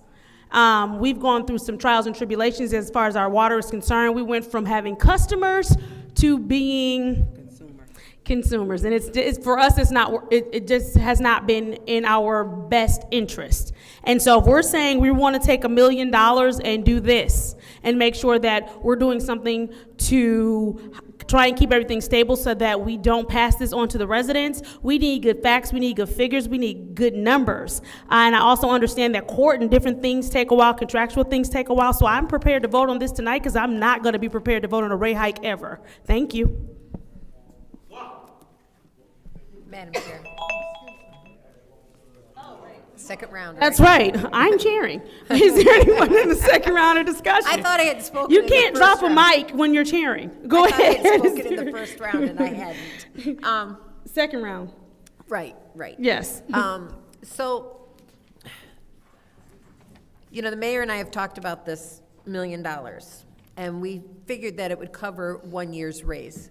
That would give us the year necessary, and because it's not going to, we are not going to come up with a solution knowing how the city operates and how government works in a couple of months. We're just not going to do it.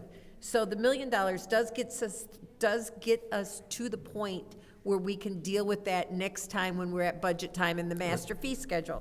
And maybe take a look at the, I know a lot of people don't understand this, the service fee that we have, the set fee on our water bills every month, and that, what that goes into, and maybe we need to combine it. I also know that there have been bills proposed in the legislature for water stabilization programs. And I sit on the Michigan Municipal League Finance Committee. We have not taken a position on those bills because there's so many variables, and it didn't feel that it would be a one-size-fit-all for all communities across the state. Especially for some of those states, some of those communities have city wells, and some of them don't have any water service that they provide to their customers or to their residents. So they didn't. We are taking a wait and see. But this gives us time to see what happens with those bills going through the legislature. It also gives us a time to possibly develop our own plan. So I am in favor of the $1 million now, but we know that next year something's going to happen. And I say shame on the council and the city for entering into this 30-year contract. I was against it as a resident then. I thought, what the heck are we doing committing the city to 30 years when we own KWA, and I sit on the board. KWA hasn't even raised their rates. They weren't even open yet. They weren't even built. So, yes, I know it wasn't open, but still, shame on the city for entering into we have no representation on that board. And I have also spoken to the mayor, what can we do to get out of that contract? I want out of the contract bad. I don't know that we can do it, but I feel that we're being held hostage, and there's nothing we can do about it. And I'm not willing to sit back and do nothing. This buys us a year's worth of time to develop something. But otherwise, I see no option in the next year of other than having to raise our rates, and I do not want to do that. Thank you. Thank you. Is there anyone else in the second round of discussion? Councilwoman in the 5th Ward. Yeah, Madam Chair, I need to just say this. And just going off of something that the councilwoman in the 4th Ward said. When we had to vote, first of all, the council, I had just gotten elected in 2017. The council, before that, they dropped the ball because they should have had that decision made. It was left up to us. Now, let me explain something. We couldn't even go to the KWA. The KWA wasn't even up. Our water plant was antiquated. We didn't even have the money to even do KWA. So we had to vote on that 30-year contract. We had no other choice. So, but the thing with that, this administration, they could have been doing something. We don't even have a plan. What is the plan? How much money do we, how much funds do we have in the water stabilization fund? Madam Chair, through you to Mr. Moore. Mr. Moore.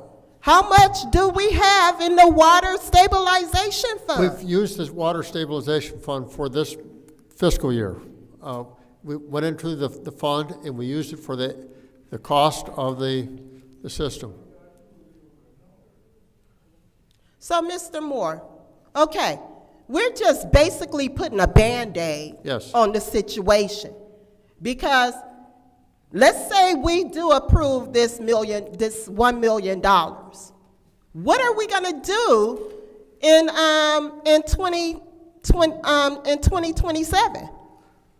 fiscal year 26, 27. But 26, 27, we should be okay. 27, 27, 28, what are you gonna do? 27, 28, we're gonna have to make some tough decisions. There's no question. Okay. What is the plan? What is the plan? It hasn't been developed yet. We're working on that. Mr. Moore, I would think that this is on the agenda. You knew this is on the, that this was gonna be on the agenda tonight, okay? Somebody should have came to us tonight with a plan. We need a plan. Now, I don't want the water rates to increase, but we need a plan. Is there anyone else who wishes to speak in the second round of discussion? Madam Chair. Twinsies. Go ahead. Okay. Go ahead, Councilwoman. I'll be really quick. So, Mr. Moore, there's a couple things that I do have questions about because I've had time to do some reading. So one of the questions I do have, how are we funding our stormwater utility? The stormwater utility is, that's a good question. It's mostly paid for out of the street funds right now. Okay, so it's, and that's the, what fund is That'd that? be the major local street fund. Is that 590? 202 and 203. 202, okay. And then our sanitary fund, That's out of 590. that's out of 590. So we are not using any of our sanitary fund to pay for our stormwater. I didn't say that. We're probably using some. We have an ongoing program trying to limit the amount of interconnection between the storm drains and the sanitary drains. So do you know that we cannot do that? That's why we're trying to eliminate all that. Yeah, yes. and so when we do that, we're in violation of our MS4 licensing and permit. It is, every city Why doesn't. Why are we doing that? It's a historical reason. We do not do it intentionally. It's very, very difficult to find. And as we find it, we correct it.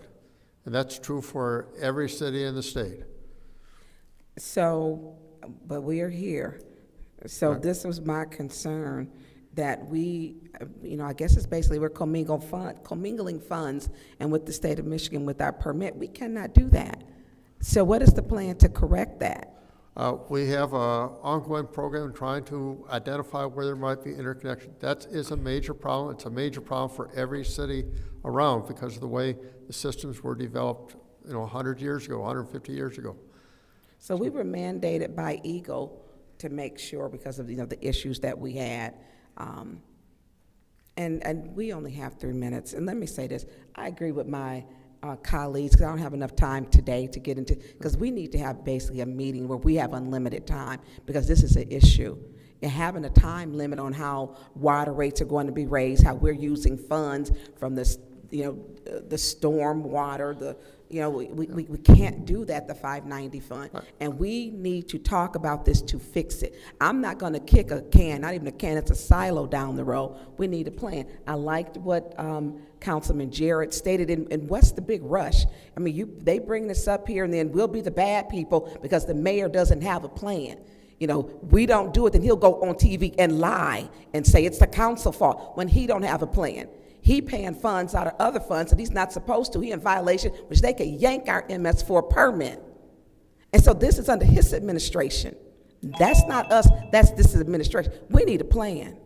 Thank you. Is there anyone else in the second round of discussion? Madam Chair. Councilman in the 9th Ward, you have the floor. Thank you. Through you to the speaker. Mr. Moore, who would be responsible for developing the plan?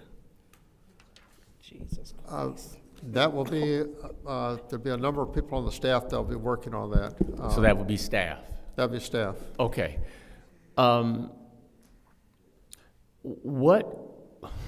As somewhat stated in the question that I posed, I don't want to be the council that is looked at similar to what the councilwoman in the 4th Ward just sort of referenced in that we should have addressed an issue as opposed to passing it along to the next body of council members to have to address.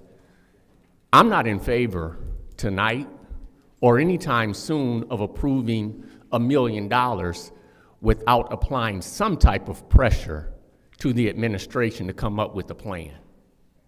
We got to now apply pressure.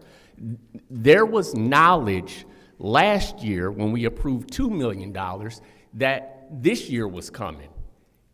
And nothing has seemingly, I'm not going to say nothing has been done, but nothing seemingly has been done in a way to where it could at least, we don't even have presented to us a structure of a plan, which we know, well, that's a whole nother. What I'm saying, again, $1 million here now to float this for a year, nah, I can't vote for that. But to break this up and say, okay, we'll give you 90 days to show us the skeleton, and then another 90 days to put some flesh to it, and another 90 days to go ahead and start pumping blood through the veins. Okay, now we got skin, and now we got a plan.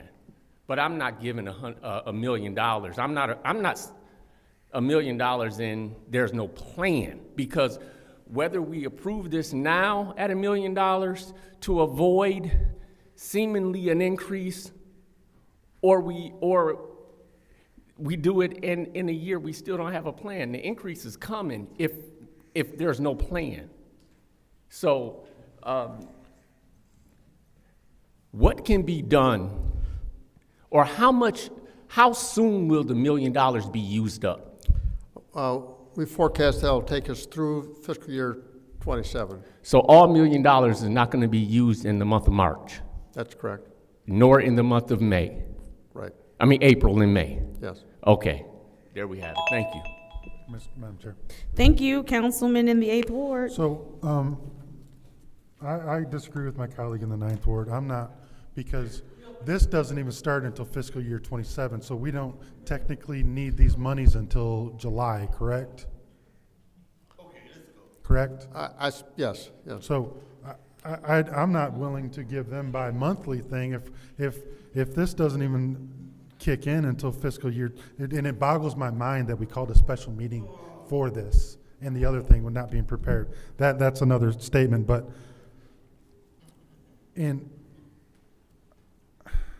I'm not willing to do a partial payment period without a plan.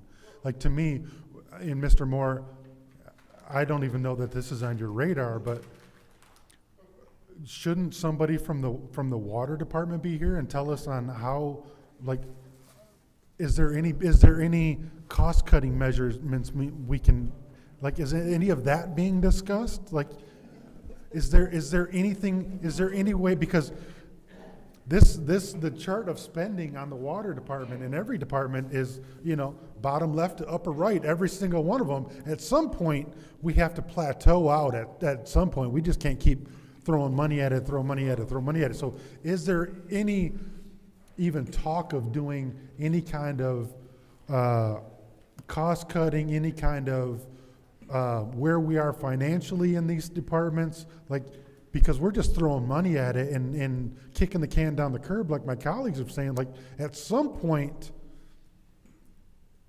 the bill collector is going to come to pay, and we're deferring these rate increases. Well, I'm worried about 4 years from now when we have to do a 30% increase because we didn't do a 5% increase incrementally. So, like, at some point, we have to have a plan. And so, we've never raised rates since 2015. That's fine and dandy, but we're not in 2015 anymore. So how do we get out of the problem of magically coming up with $1 million, because the ARPA money, we're spending that like there's no tomorrow. So the ARPA money is going to be gone.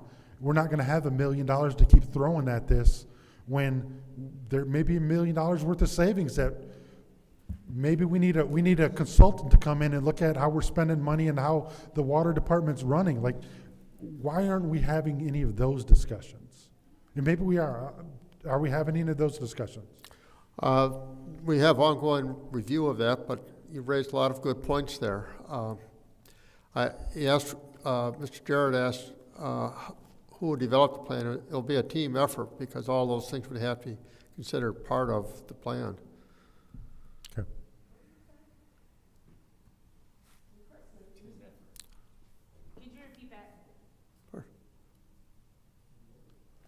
I said that what Mr. Jarrett said was correct, that we would have to have a team effort and everything would have to be looked at. Yeah.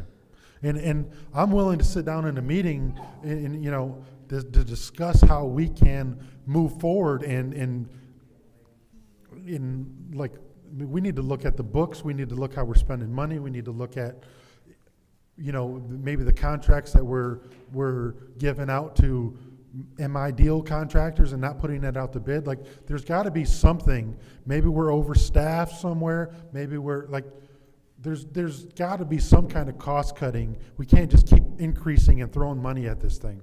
Like, at some point, we're the most expensive. We're probably spending the most money out of any municipality as well. Thank you. Is there anyone else in the second round of discussion? Madam Chair. Councilwoman in the second ward. Thank you. And so, unfortunately, I don't support this at the moment for one reason. It's been a month. I asked you all about the standing of the ARPA funds. You have not, no one has gone back with me. My colleagues took it off of the agenda, so we can't talk about it. And so I don't feel comfortable giving money from a fund that we don't know the balance. Request for information. Go ahead. What's your request? Excuse me. Councilwoman Lewis, you requested something about the ARPA and it wasn't put on? I did. I put in a request to talk about the ARPA for today's finance meeting, and it was removed. Oh, thank you. Not a problem. And so, again, I asked you, Seamus, and our finance chair, succinct questions, and the questions were driven from the residents that sat right out there.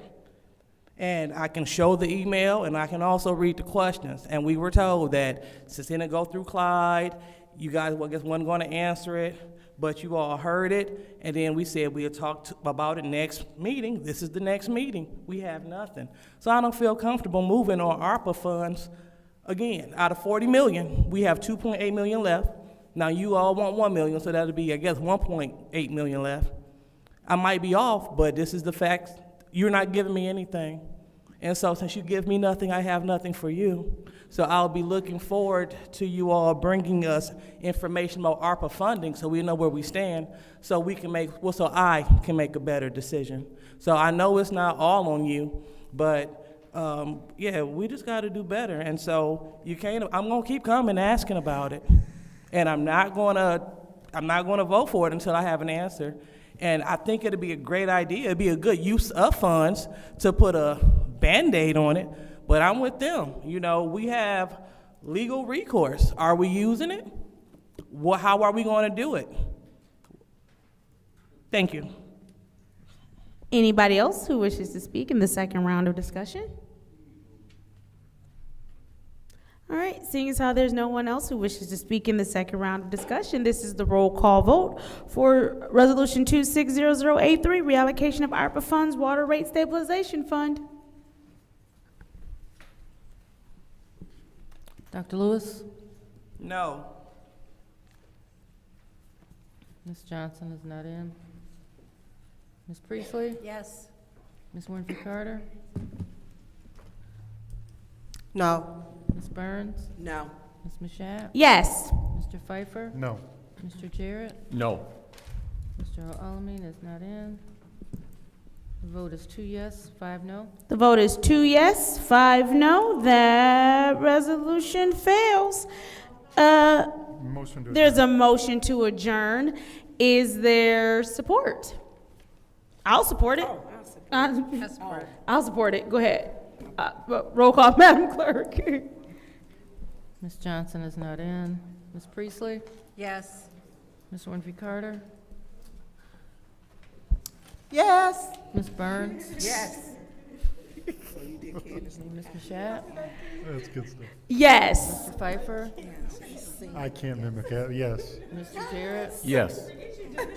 Mr. Alamin is absent. Dr. Lewis? Yes. The vote is 7 yes, 0 no. I'm sorry. The vote is 7 yes, 0 no. The time is now 9:48 p.m. on Wednesday, March 4th. This special city council meeting is adjourned. I'm sorry. The time is now 9:48 on Wednesday, March 4th. I hereby call this legislative committee meeting to order. Roll call, Madam Clerk. You did that one on purpose. Mr. Alamin is not in. Dr. Lewis? Present. Ms. Johnson is not in. Ms. Priestley? Present. Ms. Winfrey Carter? Present. Ms. Burns? Present. Ms. Mashat? Present. Mr. Pfeiffer? Present. Mr. Jarrett? Present. You have 7 members present. We have 7 members present.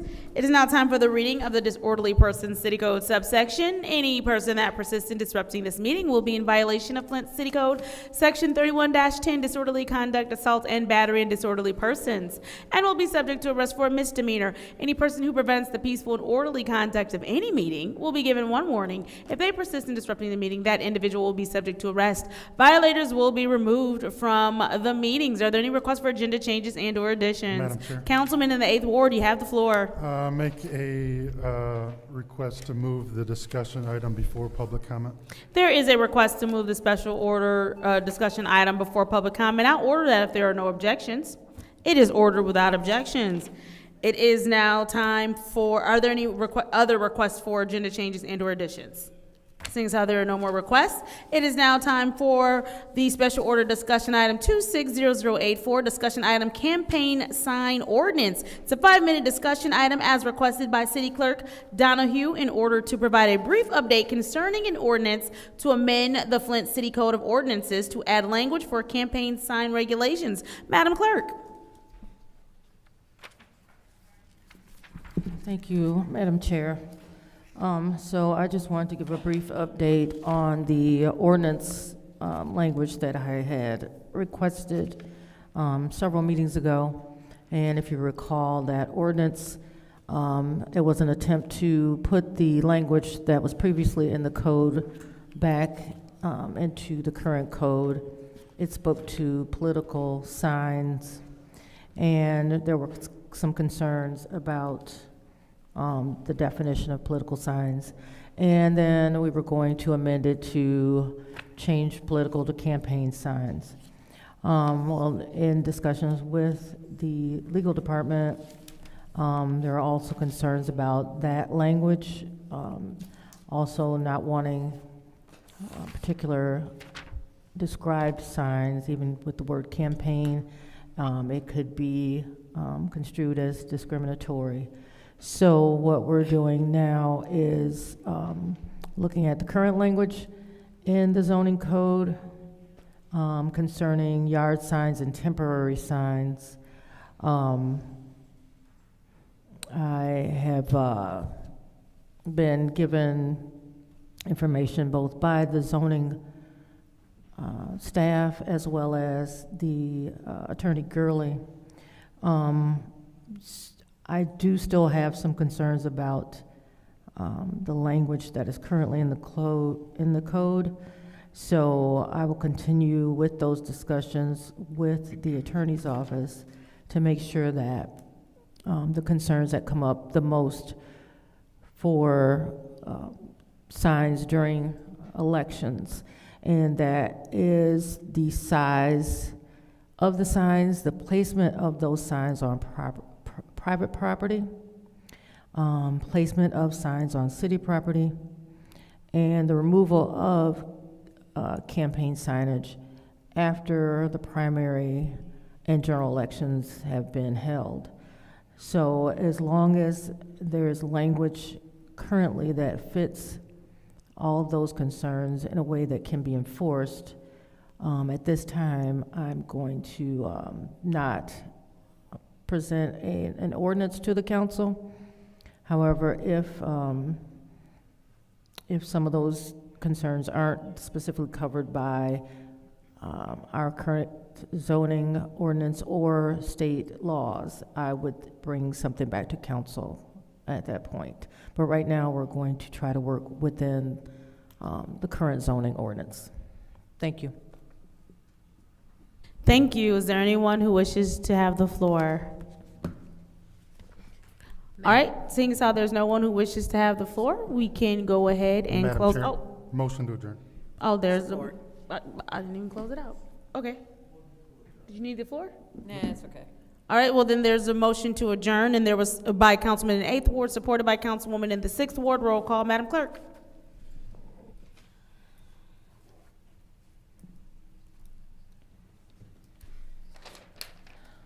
Mr. Alamin is not in. Dr. Lewis? Yes.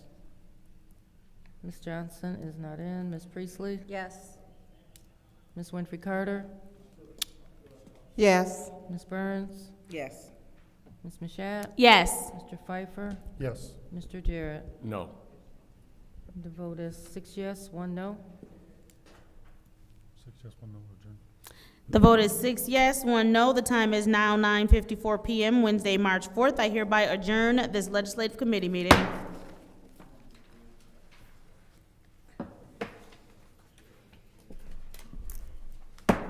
Okay, the time is 9:54, and I bring Government Operations Committee to order. Madam Clerk, roll call. Mr. Alamin is not in. Dr. Lewis? Present. Ms. Johnson is not in. Ms. Priestley? Present. Ms. Winfrey Carter? Present. Ms. Burns? Present. Ms. Mashat?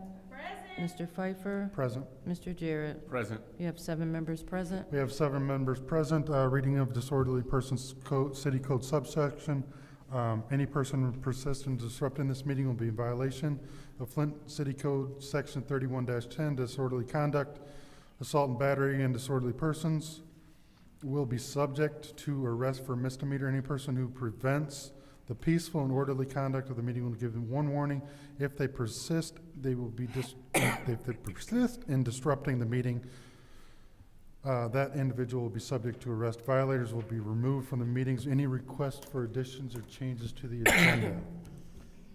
Mr. Chair. Madam in the 2nd Ward? All right, so, question, did we have the streetlights removed from the agenda? I believe because we had the discussion, it automatically falls off after we had the discussion last committee meeting. Okay, so I thought they skipped that, so they went over the streetlights? Yeah, we discussed it. Everything, we discussed every agenda item last committee meeting. I believe you stepped out, but every meeting, so it would fall off if we didn't, Okay, thank you. after we discussed it. Any other requests for just additions or changes? Nothing. Okay, then we will move on to public comment. Madam Clerk, first public comment.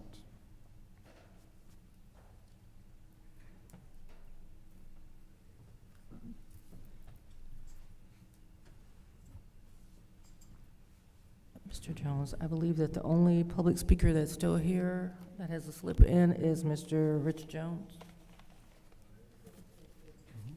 Okay. And he doesn't wish to speak. All right, and then we will end public comment. Any council person wish to respond to the no public comment? Nope, we will move on to the consent agenda. Can I get a motion for the consent agenda? Support. Motion by the 7th Ward council person, supported by the 4th. Any separations? Mr. Chair, Yes, ma'am. 260072, and I know they're still back there. Nope. Oh, yeah. If we could separate. Yep. Okay, 260072 has been separated. Any more separations? Hearing none, Madam Clerk, roll call for the consent agenda, which will consist of 260004.2, 260078, and 260079.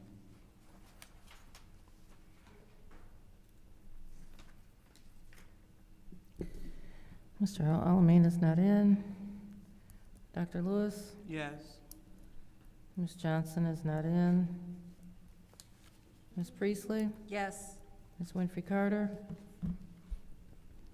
Yes. Ms. Burns? Yes. Ms. Mashat? Yes. Mr. Schaefer? Yes. Mr. Jarrett? Yes. The vote is 7 yes, 0 no. 7 yes, 0 no. That will move to council. First separation is 260072. Is there a motion by the body? I would like to make a motion that we send 260072, adoption of the comprehensive plan update, MOU Flint Planning Commission to council. Support. It's been moved and properly supported. Any discussion? Mr. Chair, Madam in the 6th Ward. if you could have, I think, is it, oh, I get a trio. Anyone that's here that can discuss this, please step forward. So on here, this is the MOU for was the master plan, then the Imagine Flint, and now it's comprehensive plan, correct? Correct. Okay, I spoke. I'm sorry? Your name? I can't hear you. Your name. Oh, Your my name? Okay. Sorry, I'm DeQuan Allen. I'm a community planner with the city How of Flint. are you? That was just for the record. So this now falls into your lap. So the MOU, which we are now, which we had a brief conversation. So this is for the Imagine, it's not Imagine, it's not even the master plan. Everybody knows it's the master plan though, but the name was not very good. Imagine Flint Comprehensive Plan. Yeah, so, it states, this was on here, and it states in for the MOU from 2000, it says the Planning Commission meeting, or it was recommended November 12, 2024. And I know it came before us once before, I believe, and I had some questions. What took so long even back then? I know there were the meetings, I went to those meetings that we had. And so you need which is the memorandum of understanding, you need this to, what are you going to do with it? And I know you have had, this was Seamus's job. Was it Seamus, whose was it before? Emily. Emily? I know it went to a few people. Yes, Are you nervous? No. Okay. Can I just give you a rundown and then can Yes, you ask questions you may, after that? yes. Okay. So October 2013, we adopted our first comprehensive plan in over 50 years. The original comprehensive plan included a similar MOU signed in 2011. Typically, every 5 to 10 years, under the Michigan Planning Enabling Act, communities must review the comprehensive plan. February 2024, the Planning Commission reviewed the comprehensive plan, and determined that that the update was needed. From June to September, June to September 2024, we had a series of planning workshops, and we went through the community series, and we collected community data, and we're gonna use that data going towards our comprehensive plan update. So hold on, put a pin in it. So those are the, where Emily went around to the different wards. Yes, that's and the then she meetings that held you're them at talking the about. library. I went to several of those. Okay. So now you're taking that information, you need the MOU to start implementing that information. This MOU is to basically make sure that the council are able to have the final approval of the comprehensive plan update. And are we looking at extensive changes? And who made the changes? Because, I mean, it's been a few folks that's gone. I mean, seriously. Well, our business services team basically made changes to the MOU. Who is your business service team? That is our zoning department, when Tyler at the time was the director. Tyler's gone. Yes. Well, at the time, they are the ones who made the changes with Max Lexter and Brian. So Tyler's gone, Emily's gone, Marquisha's getting ready to be gone. Everybody who wants. But I want to jump in though, because it's not, the changes haven't already been made. So this MOU is basically so we can get started on making the changes. Okay. So we're taking all of those documents that DeQuan just mentioned about going around to the community, getting that feedback. So we're starting with those, as well as we've been holding other stakeholder meetings in order to get this update plan. So moving from there, which is what DeQuan was gonna get to, is like where we're going next.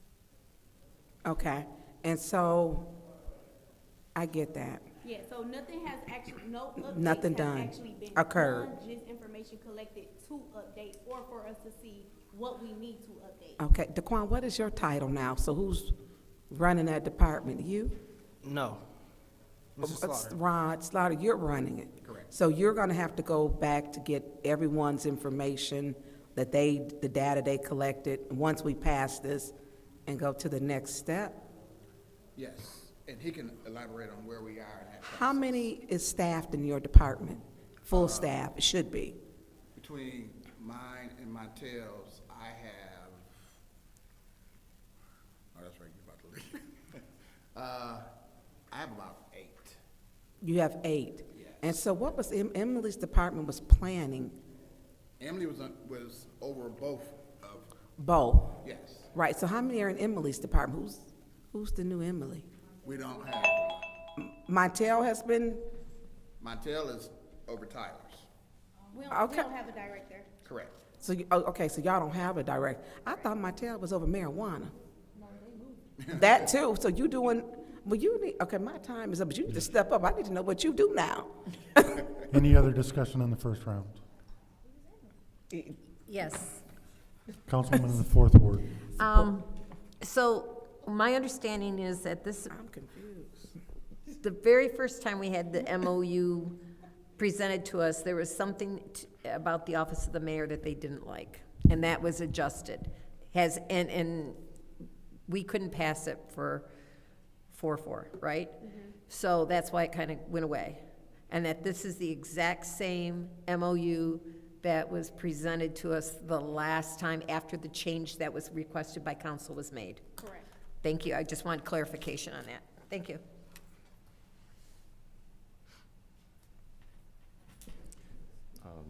Any other person on the floor? Yeah, Mr. Chair. Yeah, Councilman in the 9th Ward. Oh, through you to the panel there.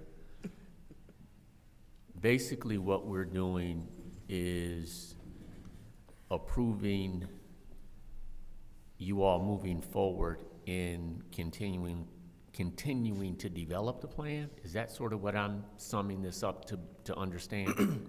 Yes, basically, we are approving a process to allow us to adopt a comprehensive plan update. Okay. Thank you. I yield.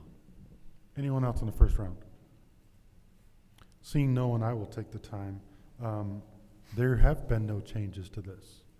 The councilwoman in the 4th Ward, I think, misspoke because this hasn't changed from, I mean, because one, we didn't even get a copy of the MOU attached to this, so I'm not sure if it changed because we didn't get a copy of it. But We sent up the MOU because you guys have to sign it. we have to get a copy of the MOU. We don't have it attached to this. It should be So a I don't part know of the if that's- resolution. Yeah, it should have been a part of the resolution. Yeah, we don't have that. Okay, Madam Clerk? I can send that over to the. Madam minutes. Clerk, do you have is there a reason why we didn't copy that? If they say they sent it over? You have what was sent to me for the agenda. So you didn't get a copy of the MOU? Whatever is in your packet is what I received. Okay, so we didn't get the MOU. So, and I looked back when this was first brought back in 2025, and I'm assuming that it's the same document. So if that's the case, then no changes have been made. I think, and I reread the document, and it came to light again on why I oppose it.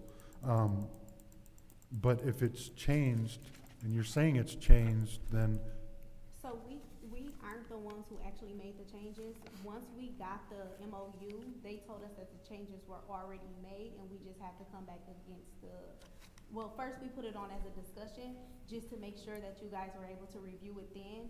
And then Tanya, I believe, is the only one who asked questions to Daquan that day. So once Tanya was the only one who asked questions, which is why we're back here with it to be moving forward. okay. So to your knowledge, it's still the one from the 2024 meeting, right? So nothing's been changed. Councilman Pfeiffer, this one that I have before me, which is the one I thought you guys would have had, says revised August 27th, 2024. So, yeah, that hasn't changed. So I don't, We don't have any changes to the last one, so. That was the last one so that one is the one that was changed in 2024. There has been. no Yes, so change. it was brought before us in 2025, and it didn't pass because we all had objections to it, or at least some of us had objections to it, and now it's just coming back in the same exact form with no changes. So are you saying before the discussion, or are you saying, because when we had the discussion, we gave the MOU then? I'm not sure when you had the discussion. Yeah, you wasn't here. Oh, So- you wasn't here. so- Okay, so we had the discussion, and then in 2025, we had the discussion, and then the only person who asked questions was Tanya. And then Okay. we came back to ask, we followed up with Tanya, I think I followed up with Adele and Judy, I think I called you too. But just to see what actually needs to be changed, to make sure what needed to be changed was changed before we came back here again. So what was changed from your meetings with my colleagues? According to the zoning team who made the changes, the planning commission approved their MOU. It was sent here, and you guys rejected it. Correct. And you wanted something to be changed. Then they made changes, and then we brought it back. So, But you're saying what? but he just said that the last revision is in 2024, so should be a revision in 2025, correct? Correct, but maybe in the email that we have, that we sent out the correct one, right?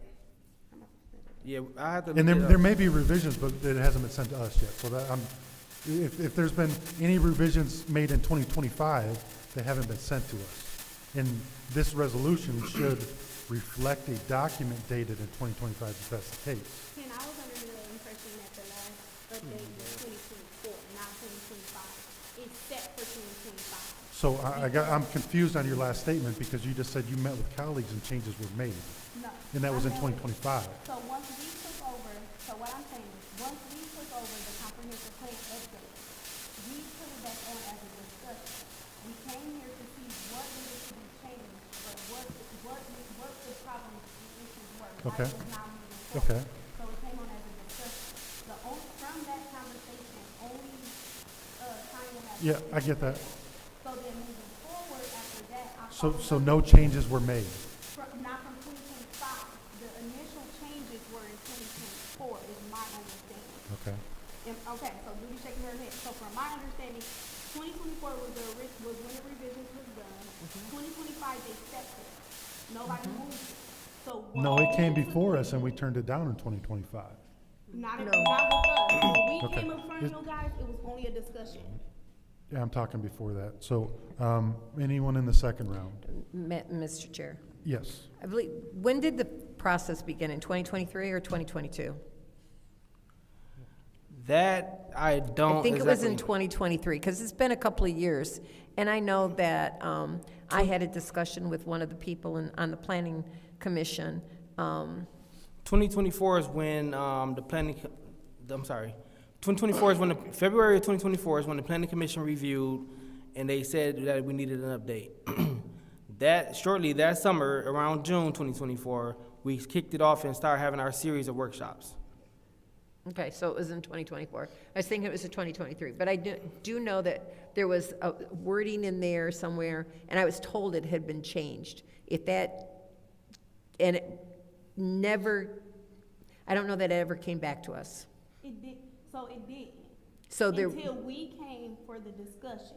When we came so they changed, whatever the change was, it was something about the mayor appointing something Yep, or doing something. yep, that's exactly what it was. So that is what was changed. And then once we came up, it was just a discussion because it had sat for so long. So we wanted to have a discussion first before we brought it Right. back up against you guys. Okay, so that the language with the mayor has never been brought back up before us. I knew it had been changed, I just couldn't remember if it had been brought up back to us or Yeah. not. So now Okay. the MOU just basically states what council is supposed to do, what admin is supposed to do, and what the planning commission is supposed to do in order for us to get the, Okay, we don't have the. comprehensive plan done.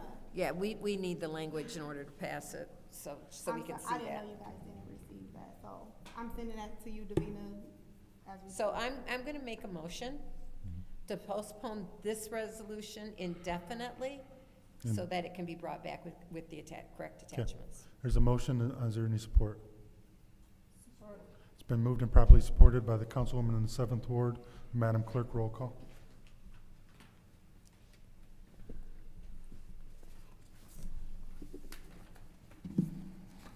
Dr. Lewis? Yes.